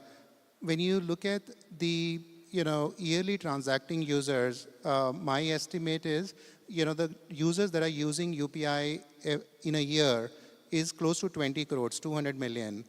And beyond that, I don't think we've yet penetrated, and it would be a long way when we go to like 50 crore or 200 crore customers, right? And I think that's where PPI can play a very important role, to my earlier point, on how that India, that part of the India is earning and spending in cash, is how can we use this lightweight product to get customers to put some cash and then use it for digital payments, right? And then at least based on our data, you see massive shift when you sort of start to see what is the convenience. Rather than standing a queue to pay a bill, you can actually pay your bill at your home, which is phenomenal. And I think that's something, this is a very important use case to see how do we expand coverage beyond what has been already done in India, right? That's number one. Number two, I think, is today, all our payment methods work very well when we have high or coverage or network. In a low network coverage, a lot of these payments start to not work. And this concept of offline payments, I think, because then truly I will leave my wallet at home, truly when I know that it will work in all network areas, right? And in crowded places and in tier 2, 3 cities, everywhere where I am. And I think PPI with this small value account, tokenize or to your device, can be very powerful in scaling offline payments at massive scale. I think to me, that's a very important use case, which is a pain point today for customers and something we can solve for. And third thing I would say is, we earlier used to click to pay, now we are touch to pay, and I think now we will, speak to pay and maybe just, imagine to pay, right? And the payments will just happen. And I think in PPIs can play a very important, again, role for innovation to say, how do we now make a leapfrog to voice-based payments and other forms of payments. So there's a lot of it, but those, 3-4 use cases to me are very relevant and here and now that we can use, PPI to solve those customer problems. Fantastic, fantastic. Naveen, you want to add your views as well? Yes. So I think all our panelists have covered quite a bit, but if I look at the use cases, I would say, what do we want to achieve as a country? As a country, we are looking at digitalizing payments. We have come a long way. Second is financial literacy, and the third is financial inclusion. And, the panelists have touched upon it. However, if I see this revolution actually started almost 15 years ago. There was so Mr. Naveen Surya, right? He ran It's Cash. And what was It's Cash doing? It's Cash was just taking our, urban help to actually send money back home, book tickets for their trains and their buses, and also possibly pay for the top-up of their mobile recharge. It actually started with that, and it was all on a prepaid instrument, okay? And then came the literacy, show, teach, okay? So it was assisted, and then it was taught. And then the jam came together. So I think this financial inclusion has started, and more people are now comfortable using their mobile and using a card. Now it's virtually in every app. So that is something which they will take back to the rural area and teach their families. So I think that's something which has played out well. The other thing is, if I take expense management, it's a super use case. It was the luxury of all of us who come from good organizations where they would give us a corporate card. But today you can have a prepaid card. It can be topped up anytime in real time and with the limits that you create. And it is actually being used for people who go to the rural areas. There are these, distributors and wholesalers where they have their people going, from village to village. And if there is no access to acceptance, they can use the ATM to withdraw. So I think there are multiple use cases that can come in. Financial inclusion is happening. PPI is playing a very, very big role in that. Financial literacy for the younger population. I think India is one of the youngest population. I think it's doing wonders. Fantastic. Great points from all of you. Just on a closing note, any other wish list, like Prepaid has been one of the products which has been very highly regulated over the last 4-5 years. There have been circulars after circulars. There are even, I would say in the same year, we have had more than 2 or 3 regulations changes on PPIs. What are some of your wish lists? I don't want to pick on any one of you, like any of you can answer.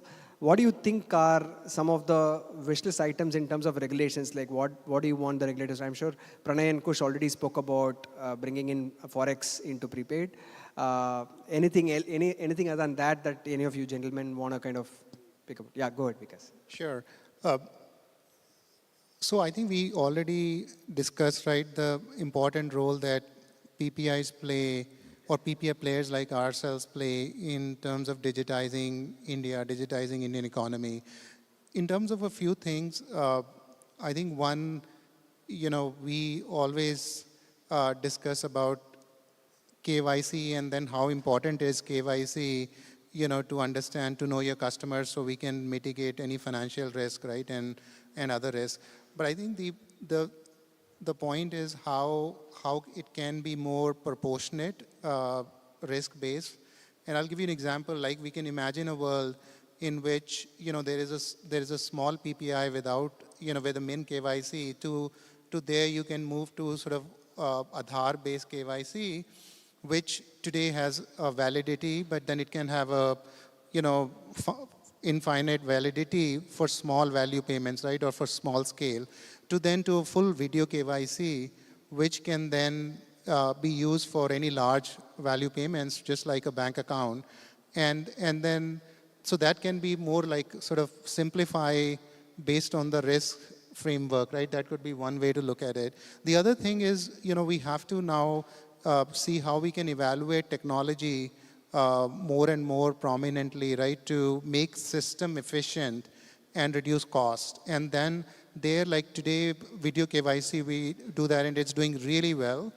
But we still have humans, right, that are kind of validating and checking all of it, which I think is very important. But can we now innovate and use technology so that technology can actually do a better, checker and maker than what humans can do today? I think that's something we are kind of innovating in, and where with the regulatory blessing, I think that can take us to a very different orbit in terms of RBI's also vision to at least KYC 1 billion customers, right? 100 crore customers.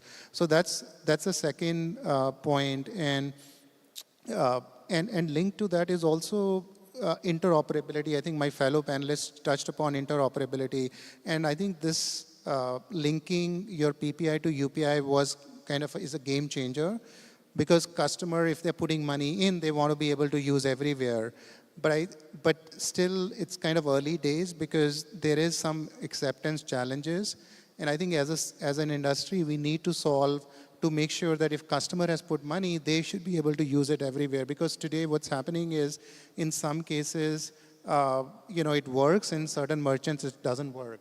So, and it is to do with, how they are accepting kind of UPI on PPI payments. So if we can solve that challenges and other things like small things, but at the end of the day, we have to make sure, one, customer, there's adoption when we have a more seamless way to onboard customers through this KYC, proportionate-based KYC process, to be able to have customer use it everywhere. 3, to be able to take the cost out so that the PPI players can run this efficiently and profitably. I think those would be the 3 things I would say, to make this big and large for India. Great. So thank you so much, gentlemen. I think we have a couple of minutes to take 1 or 2 questions. Anybody want to ask any questions here?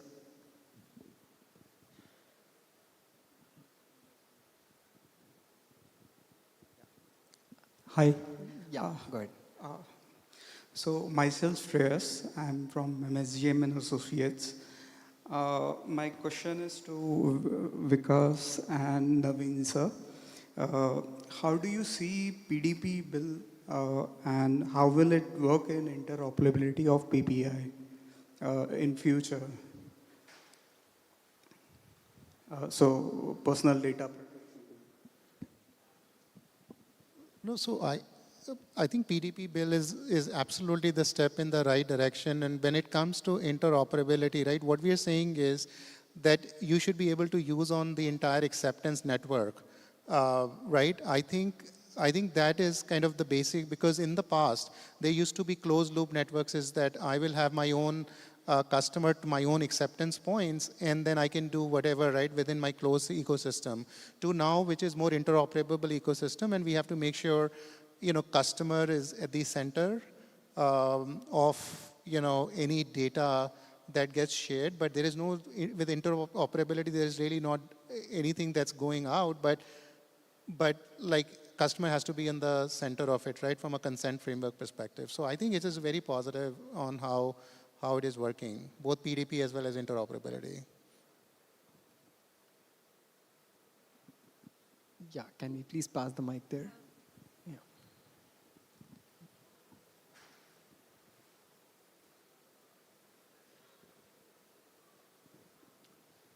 Hi, this is Rajneesh Arora, co-founder Spice Money. Vikas, this question is for you. I think you brought out the use cases which are very relevant for semi-urban and rural consumer, right? The customer who's not well served on digital banking and therefore, despite very high intent of doing digital payments, is staying away, right? How to convert cash to digital, right? So totally agree with that. The question is that, and I think one of the points that you made is around KYC, right? Like you can offer this only to a full KYC customer, right? And video KYC, as you said, while it's great, but it's not yet there in terms of being not really relevant for every segment of customer, right? Customers need assistance.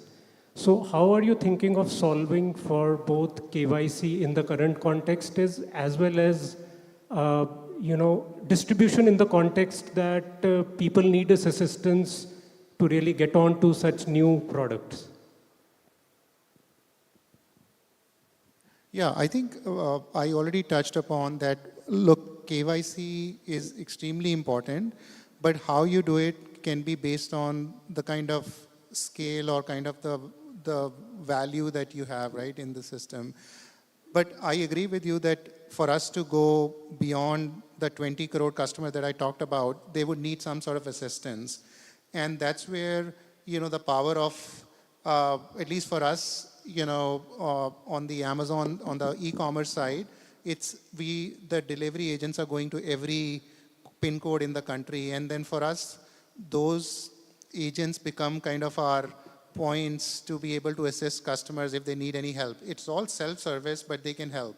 Similarly, like, the entire Kirana network, right, that we have in the country, and we see a lot of it for mobile recharges and other things, can also be those points to be able to assist customers. I think the key in all of it is, that we have to do in a very, very low and cost and efficient manner.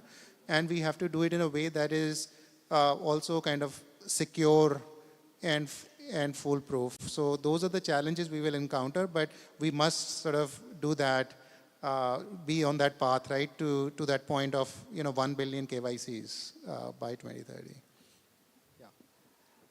Thank you so much, gentlemen. We'll probably take more questions offline due to, I think, it's almost time for the next session as well. Thank you so much, gentlemen. It was an insightful session. Thanks for sharing your views, and I hope our wish list items come true very soon. Yeah. Prabhu, one final statement before we close. See, we always talk of UPI, that's a star payment system, rock star. But PPI also has been a game changer. And with all the plethora of use cases that we have seen and the use cases that would come up, it has transformed the way people live, work, play, and pay with. Yeah. Thank you. Thank you. Yeah. Check. All right, thank you very much, Prabhu, and thank you to all the speakers. I'm going to request you to please come together for a group photograph.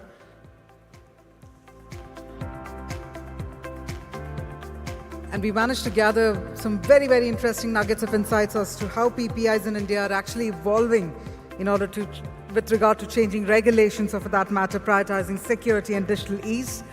Thank you again to all of our speakers, and I'm going to urge the team as well to please hand over these wonderful gifts from Perfios as our gifting partner. With that, ladies and gentlemen, I hope all of you are also geared up for our next session that's about to start right away. And the next session is all about making finance work for the gig worker. Before I invite our speaker, before we deep dive into our next session, I'd like to also take the opportunity to thank our country partner, UK Department of International Trade, as well as Australia Trade and Investment Commission, Germany Trade and Invest, our refreshment partner, PayPoint, hydration partner, Karnataka Bank. I hope all of you are staying hydrated. It's a long day, lots of sessions coming your way. Offline payment partner, Crunchfish Digital, investment partner, Peak XV, and digital escrow partner, Castlab. Now, this discussion will actually focus on all the cutting-edge ways that the fintech is enabling finance and benefiting gig workers in order to ensure that these independent professionals' financial security and progress is part of the developing gig economy. This is where the session will discuss the methods in order to empower them. This is going to be another very interesting trialogue coming your way, featuring some very, very amazing speakers. I'm sure all those who have just entered inside the hall, I'm going to request you to please come forward and take your seats. Looks like the stage is set. I believe it is. All right. So on that note, now before I invite our speakers on stage, we have an AV that truly sets the tone for this session. So let's have all your eyes on the screen, please. अरे पापा, अगर customer के साथ आप selfie लेंगे ना तो आपको 10 रुपए एक्स्ट्रा मिलेगा। जानना पहचान, हम काहे लेंगे सेल्फी? आज हम 10 डिलीवरी करेंगे। रोज आप यही कहते हैं। हाँ, जैसे रोज आप अपना जूता पॉलिश करते हैं। आज बहुत जल्दी आ गया। लगता है आज हमारा लकी डे है। सर, आपके साथ एक सेल्फी ले सकते हैं? हमको थोड़ा एक्स्ट्रा मिल जाता है सर। आज 8 डिलीवरी करें हम, हमारा हाईएस्ट। आप तो कितने दिन से हमारे साथ सीरियल भी नहीं देख रहे हो। हमारे बदले का तुम जो देख रही हो। पापा ये सब्जी है कि फल? क्या मालूम, हम कभी खाए हैं क्या? फैक्ट्री में 200 लोगों को संभाल ले, लेकिन ये ऐप हमारी जान लेगा। और हम आपकी लेंगे। अच्छा 20 डब्बा का ऑर्डर है, एक्स्ट्रा मिलेगा? अरे बिल्कुल नहीं, एक का जितना 100 का उतना। आप और कुछ काम क्यों नहीं कर लेते? तब खाना खिलाना तो पुण्य का काम होता है। अच्छा नहीं लगता है तुमसे काम करवाना। आप थोड़ी ना करा रहे हैं, हम कर रहे हैं अपना मर्जी से। 100 रुपए का कप बस 30 पे ही आ रहा है। तुम ऑर्डर किए? अरे किसी और को दे दिया। 5 स्टार जरूर दे देना, ठीक है? अब 2 5 स्टार, हमारा तो गया ना 2 डिलीवरी का पैसा। वो मजदूर है इसीलिए मजबूर है, या फिर वो मजबूर है इसीलिए मजदूर है। आपकी रेटिंग न्यूनतम स्तर से नीचे गिर गई है। आप समझ नहीं रहे हैं, हमारा रेटिंग एकदम से डाउन हो गया। आपको पता है आप कितने लकी हो? टाइम पे पैसा, आपकी मर्जी की शिफ्ट, पर आप लोगों की तो आदत ही बस कंप्लेंट करनी है। आदत तो बस चुप रहने का है madam.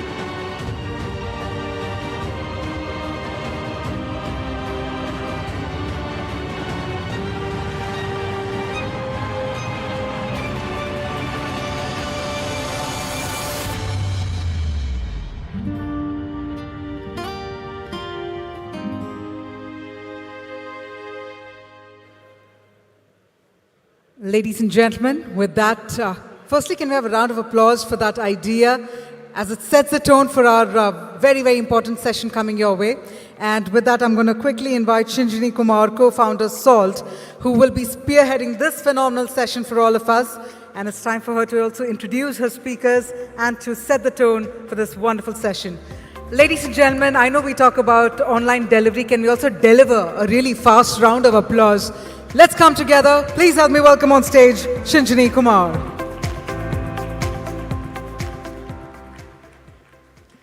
And now I welcome my 2 speakers here for this afternoon. Please welcome Nandita Das and Mr. Vijay Shekhar Sharma. Wow, ये बहुत बड़ा ऑडियंस है। मतलब अपनी आवाज साला खुद को ही सुनाई दे रही है। It's quite a sizable place. So first of all, we should give 3 cheers to the people who are hosting this show, yaar. It's a huge show. So hashtag GFF के लिए तालियां please. Naveen, Dilip, everybody who's hosted this is way too big than expected. So cheers to them. And thank you so much for giving us this stage to talk about something really, really important. And let's start the conversation. Thank you, Vijay. Thank you, Nandita, for making time. So I don't need to introduce my speakers today. All of you here know Mr. Vijay Shekhar Sharma. Yes. Sir. Oh, so this is the joke. Sinjini sits on my board. And I call her madam because in our board language, everybody calls each other madam. So she feels extremely uncomfortable. So she thought वो मेरे को sir बुलाएंगी, वो मुझे uncomfortable लगेगा. Thank you, ma'am. Okay, so you know Vijay and Nandita, I'm sure all of you know her. The trailer that you just saw is of her film, which I'm hoping many people saw, but if you did not and you get a chance to see it, you should. This film provoked me to organize this conversation, and I'm thankful to GFF for that, but I'm also really thankful to Nandita because she's very busy and she made time for it. What happens is that we always, in the FinTech Festival, or in any event to do with finance and FinTech, we talk among ourselves. So all of us talk about KYCs, we talk about, technology, we talk about speed. What I wanted to do was, so Vijay asked me, what is your purpose today? Why do you want to do this conversation? What do you want to achieve out of it? I see a very large audience. Most of you are builders. What I do want to achieve out of today's conversation is for you to actually get a much more clarity on who are you building for and what does the future look like. And this is all that I'm going to speak because I know once I hand over the mic to my esteemed panelists, then I'm not going to be talking much. But I do want to keep some time in the end for questions. So let's be efficient and ask Nandita first. What provoked you to make this film and what was the research for the film like? Thank you, Shinjini. It is indeed a very large audience. and the sound is echoing. As a filmmaker, that's a little bit bothering, but as long as you can hear it clearly. So yeah, Zwigato was born during COVID times.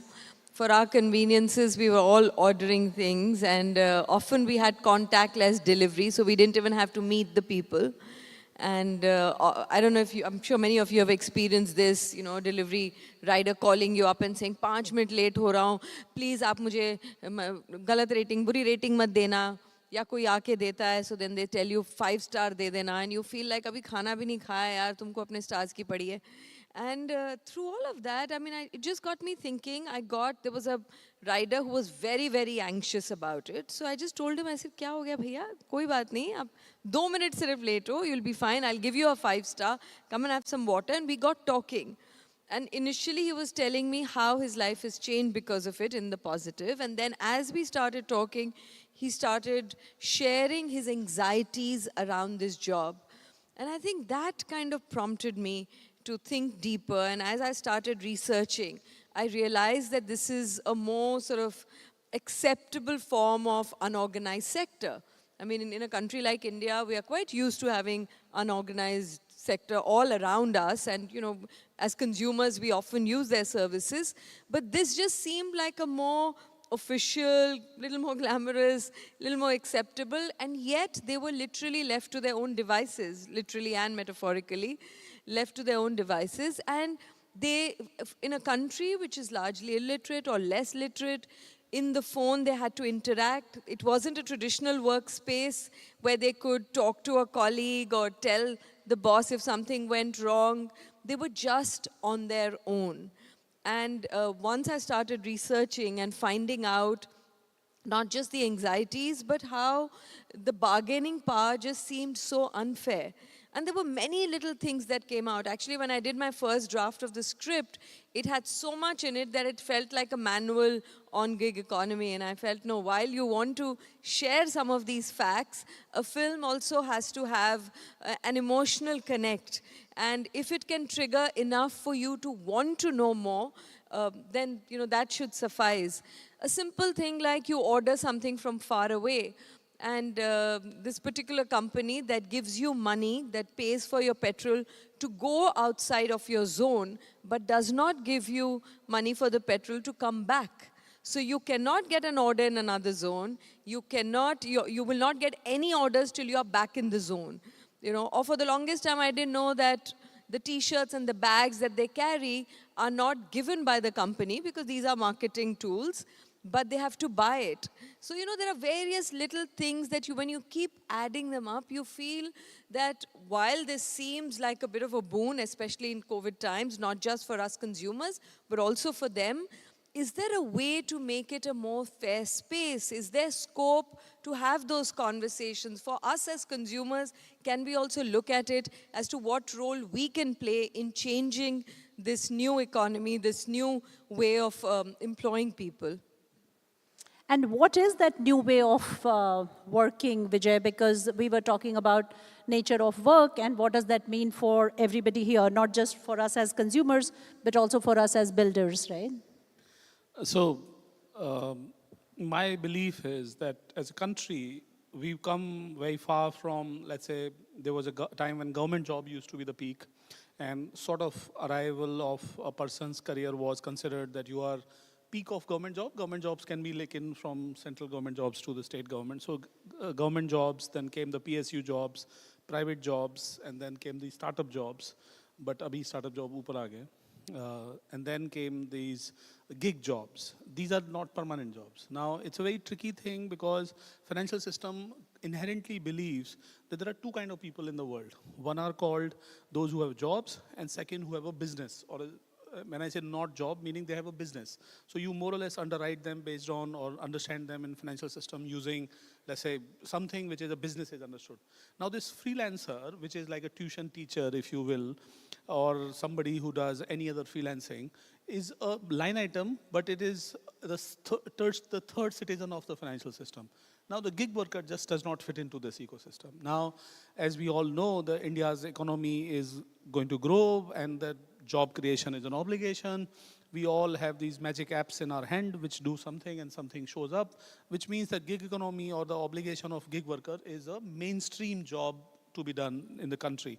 We can expect literally 50 to 100 million people becoming in due course part of this gig economy. So when we talk about understanding for building for financial services, we could build just like what I'm talking about, the different kind of job profiles.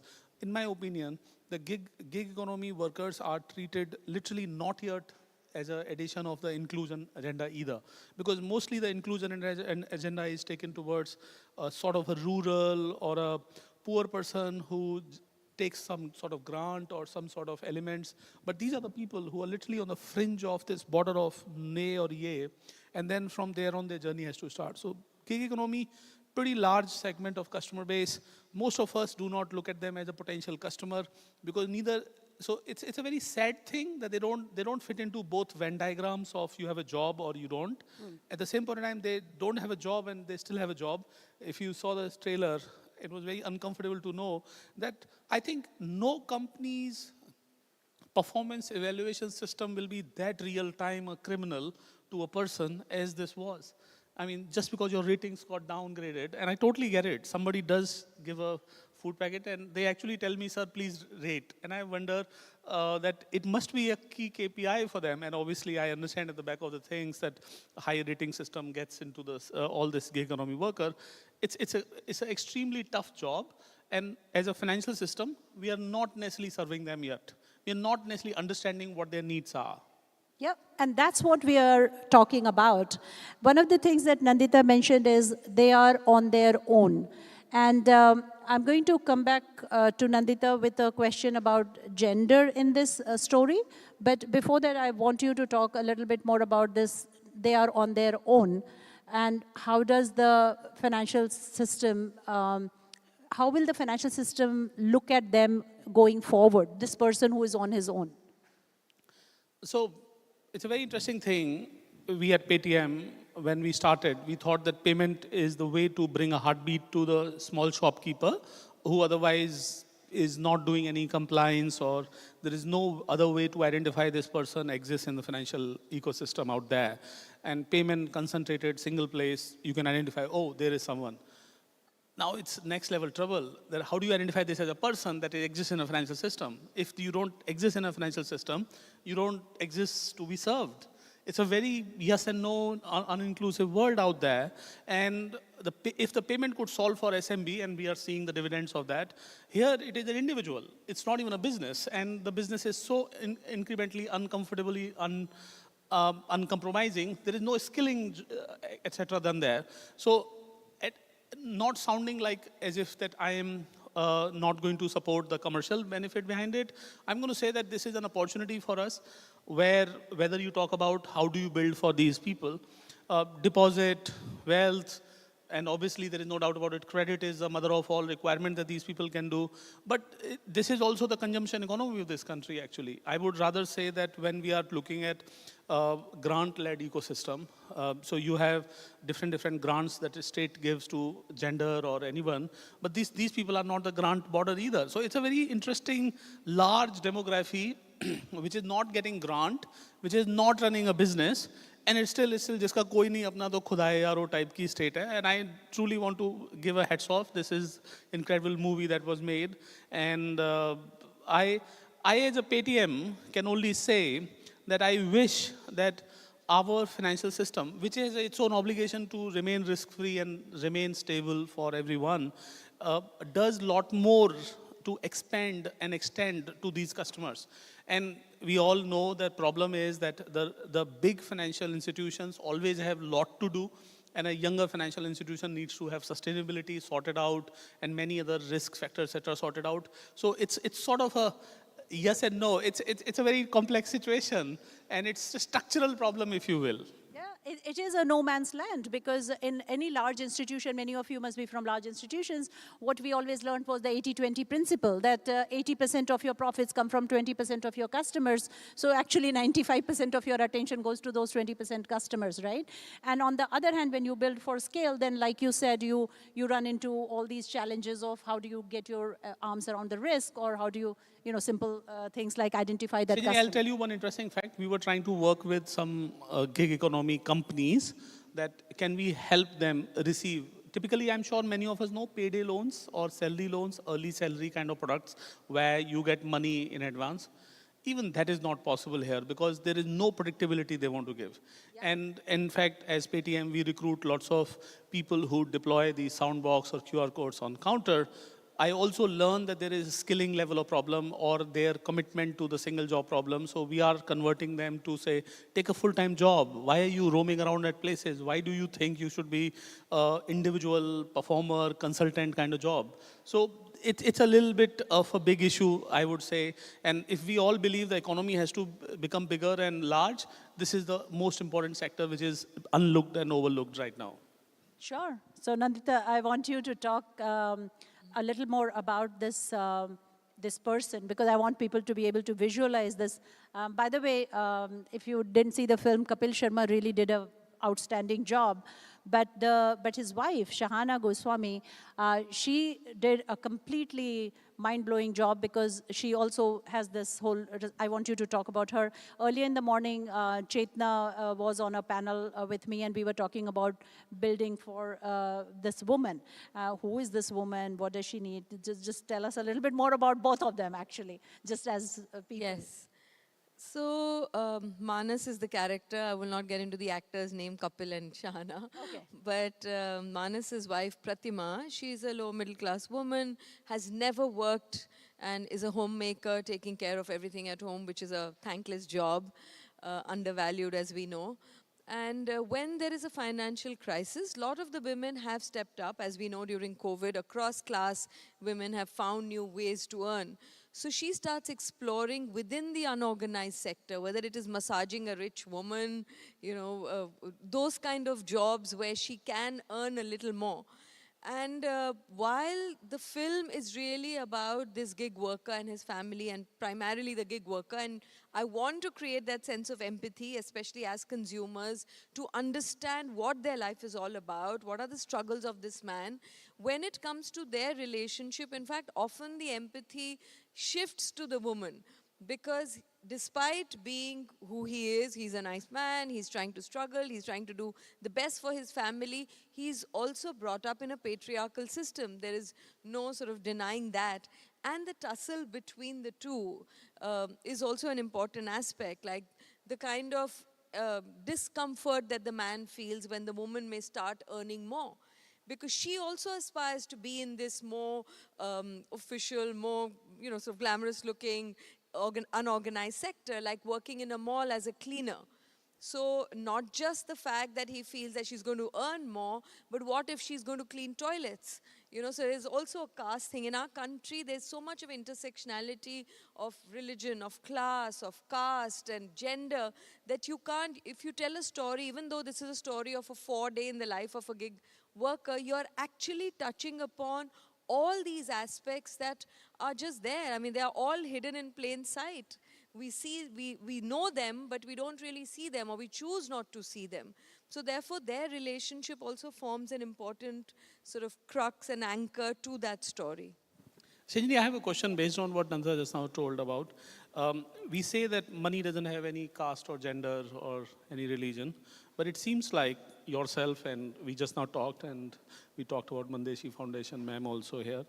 Is there a obligation to think for financial services for women as a different way? Why should it be? I mean, I understand that there are needs as women, there is different, and as a housemaker, there is something else. But is the financial system going to be thinking in a different way from a different vantage point if they're solving for women, and whether they are in gig economy or otherwise? I want you to answer, because you're the champion of... Okay, so I'm very good with anecdotes. So I'll tell you, when I joined Citi, for example, one of my friends got very excited and she said, oh, I'm your customer. She's the CEO of a company. So I went to work and I said, this friend of mine is is a customer. Can you find out what relationship she has? And the team said, we can't find her on record. And I said, she has no reason to not tell me the, truth. So can you look again? So after 2 days, they came back and they said, oh, yeah, we found her. So I said, but why didn't you find her earlier? And they said, because she was tagged as household, because her husband is also a CEO and he is the customer. So I'm just giving you this example because these systems would have been set 20, 30, 40 years ago. And the way financial system built itself, it assumed, I mean, one of my very educated, erudite friends always argues with me, he says, ये क्या कर रही हो? ये औरतों के लिए बना रही हो, मतलब क्या होता है? पैसा तो फैमिली का होता है. ऐसे कहने का मतलब पैसा आदमी का होता है. So, the fundamental structure of ownership of money and the way money gets used is different in households between the man and the woman. So if you don't think that, if you don't design that, and Chetna will have a lot to add and my team will have a lot to add from the product perspective, from the distribution perspective, from the solution perspective, from the data perspective, even to capture that data. I gave you the city example just to show that even to capture that data. कई लोग हम interview करते हैं, so I will ask कि, oh, you're coming from XYZ company with so many million clients. Tell me how many million of your clients are women. And they say, we don't keep that record. इसको हमें ये मानना चाहिए कि women का ख्याल नहीं रख रहे या हमें इसको इक्वलिटी मानना चाहिए कि वो स्प्लिट नहीं करना चाहते. मतलब there are two ways to look at it. I don't split my customer base into gender and I treat them all equal, or do you think that they are not able to take care of you? So Vijay, since you are the only man on this panel, I have to tell you this, and that being gender blind does not count for equality. Oh, that's a statement of the day. Being gender blind is not equality. Does not count for equality. Wow, very nice. To make equal, you will need to be aware of that. ये जो पूरी debate है ना कि मतलब आप women's cricket. अच्छा, मैं आपको संजनी, क्योंकि हमारे साथ बैंक के बोर्ड पे हैं, पेटीएम बैंक के बोर्ड पे भी है, तो मैं आपको एक रियल स्टोरी जो हमारे सीईओ ने सुनाई बताता हूँ कि हमने कुछ inclusion centric of women agenda के अंतर्गत बैंक अकाउंट खोले और वो रूरल पंजाब में खोले. And you may not believe it, वो लेडीज़ ने आके हमारे सारे डेबिट कार्ड वगैरह जो बीसीज ने दिए वो सब फेंक दिए. इसका कारण ये था कि जो उसके हमारा एक प्रोसेस था जिसके अंदर उनके घर पे हमें लेटर या वो भेजना था जिससे उनके हस्बैंड को पता चला और उन्होंने फिजिकल वायलेंस का विक्टिम बने. उन्होंने बोला कि अकाउंट बंद करा के आओ. And all because that there was an obligation in financial system to send a letter that you have a physical existence, and that physical existence created a nightmare for them. उन्होंने बोला हमें तो आपने बोला था कि अब अकाउंट खुल गया, हम साइड में कुछ पैसे बचा लेते, लेकिन अब आपने घर में लेटर भेज दिया, अब हमारे खसम को पता चल गया, उसने हमारे साथ. So you have answered your question. Well, I understand, and you've been a central banker, so my question to... I knew it was going to get to that. My intention was to say that is there something specific in finance we have to do to serve women of this country? Nandita, what would have worked for Pratima? If you can take a shot at that. I mean...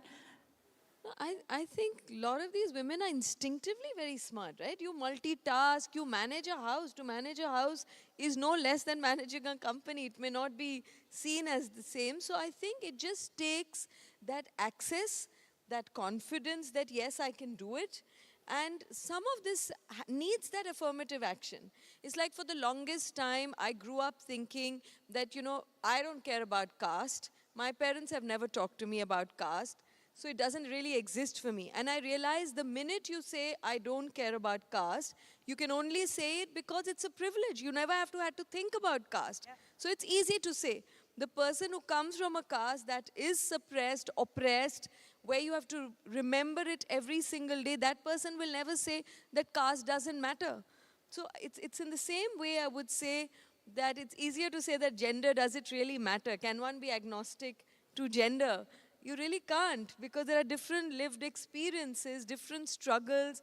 So therefore, the systems also have to understand and cater to that. Yeah. And that's why sometimes, we live in such silos. Like, I know nothing about this sector. I would not even know probably 2 people in the entire, the 35,000 people that are here. I probably know 2 people because our worlds just never meet. Yeah. But for people like me who are sort of more in the artist world or in the social sector, we need to understand that it's a handicap. There's no joy in saying I know nothing about finance, and Shinjini has been trying to convince me that I need to know more, and there is a natural resistance. And you know more now. I probably know a little more thanks to you and your team.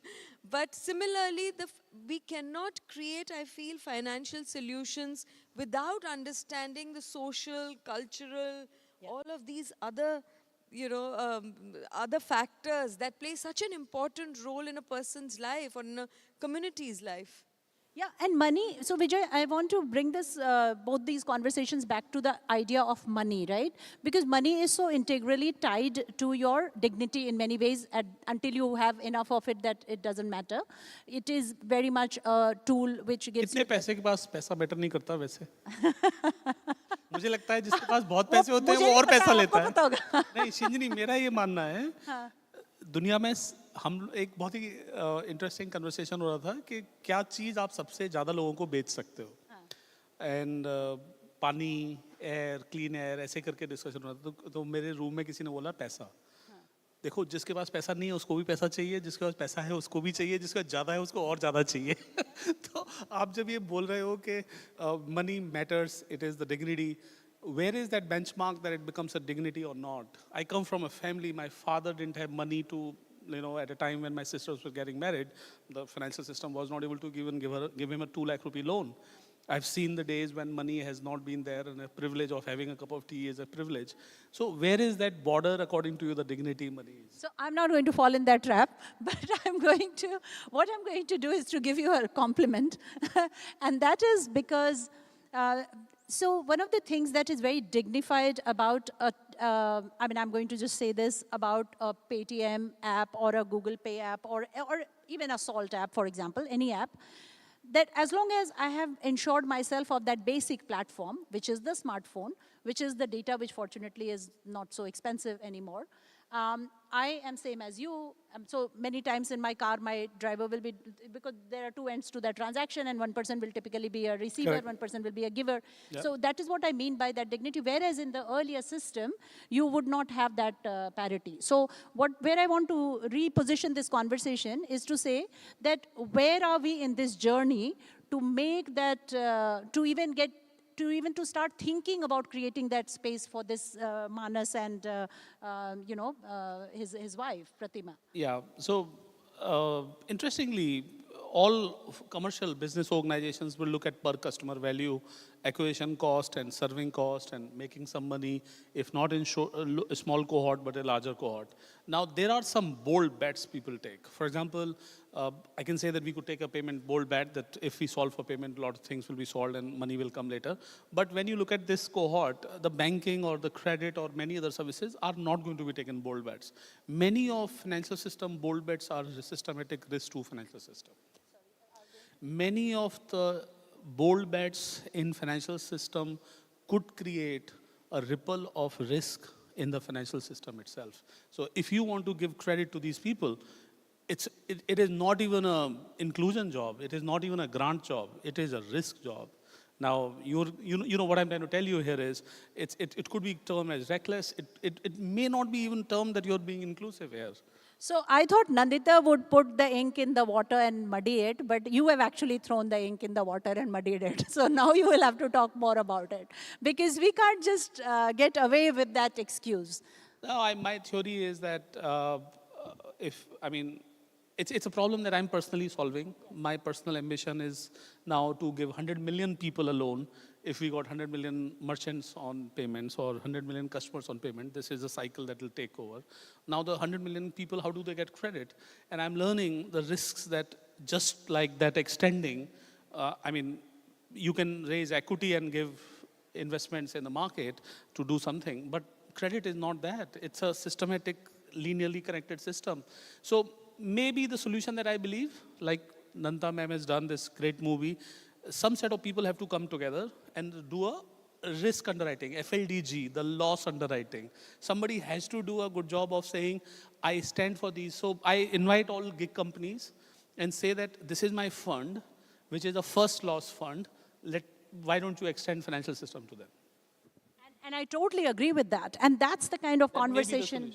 And I think that's the kind of conversation that we need to have more and more, that instead of running away, because obviously in the safe space, we are all safe, right? Like, but the moment you want to go outside of it, there will be more risk and new type of risk. And who will do that? So that's the next question.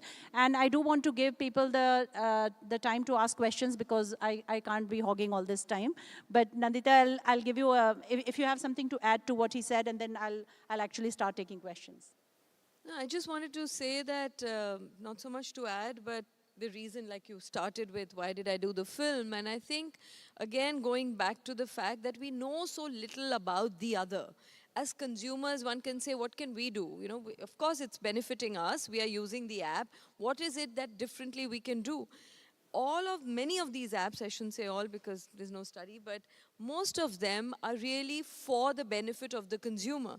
Now, you know, every app, every food delivery or various apps have this instant thing, like in 20 minutes you can get your grocery. What can be so pressing that as consumers we are all right with somebody meeting an accident or, you know, risking their lives to deliver something to us in less than 20 minutes.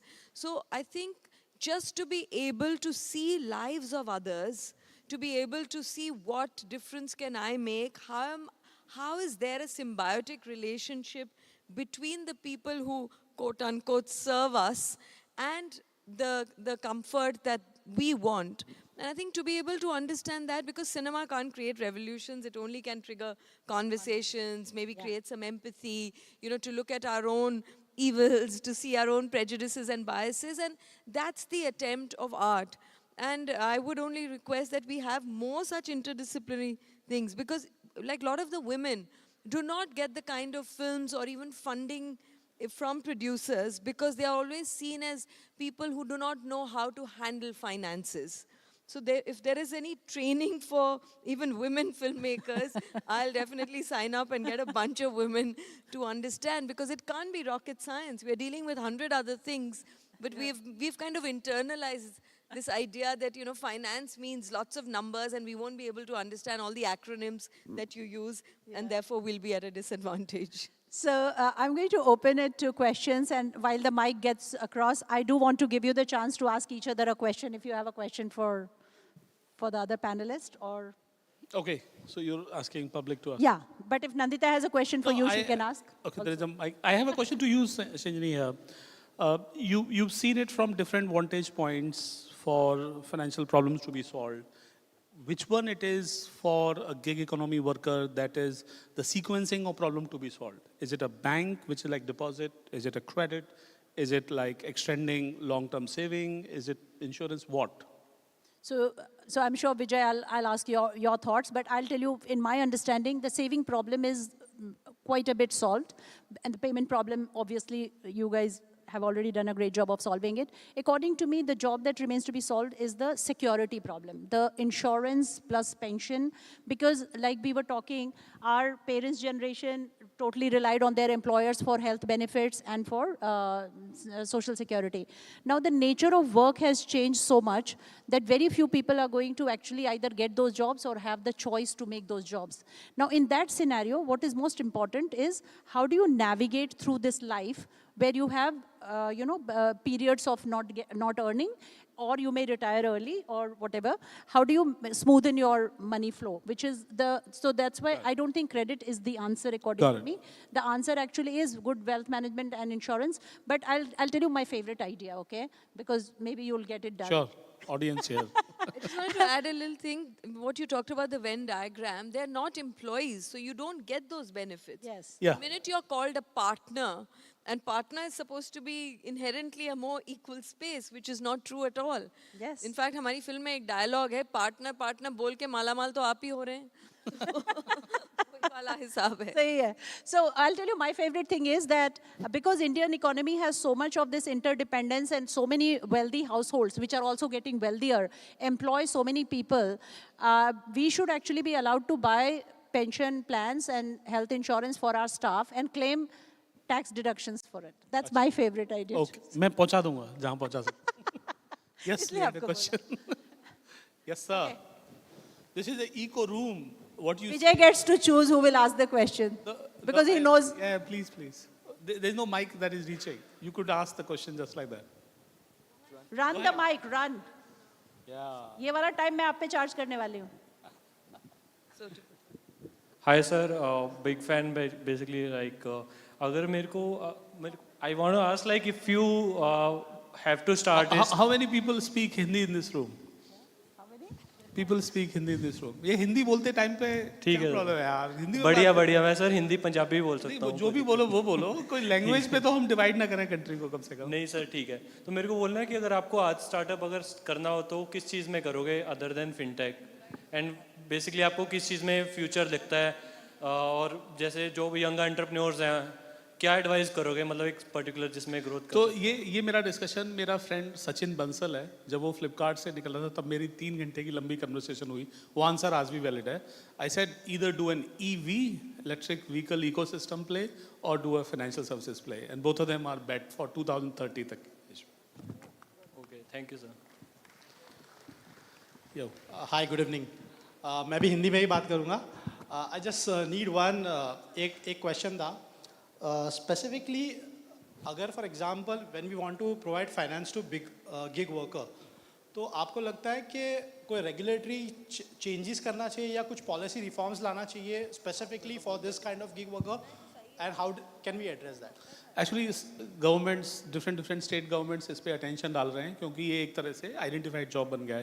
पहले इसको लोग मानते थे job नहीं है, पहले इसको लोग मानते थे it is not a long term employment, but the more the platform and the economy which is on demand economy is growing, this is identified. So आपको पता होगा कर्नाटका और राजस्थान स्टेट्स कुछ कर चुके हैं, किसी और स्टेट में बात हो रहा है. So government is putting an attention to it.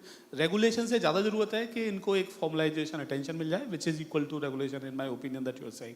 So yes government is putting an attention and that would make legitimize. देखो जिस दिन स्टार्टअप को हमारे प्रधानमंत्री जी ने बोला स्टार्टअप इंडिया, तब हम लेजिटिमाइज हो गए थे. जिस दिन इनको कोई बोलेगा कि ये हमारे वर्कर, तो ये लेजिटिमाइज हो जाएंगे. थैंक्स. इनफैक्ट राजस्थान गवर्नमेंट ने किया है एक्ट, गिग इकोनॉमी एक्ट एक अभी निकाला है, जो अरुणा रॉय और निखिल दे जिन्होंने आरटीआई पे बहुत काम किया, जिनकी वजह से आज आरटीआई है, उन्होंने एक बहुत अच्छा आर्टिकल भी लिखा इंडियन एक्सप्रेस में. If you want to read that it's a very insightful. तो नंदिता मैम आपसे सवाल पूछता हूँ. आप क्योंकि मूवी बनाते हो तो आप उस दूसरी तरफ से भी देखते हो. जब हम एक कंप्लाइंस रिक्वायरमेंट बढ़ाते हैं किसी कंपनी के लिए, so are we supporting that sector and the job और are we reducing?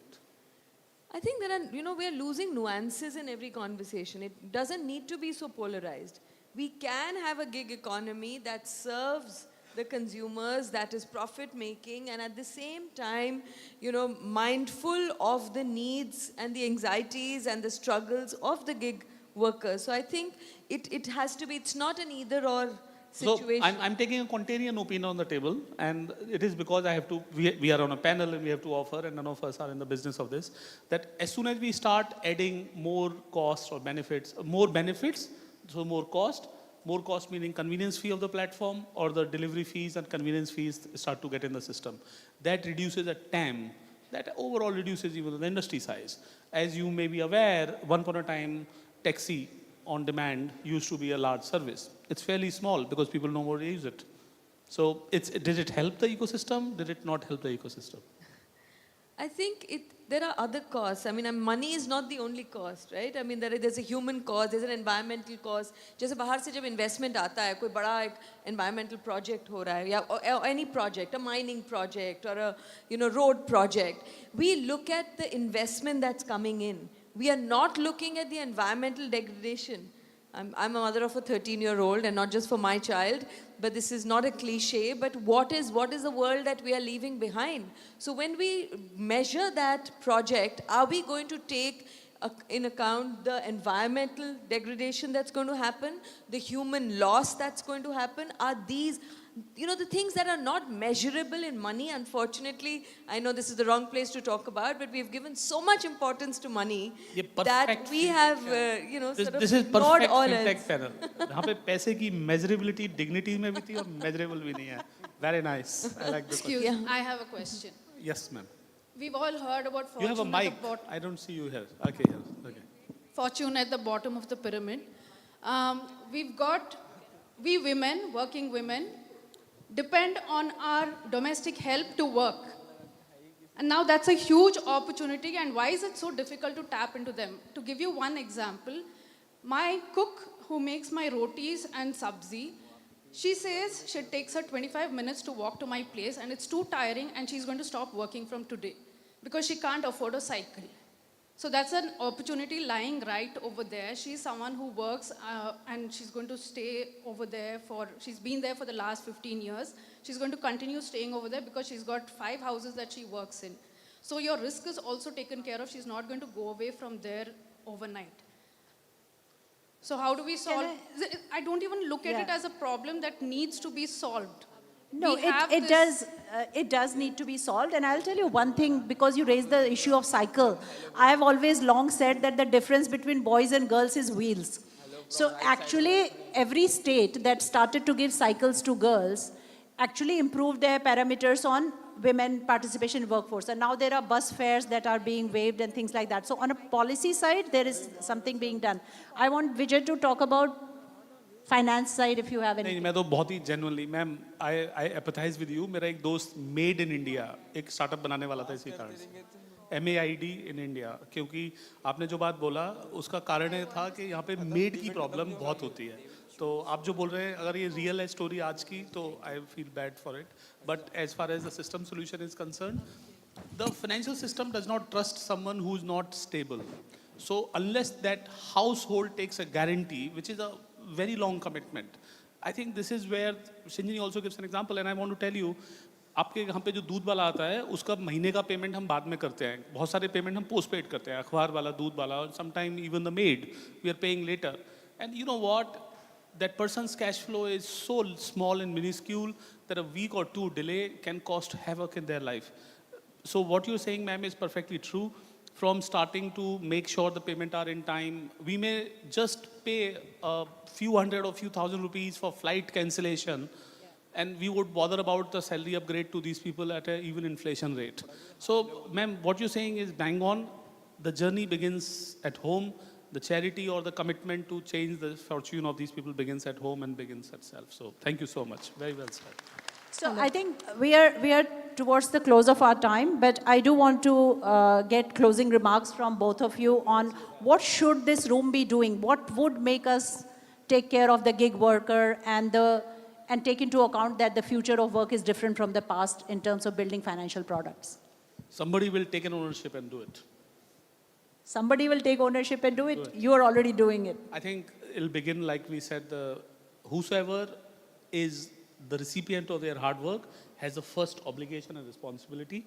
As home, we have responsibility to people who serve at our home.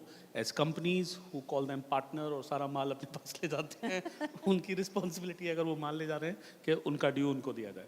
जब कोई व्यक्ति काम करता है तो उसका fair and square उसको मिलना चाहिए. कोई और उसके alternate नहीं है. And we need to build a system that can support and those people and take into who are giving its due need to look at and learn about financial services. जैसा अभी हम समझ रहे थे, none of us actually much are trained on financial services or needs of financial kind. What do the systems exist for? वो training अगर सबको मिलेगी, mass level पे मिलेगी, तो मेरा मानना है कि people at home, people in offices or the jobs or the companies they work for will do this thing. So maybe it's a education, maybe it's a movie, maybe it's a revolution, evolution that will initiate, but the journey will begin from the people who get the benefit of their job. Okay, so I'm listening to this and I'm thinking, you're not the only one who benefits from, by the way, from this lady's roti sabzis. It's also your spouse, so I'm assuming that both people will. तो बिल्कुल gender वाली बात फिर से है. Sorry, Nandita, I don't know if you had that in mind. Go ahead. No, I mean, you all know more what needs to be done in the financial sector. But how can we create a more just system? Because many of you are also creating system, thinking of new startups. How can one, find ways to build that in right from the beginning so that we don't have to sort of come midway and suddenly realize that, oh my God, this is an unjust system and now we need to fix it while this system has already started playing it out. So I don't know, but I just feel that if there is a way to, be more aware of these kind of costs that are beyond finances, and I know it's probably not the right thing to tell financial people, No, but it's very much the right thing because in the end we all want to live on this planet. Exactly, and that's why what you said that जिसके पास जितना पैसा है उसको और पैसा चाहिए. जावेद साहब की एक नज़्म थी, उसमें एक लाइन थी कि बम्बई में हर शख्स के पास एक कमरे की कमी है. मतलब एक कमरा बस अगर ज़्यादा होता जिसके पास 4 है उसको 5 चाहिए, जिसके पास 1 है उसको 2 चाहिए. So there's no end to that, and our systems are made such that we want to create greed. It's seen as a good thing today, right? I mean, a lot of the sectors feel the more you spend, this has become a sort of a cool cliche, that don't worry about earning, you know, keep your spendings high, money will come. अब तो ये भी हो गया है कि भगवान दे देगा अगर आप ज़्यादा खर्चा करोगे. So ऐसे ज़माने में हम need को कैसे कम करें, कैसे justice करें, maybe these are just utopian ideas. I see it as immense opportunity, and I believe some of us, one of us in this audience and elsewhere on this GFF takes a commitment to solve for it. Thank you. Thank you so much. Such a pleasure, and thank you so much to the audience. Thank you, Nandita. Thank you, Vijay.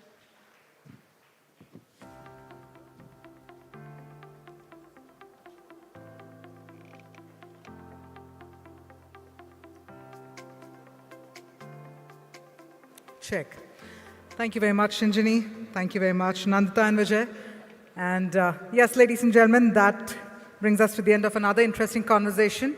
And we're about to get up for a fireside chat. So I'm going to request all of you to also look forward to it and stay tuned as we invite our speakers.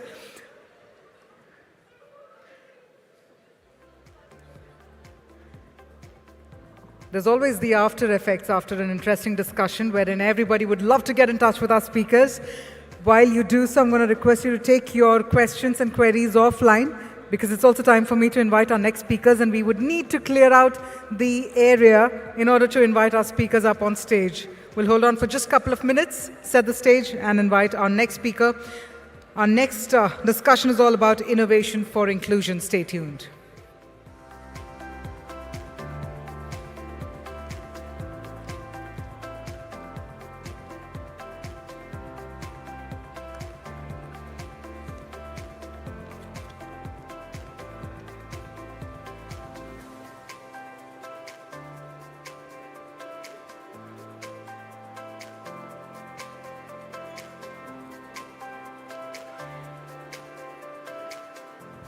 Before we get started, I'd also like to thank our trade finance partner, Vayana Network, credit score partner, Paisa Bazaar, session partners, AWS, Axio, as well as Bureau ID, Omidyar Network India, OneScore, and we'd also like to thank our employee experience partner, Pluxee. While we thank our partners for their phenomenal support, let me also inform our members of the audience, those who are seated for our next session. The discussion is all about innovation for inclusion. We're going to be having a fireside chat. As we all know that with revolutionary potential for that matter, fintech innovation may promote financial inclusion and actually provide marginalized populations around the world more power. So this particular discussion will actually examine groundbreaking developments and approaches that are bridging the unbanked access to financial services. I'm going to urge everyone to take their seats, of course, except the ones who are still carrying forward the discussion with our previous speakers. That's bound to happen. So while we do so, we'll also wait for the presence for our next set of speakers. They're about to join us.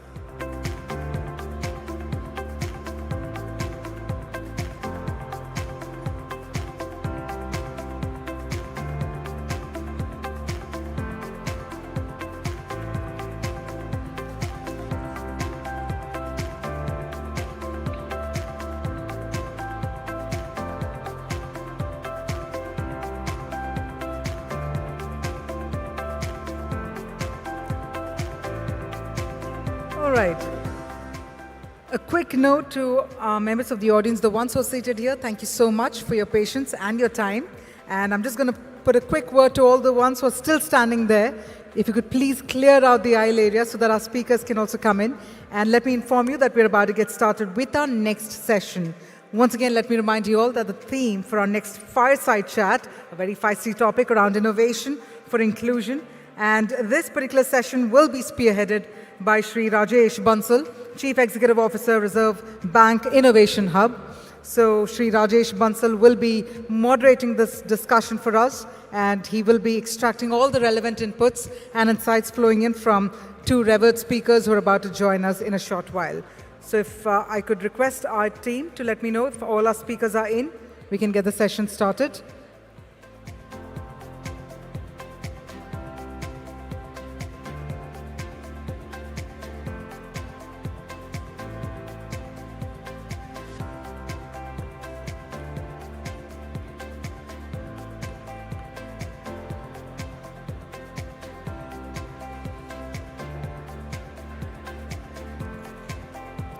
Meanwhile, I also hope you made most use of all the expo in the pavilion area.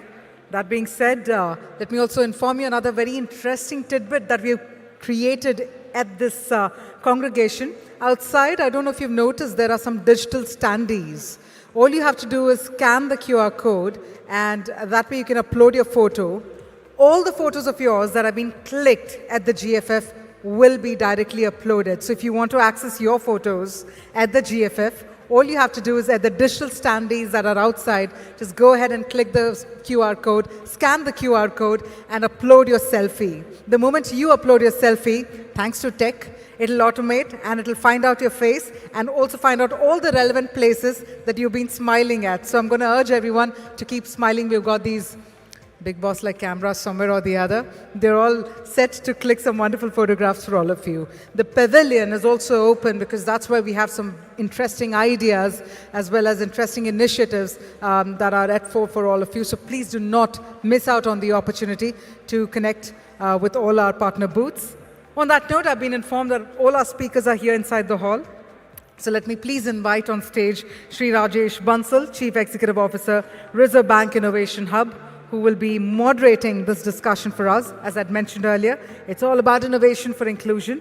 But joining Mr. Bansal, we also have with us Cecilia Kingsley, Head BIS Innovation Hub, Bank for International Settlements. We also have Soraya M. Hakuziaremye, who is a Board Vice Chairperson and Deputy Governor, National Bank of Rwanda.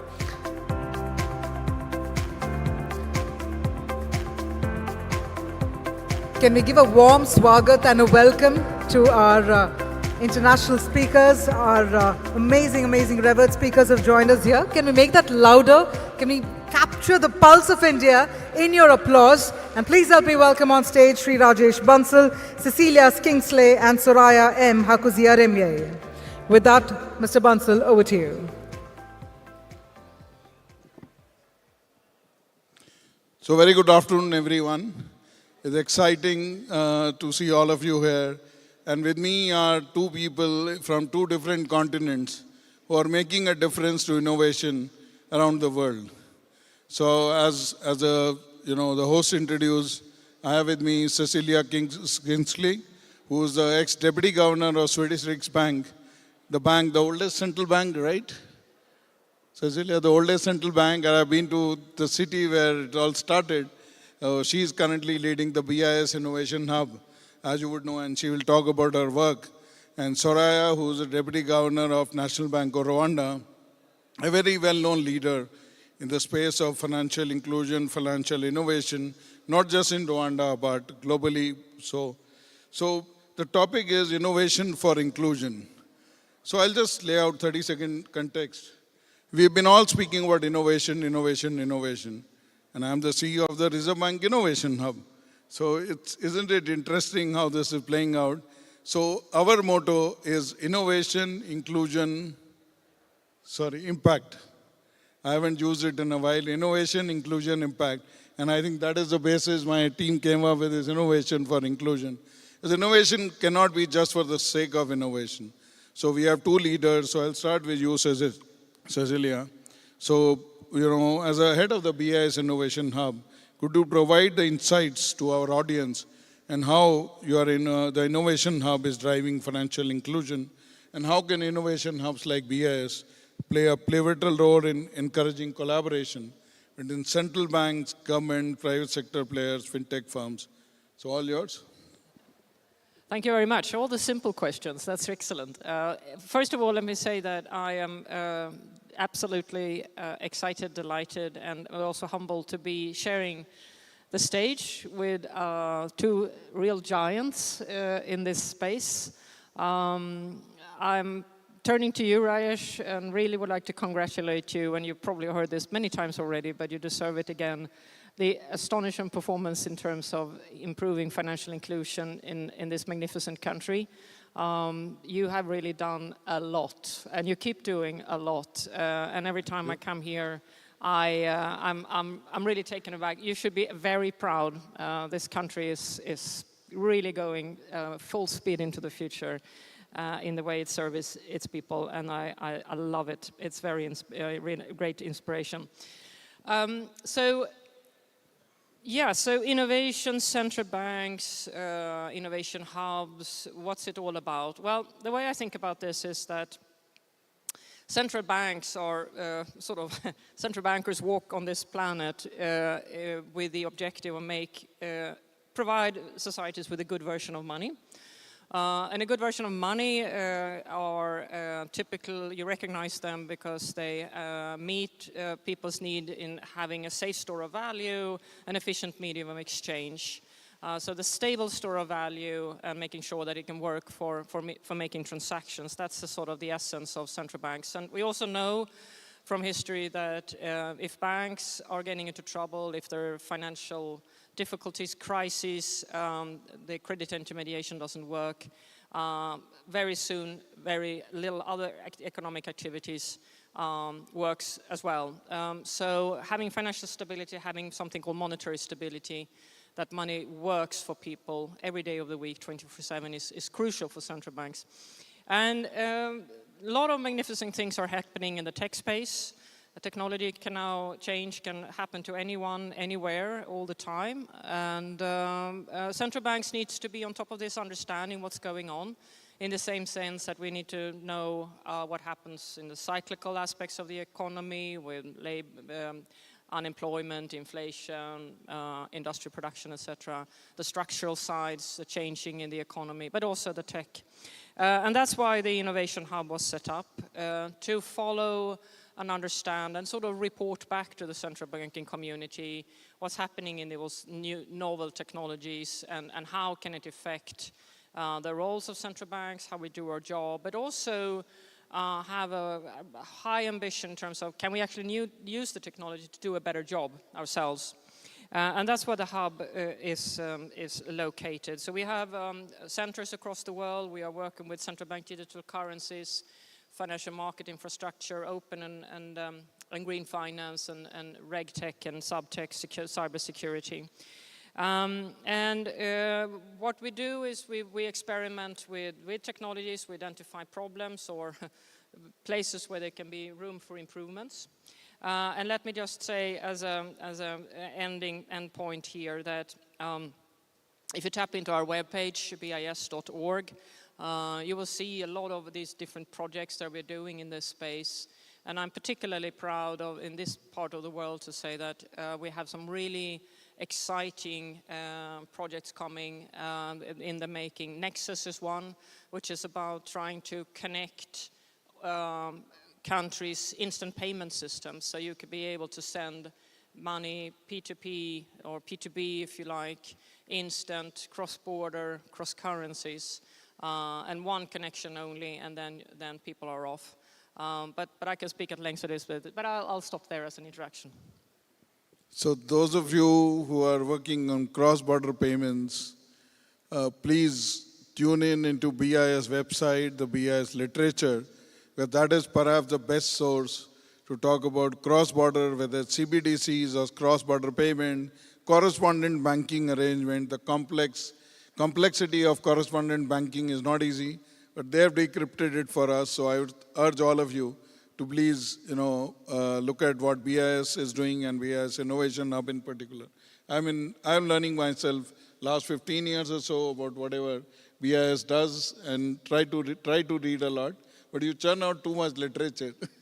So the mandate to my team is every Monday, somebody has to present what is, churned out by the BIS. So coming to you, Soraya, Rwanda is known as a leader in technology and innovation. That has led to growth in digital financial solutions. So what are the key specific initiatives that National Bank of Rwanda and the government has taken that led to this adoption of mobile financial services in a big way? Thank you very much, Rajesh. And first, let me really say that I'm really happy and thankful for RBH and NPCI for having invited the National Bank of Rwanda for this Global Fintech Fest. This is our first participation, and we've been looking around at the innovations and all financial innovation, digital solutions that are available here in India. And, we can see the similarities of solutions that could be applied not only to Rwanda, but also the whole of Africa. So coming back to your question, probably I'll first give a context of the digital evolution of Rwanda as a country.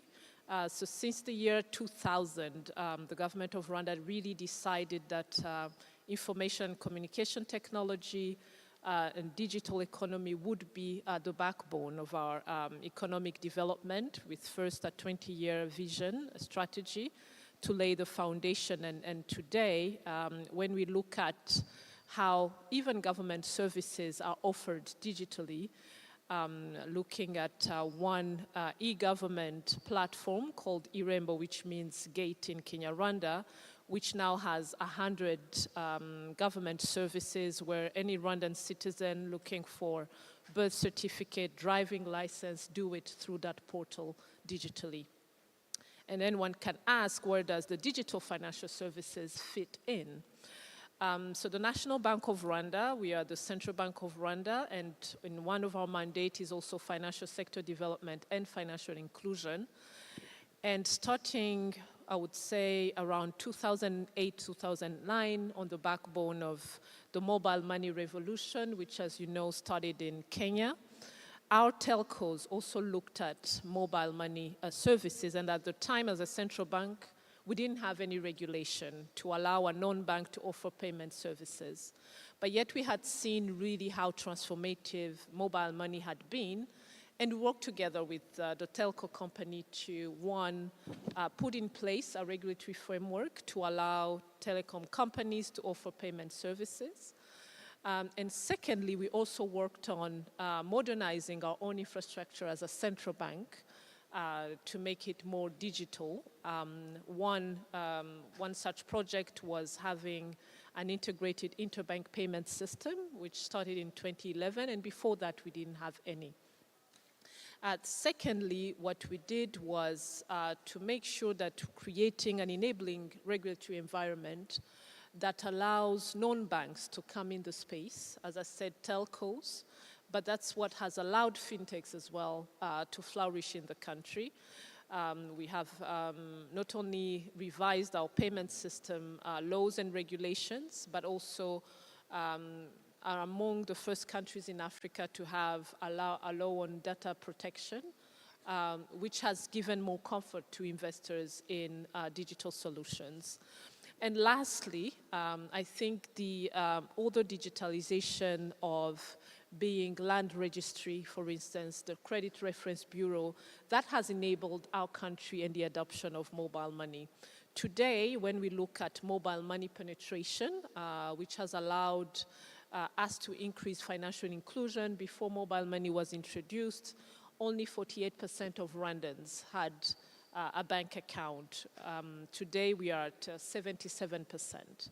Secondly, that also spurred the adoption of electronic payments, where when we look at 12 years ago, the volume of electronic payments or transactions represented 0.3% of our GDP. And today, they represent 112% of our GDP. So it has been really transformational.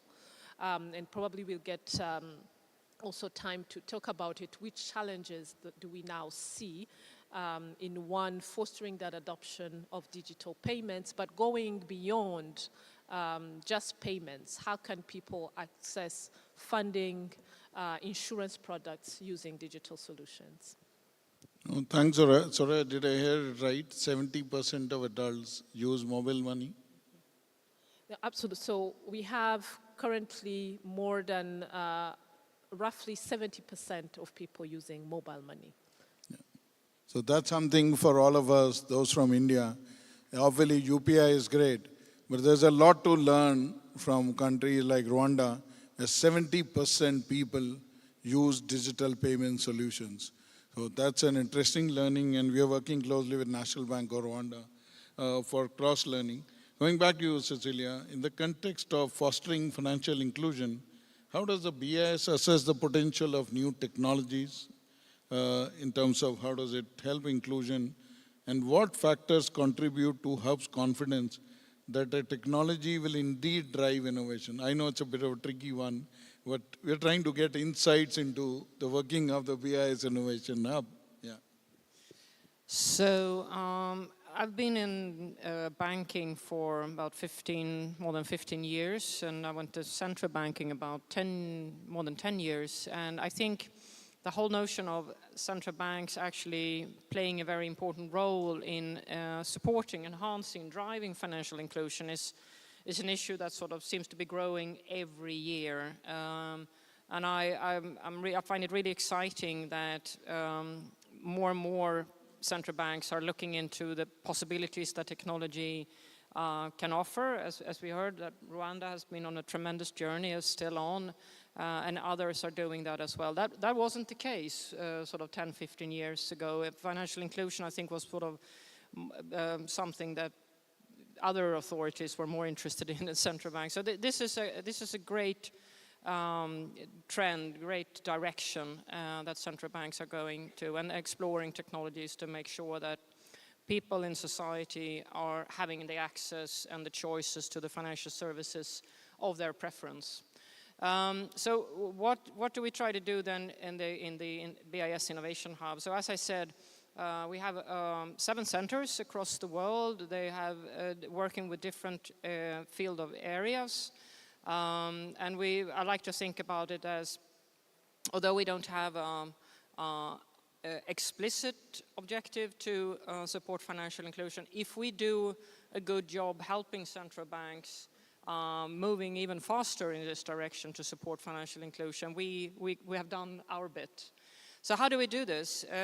So first of all, I think one of the beauties with the Innovation Hub, and I know that it's being sort of copied in individual central banks as well, is that we have a separate IT environment, which means that we can take higher risks, we can have try more new technologies that kind of traditional central banking don't yet want to do. We can work in a cloud environment with sandboxes. We can easily work in a collaborative space with other central banks, but also with the private sector. We are absolutely aware of all the skills doesn't sit in our organization or the central banking community.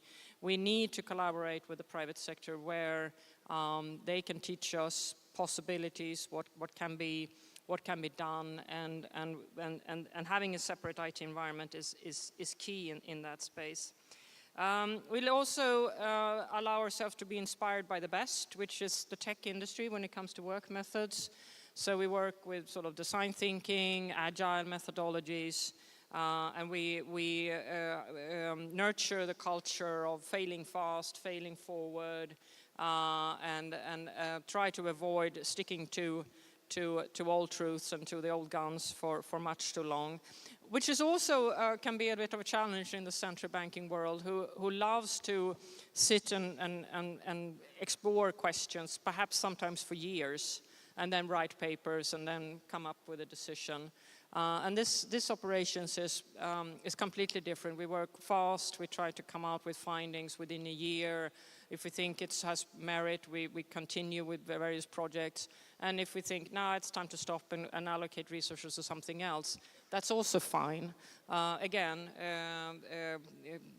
coming to an end, failing fast is a cultural attitude that we definitely live up to, and we're trying to get the central banking community to do that as well within sort of their limits of their operations. And I think the last thing I'll say about this is that I think our project portfolio is one of our greatest assets. We have about 20 different projects that sort of keep rolling in the different areas that we have been identified as the critical points forward. And then we collaborate with, well, build coalitions of the willing in a sense. Nexus is one example, the fast payment connection device. Mbridge is another one that is prominent in Asia. And there are others coming in too, because you can't get anywhere without these collaborations. And as I said, technology can hit you anytime and anywhere, but in order to make it work for people, protect public policy objectives about inclusion, easy access, but also things like privacy, and integrity, protecting integrity, you have to work in a much wider sphere. Money is something that is much too important to be handled by bankers and central bankers only. It's a much wider issue, and you have to bring in all the various stakeholders in society, and that's the spirit where that is in the spirit we aim to work. Thanks, Cecilia. Now we'll pivot to a different set of questions, which would be very, India-Rwanda context. As we all know, India is, over 2/3 of population is dependent on agriculture. I'm sorry, yes, I didn't do the homework on what percentage of population depends on agriculture. But you would like to talk about that, the fact that, I wish I remembered the numbers. So could you please share some initiatives that Rwanda has taken to ensure access to formal financial services in agriculture sector? And what are the challenges that you see? And I'm glad I'm asking this question after you visited our booth, with full disclosure. Thank you, Rajesh. Probably starting with agriculture, we've been struggling with really having products or having our banks, one, pick an interest in agriculture, but also finding ways to de-risk that sector. Today, agriculture represents close to 65% of employment in Rwanda. Yet, the lending portfolio of banks at a macro level are less than 5% going there.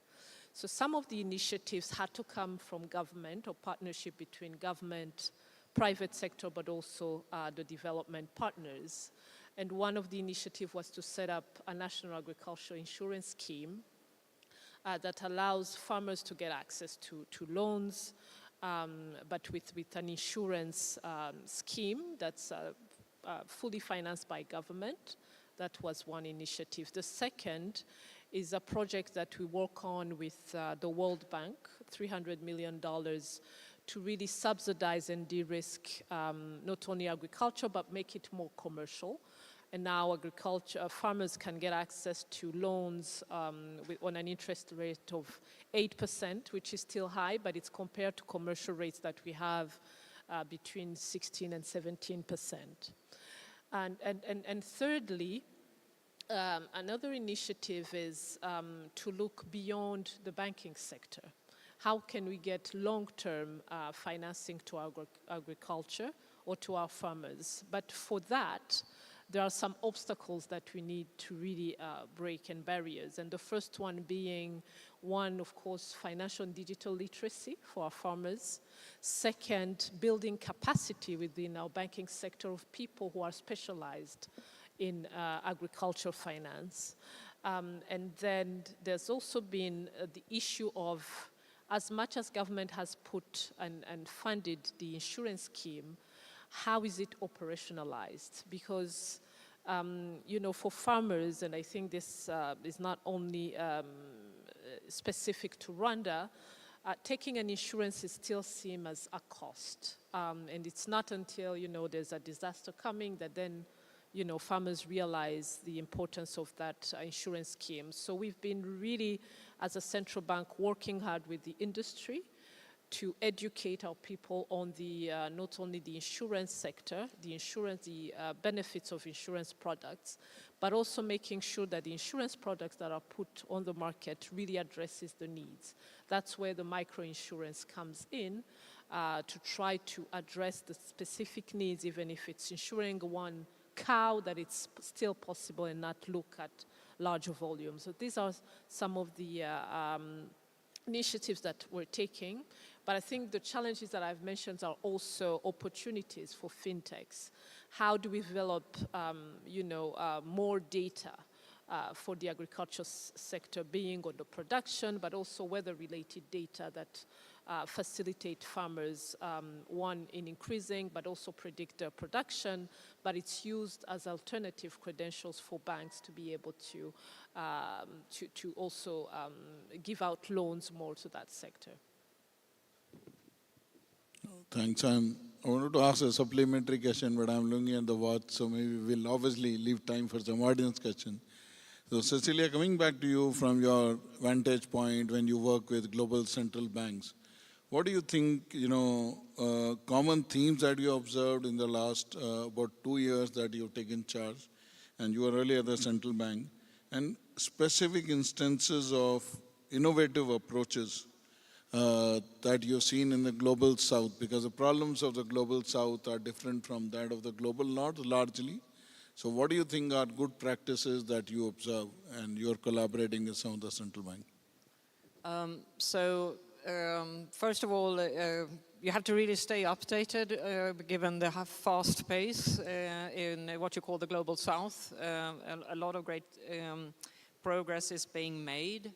In short, I think we're more and more in the world going 24/7, instant settlements, and aim for a sort of buffet of cross-border services. And if you think about it, that's how we conduct the rest, many other parts of our lives. Netflix is always available, Facebook is always open, so why, and we can connect instantly. So it's a natural behavior that we also think about financial services as wanting that to go sort of down the same road. That is not trivial to get that fully on. We are seeing a lot of progress, but there is a lot of work to be done still. And a couple of words on the way there that we need to be mindful of is that one finding I see from the northern side of the world, if I may call it that, from Europe and from US, Canada, is that people take the digital society for granted, but they are mindful about their privacy. They don't want to be reduced to products, many of them.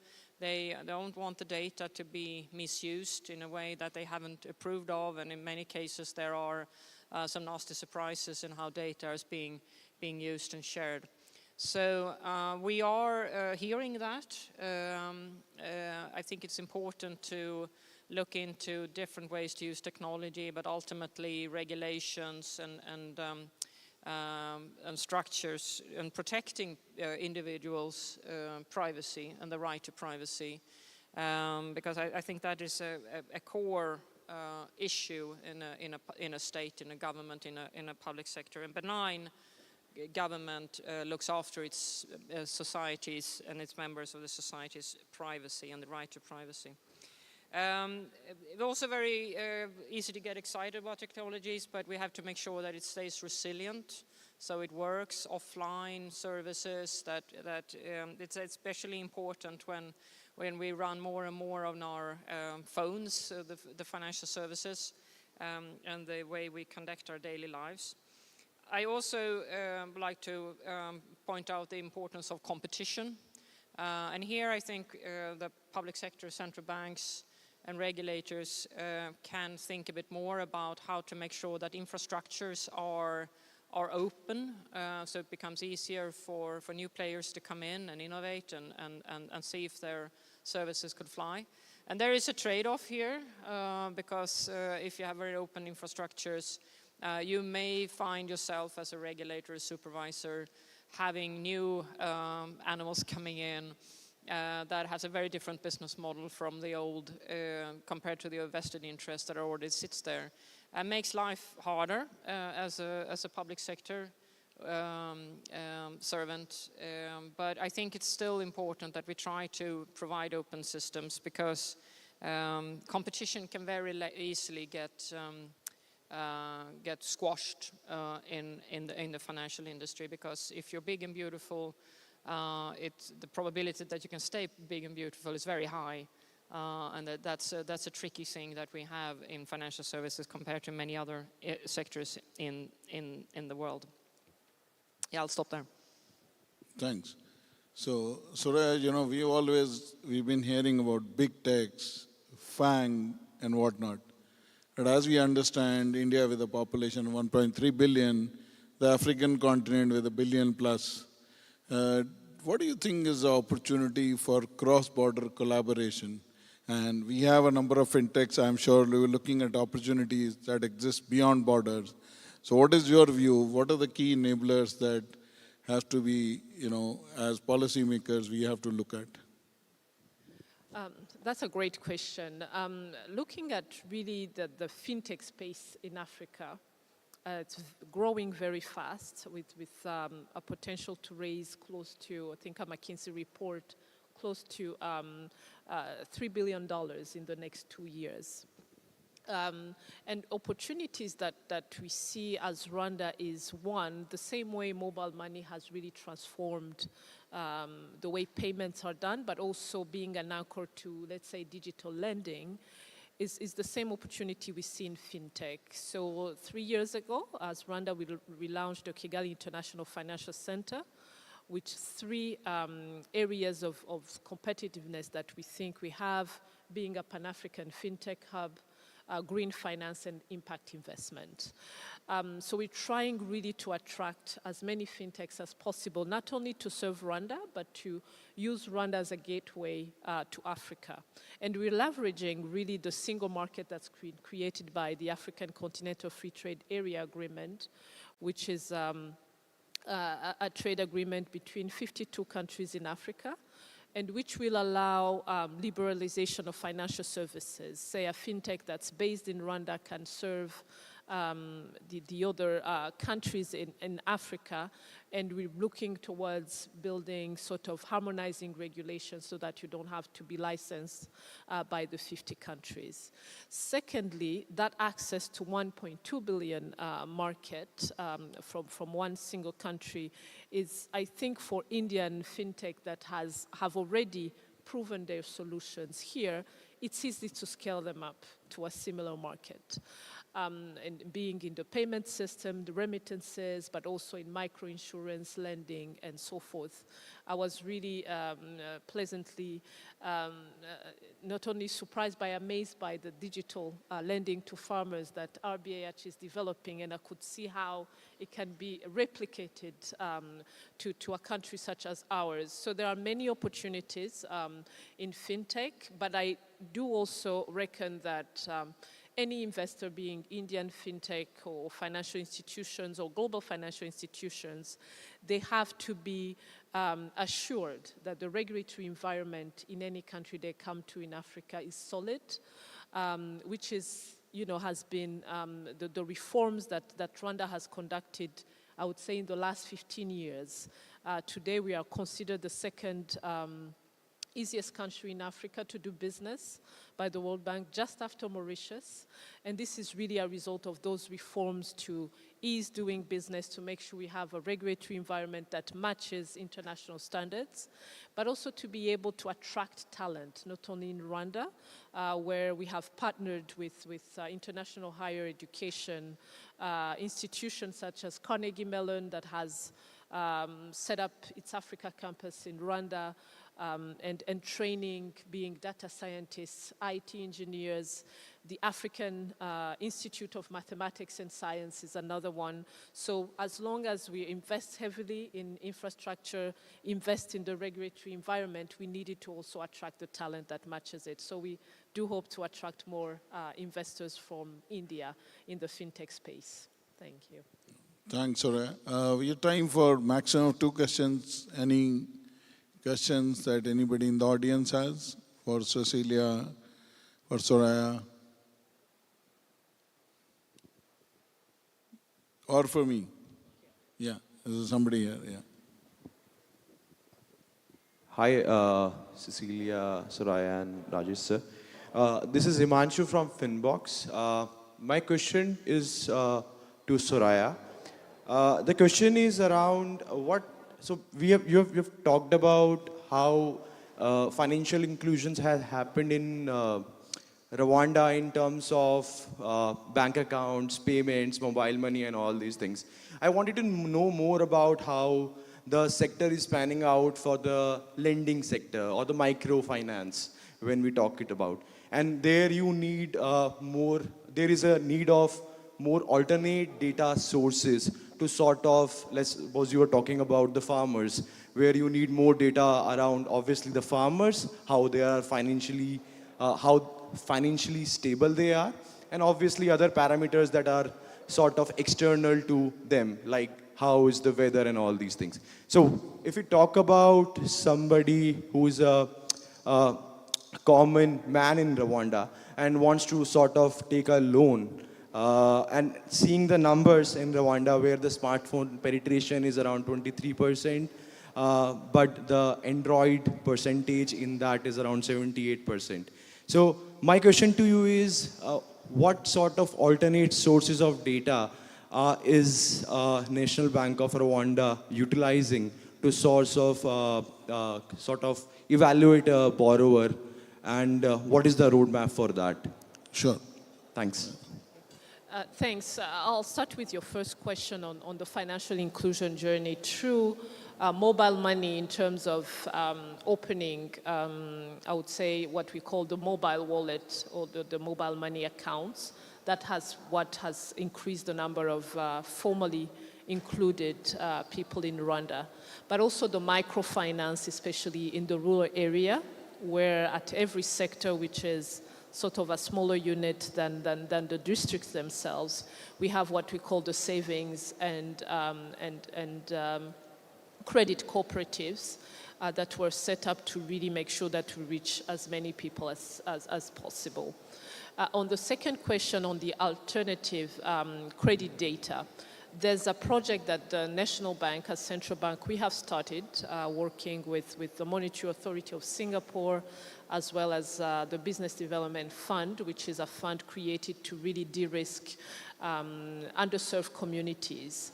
And what we're trying to use as data, or having our commercial banks use as data, is to look at, be it on the revenues, the production, but as you mentioned, really the reliability of data is still one question. But we're hoping that in tapping into the SMEs, having them accept to share their data because they know they will get access to funding, that is something that we're starting, and we're hoping that that project will be able to demonstrate that you don't necessarily need a traditional collateral based on land or property, but that you can use the track record that every SME would have created a digital blueprint and be able to access funding and not lose money. So as regulator, we thought it was important that we embark on such a project so that banks, that we regulate, feel at ease that they can also look into those alternative data credit, and when the proof of concept is successful, they can roll out and start lending more to MSMEs and in the agriculture sector. So with this, we come to an end of this session. Please give a round of applause to Cecilia and Soraya. Thank you. Together they are building a world with everybody has access to financial services in a frictionless manner.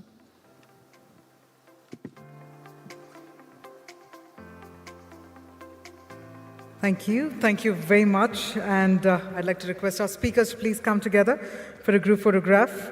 It's wonderful to understand all the initiatives that are happening across the globe. And I guess we managed to gather some very pertinent thoughts right over here. So I'd like to once again thank Sri Rajesh Bansal, Cecilia Skinsley, as well as Soraya Hakuzia Remier. That being said, we'd also like to present a token of gratitude to all of our speakers. Thanks to Perfios, our gifting partner.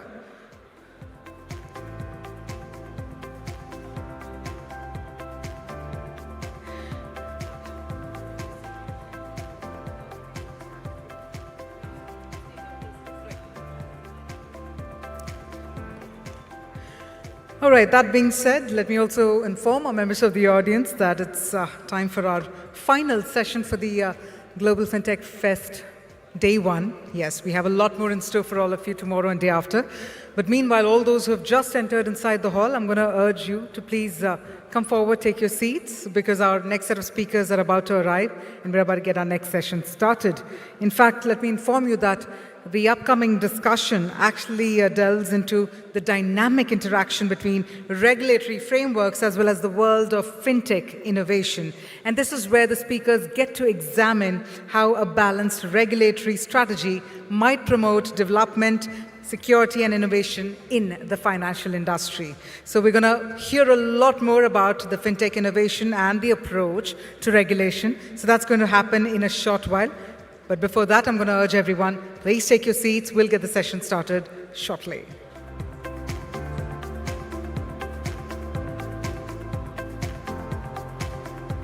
All right, so with that, from what I see, our speakers are here. I'd like to request our previous set of speakers and our members of the audience, if you could please take your discussions offline. We're going to request you to please clear the aisle area so that I can have my speakers come on the stage.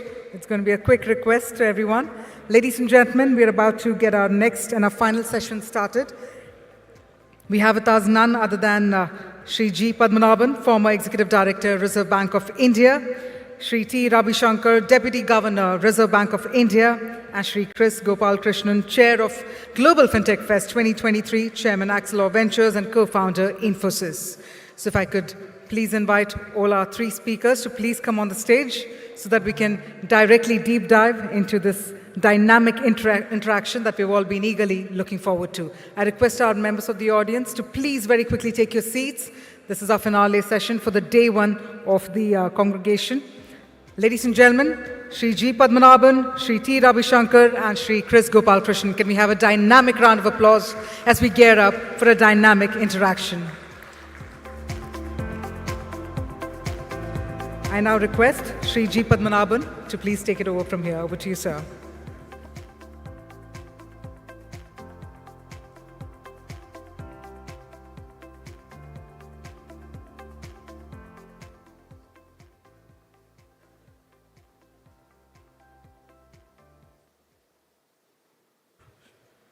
Good evening.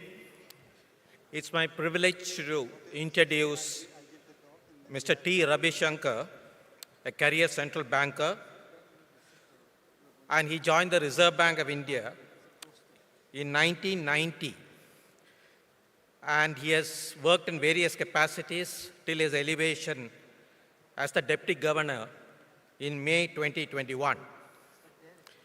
His current areas of responsibilities, it's easy to say almost everything, I think, which is of relevance to this event. The public debt management, the forex reserve management, payment systems, IT infrastructure, currency management. So he sees the currency part, the cash part, and the IT part, and the foreign exchange management. Mr. Ravishankar has extensive experience in the area of markets. Basically, our careers ran parallelly for some time, although we managed to be in the same department for a very brief while. I think Ravishankar was acknowledged as the markets man as far as the Reserve Bank of India was concerned. His understanding of the debt and the foreign exchange market was deep and was respected at all levels within Reserve Bank of India and in the market.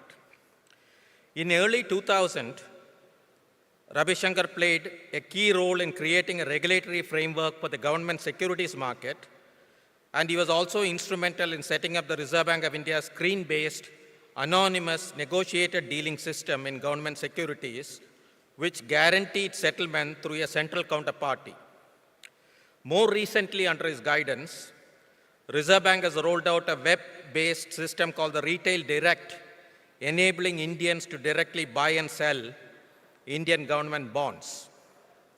Earlier, Mr. Shankar worked in the Indian government and helped in setting up the government's public debt management unit inside the Ministry of Finance. He has also been advisor to the government of Bangladesh and an IMF consultant, so you can well imagine the range of experience that he brings on the table. As Deputy Governor in charge of payment systems, he has the oversight of the UPI, and India is well respected all around the world for that, and the other digital payment system, all of which have contributed to widespread adoption of digital payments and positioned India as a leading country in this area. Reserve Bank recently set up its own innovation hub in Bangalore, which has devised digital solution for speeding up disbursal of rural credit and other innovative initiatives for strengthening financial inclusion. He also oversees the important work relating to the central bank digital currency. Sri Ravi Shankar has represented Reserve Bank of India on many international forums, like the Bank for International Settlements, and in various internal and external expert committees. Ladies and gentlemen, may I welcome Ravi Shankar, and let's listen to his keynote address.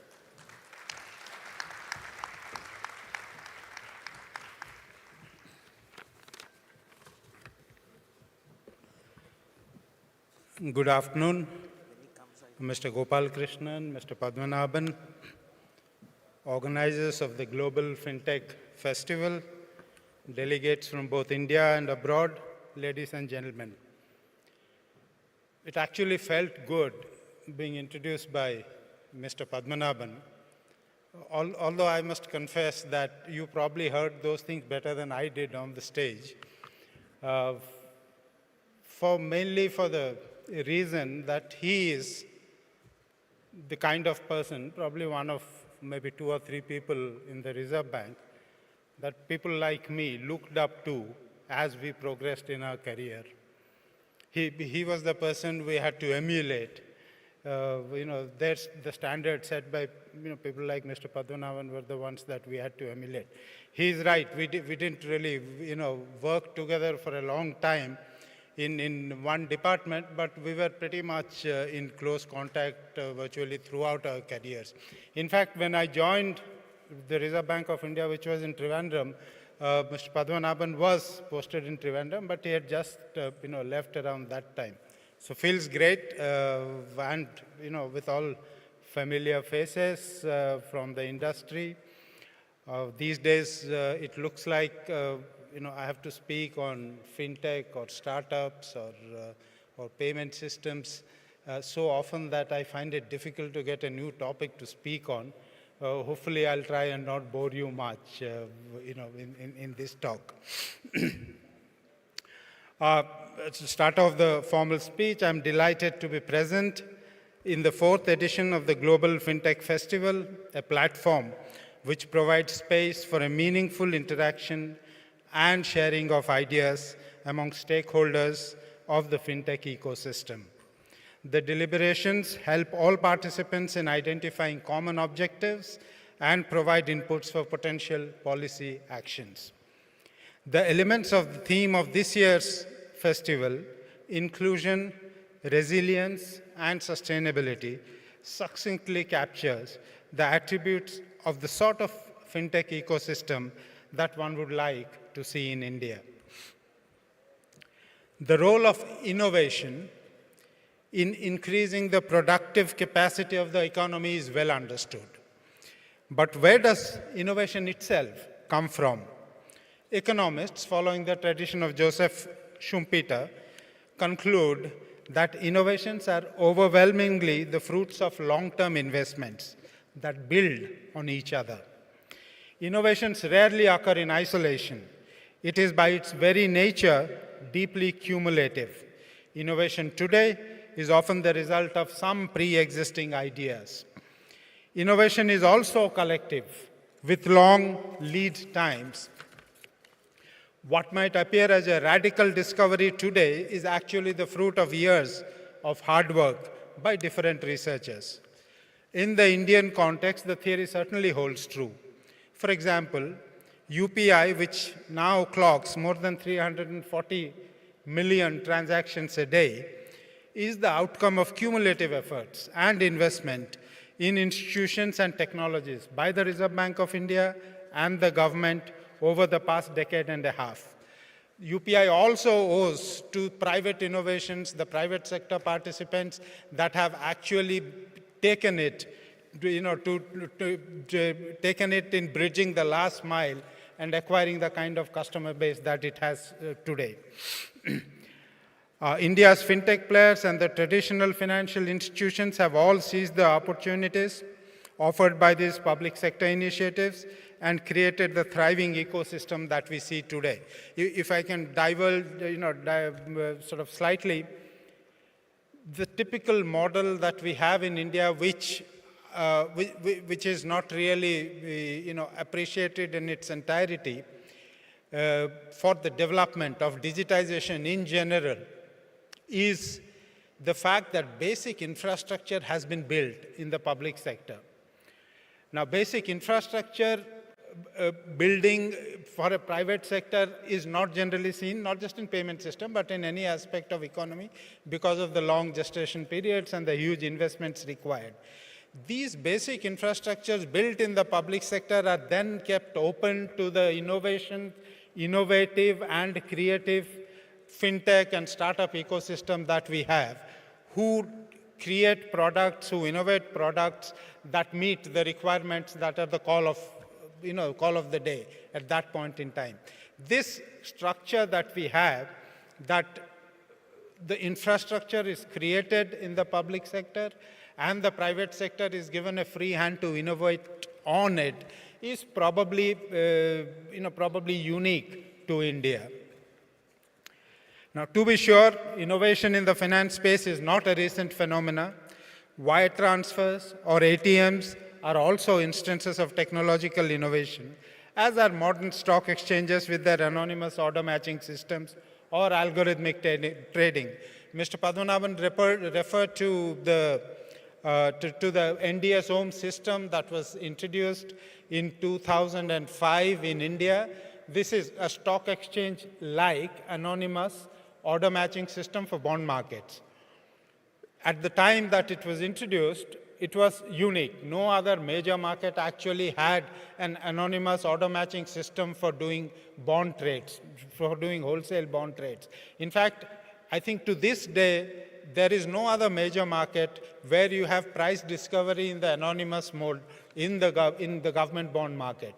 In that sense, the NDS home system that we have had is probably one of the first few instances of a major fintech innovation.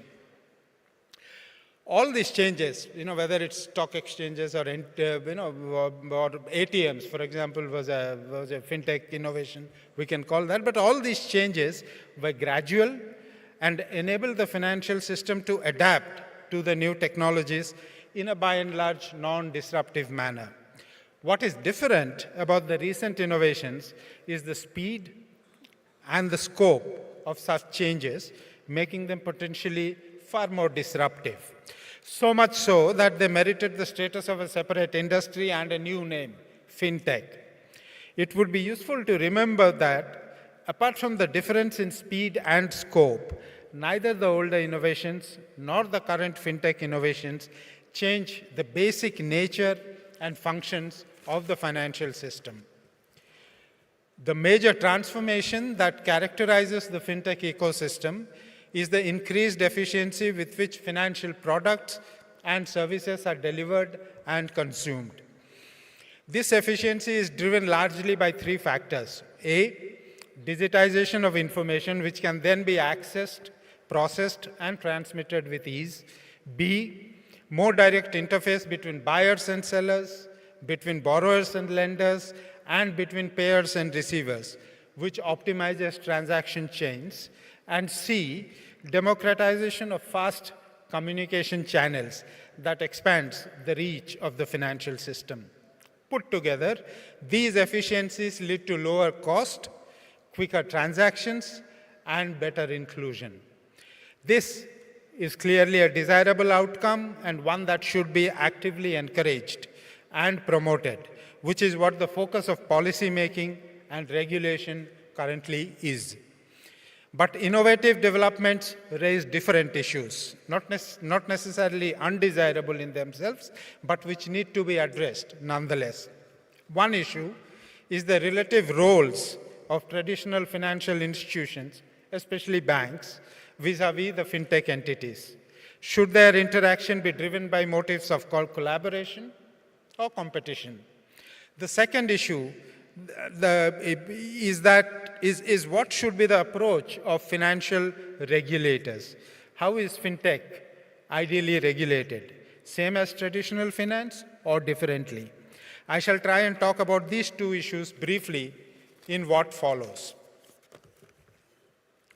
Traditional financial players, let's just call them banks for simplicity, have come to acknowledge the impact of fintechs on their functional roles, and they are reacting in one of two ways. The first way is by internalizing innovations, thereby placing themselves in competition with fintech entities. The second way is by collaborating with fintechs, either by engaging in one-on-one partnerships or by purchasing the services of fintech players. The latter kind of collaboration, purchasing the services, can also be functional, in the sense that fintech entities can perform functions where they have the competitive advantage, and banks can focus on areas of their expertise. While customers benefit from an improved experience with curated products and services at competitive prices, regulators also draw comfort in these arrangements, as traditional financial entities like banks, NBFCs, which are well regulated, well regulated and continue to discharge the primary responsibility of risk management through their own balance sheets.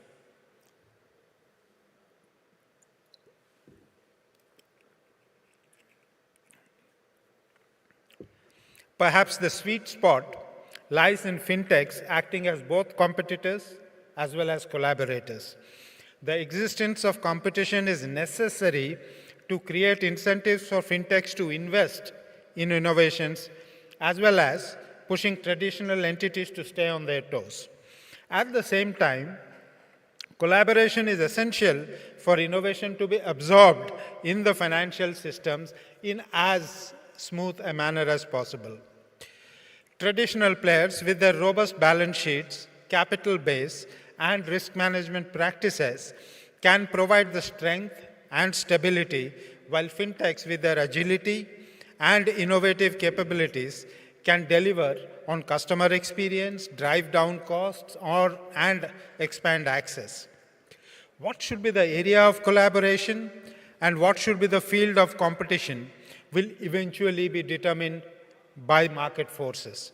But this is also an area that regulators need to focus on to create a regulatory framework that continues to spark innovation. The Reserve Bank of India is deeply engaged in the process of technological transformation of the financial system. Its role has largely been to create an enabling environment for innovations to thrive by creating mechanisms such as the regulatory sandbox, hackathons, creation of fintech department within the Reserve Bank of India, and setting up our own innovation hub. Recently, the Innovation Hub and Reserve Bank developed and announced a public tech platform for frictionless credit, which is another example of how financial infrastructure is either created or promoted by Reserve Bank of India or other public authorities. The platform is being developed by the Innovation Hub to enable delivery of frictionless credit by facilitating seamless flow of required digital information from multiple sources to the bank.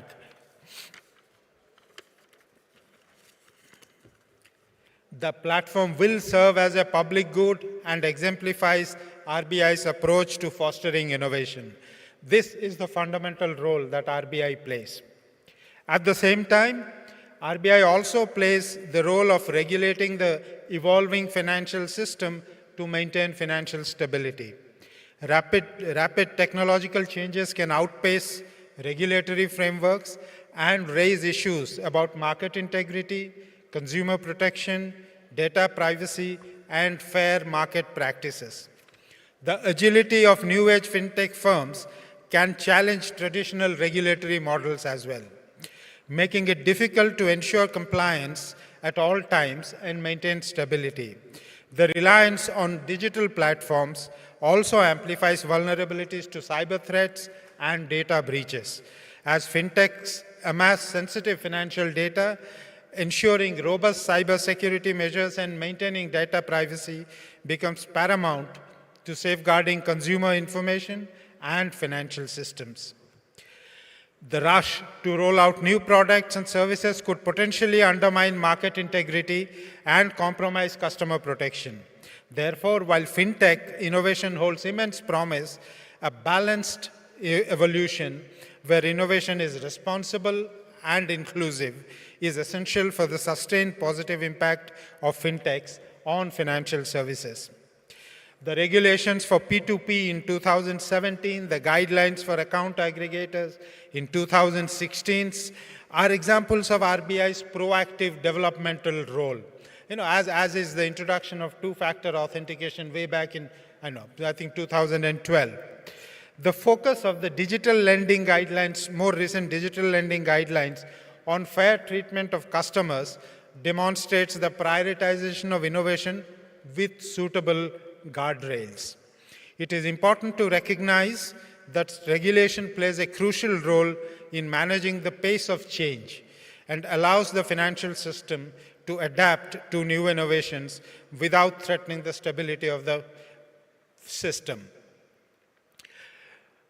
Self-regulation. This is probably the way to go about, at least in the initial stages. I have mentioned that before. Fintech entities are not strictly financial entities, so the regulation approaches and the models of regulation that currently exist may not really apply in their entirety for fintech firms. So regulators as well as fintech firms are learning to evolve this arrangement where regulators need to know what needs to be regulated, to what extent it needs to be regulated, and fintech firms need to know what are the priorities of regulation and how do I ensure that the products I develop will remain compliant as we go forward. I think the best solution for that, at least to begin with, is self-regulation. As regulators continue to contemplate, implement, and refine regulations for the orderly development of the fintech sector, self-regulatory organizations or SROs could play a pivotal role in the fintech industry by promoting responsible practices and maintaining ethical standards. These industry-led bodies establish guidelines and codes of conduct that foster transparency, fair competition, and consumer protection. SROs can facilitate collaboration between fintech firms, regulators, and stakeholders, creating a framework for innovation with guardrails. By proactively addressing issues like market integrity, conduct, data privacy, cybersecurity, and risk management, SROs help build trust among consumers, investors, and regulators. Their voluntary compliance mechanisms contribute to a more sustainable and reputable fintech ecosystem, ensuring growth while minimizing potential risks and negative outcomes. In the context of a new and evolving sector like fintech, it is the industry participants who possess the deepest understanding of the processes and practices within the trade. Therefore, they are best suited to establish common rules, enforce them, and effectively handle disputes that may arise from non-compliance with these rules. To conclude, I think it is important for us to recognize that it is crucial for fintechs to continue collaborating and innovating to enhance the effectiveness of the financial sector. Collaborating and competing with fintechs is essential for traditional financial entities too, in order to adapt. While innovation is vital, it should also support social and economic goals. Regulation should play the role of guiding the sector to those goals. Self-regulation needs to play a far more active role too. Together, industry participants, fintechs and banks alike, regulators and SROs can work harmoniously to shape a vibrant and resilient financial landscape that promotes inclusivity and progress for all. Thank you for your attention. Wish you all the best.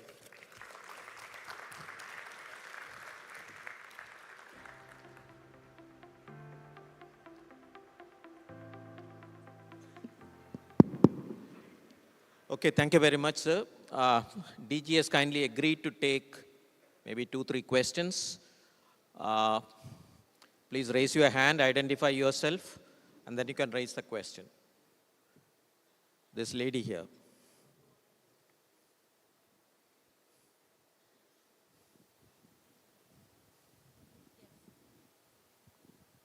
Thank you, sir. Good afternoon, everyone. I am Shehnaz Ahmed. I am the FinTech lead at the Vidhi Center for Legal Policy. One question that I had was that we have seen how FinTech has transformed digital payments, especially at the domestic level. We have seen real-time payment systems coming. But there still exists frictions in cross-border payments. So your thoughts on perhaps how FinTech can play a role in enhancing cross-border payments?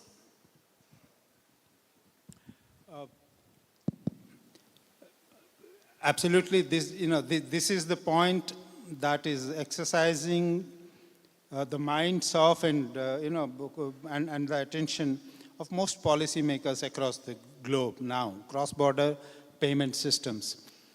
We have the technology, and we have the examples of how UPI, for example, and similarly in other countries, domestic transactions, domestic payment systems can be completely revolutionized.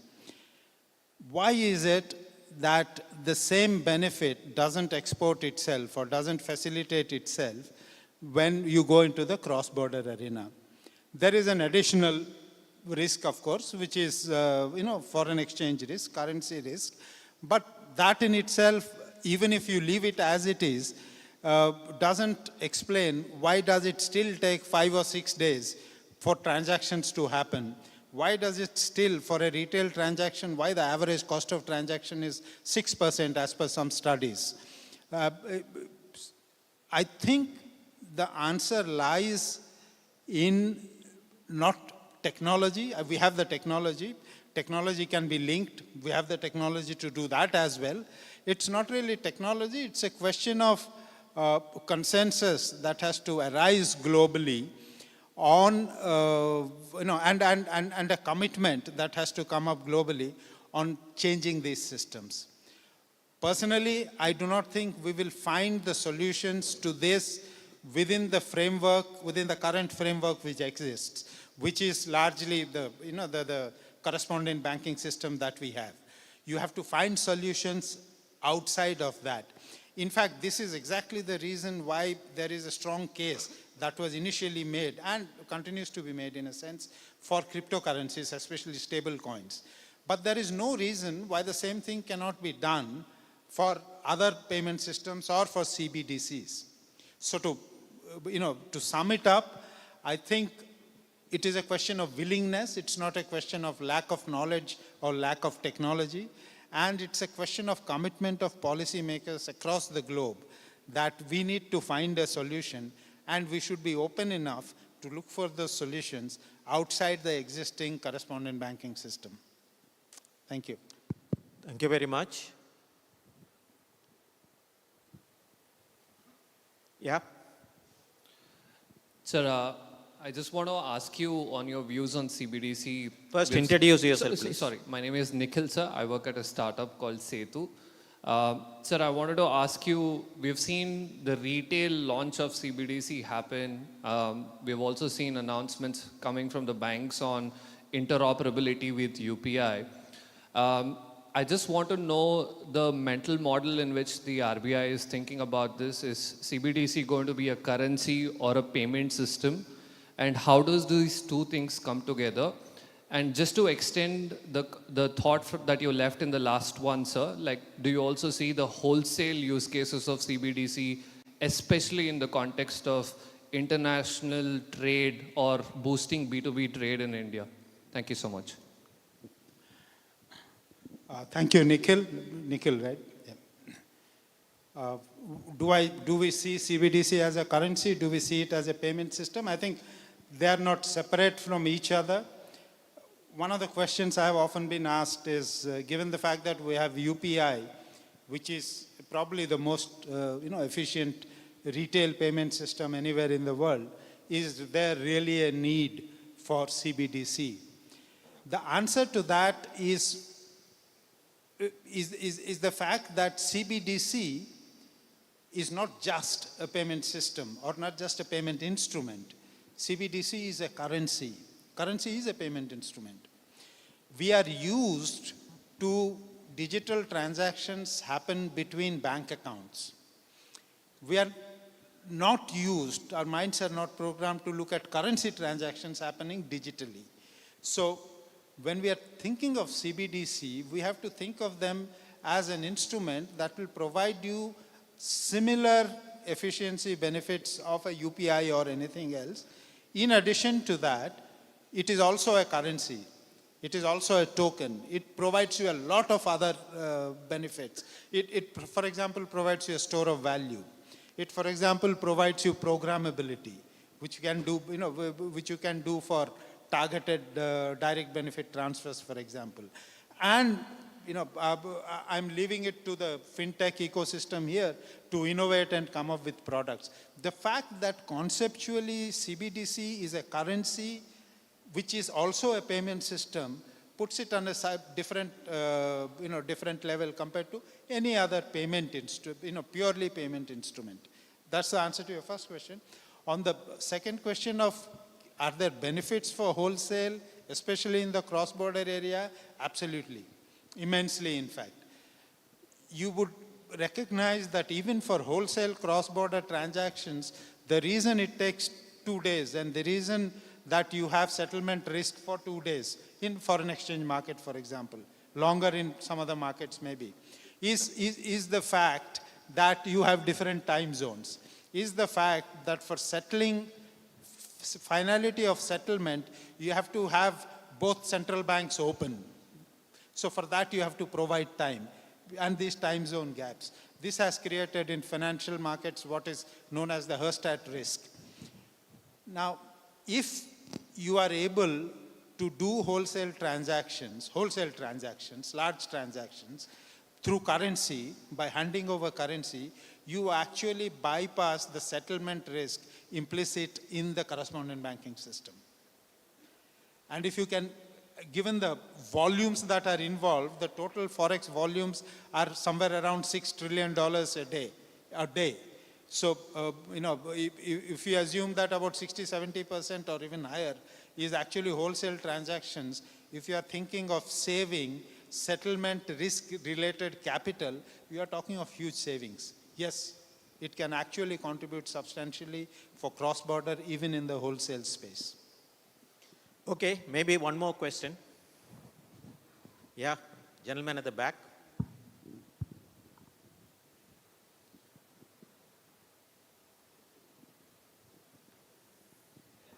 Yes, sir. Good evening. My name is Koshi Thomas. I'm from KPMG. Some very good points around competition versus collaboration. And also at the same time, you spoke about self-regulation. Now, when you look at the fintechs, as we always speak, the weakest link in the chain is as strong, or you are as strong as your weakest link in your chain. Now, we've got mechanism around governance, risk management, and under the outsourcing guidelines. But what would be your advice for the fintech collaborators around in this room, around governance and specifically on risk management?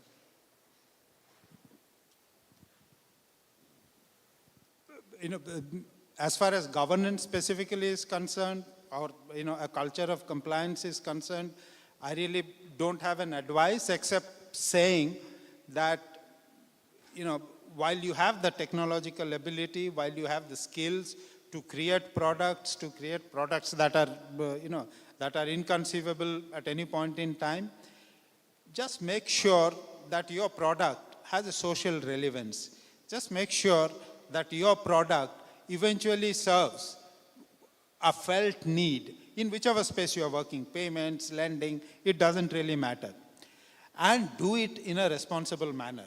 How it should be done, what it should be done is something that I'm sure fintech entities will learn, just like regulators are also trying to learn. How is it that I can channelize the energy and the creativity of this sector for social and economic objectives? It's a mutual learning process, and as I have told somewhere else, I think a key element of this mutual learning process is that we keep speaking to each other. The regulator and the industry keeps talking to each other, keeps interacting.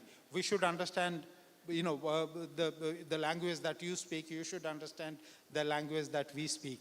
Once that happens, and it doesn't take too much of an effort, but once that happens, I think it comes naturally. Compliance requirements or governance issues come naturally into your business model, into your product development. Thank you. So thank you very much, DG sir, I think for coming over and sharing your thoughts with us. Let's give him a big hand.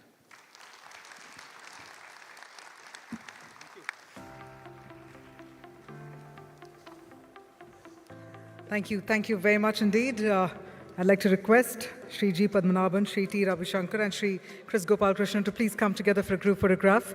Ladies and gentlemen, it's been a wonderful start to the day one of the Global Fintech Fest 2023.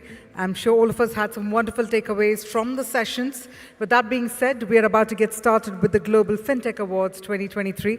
That's about to begin in the next couple of minutes, hopefully by 5 p.m. That's a plan. And that's about to take place in Jasmine Hall 1.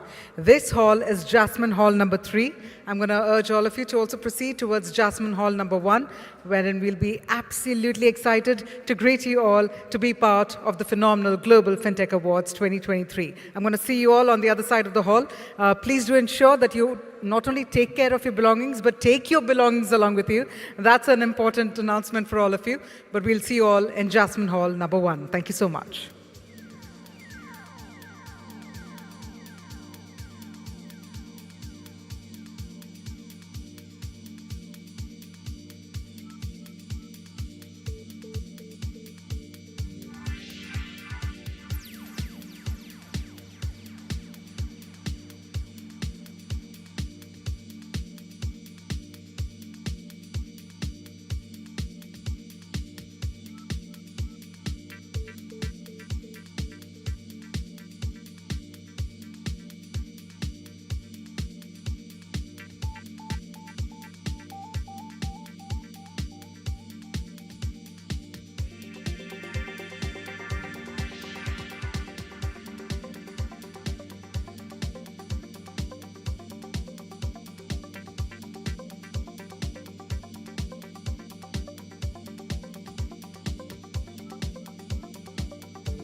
Children's ears pressed to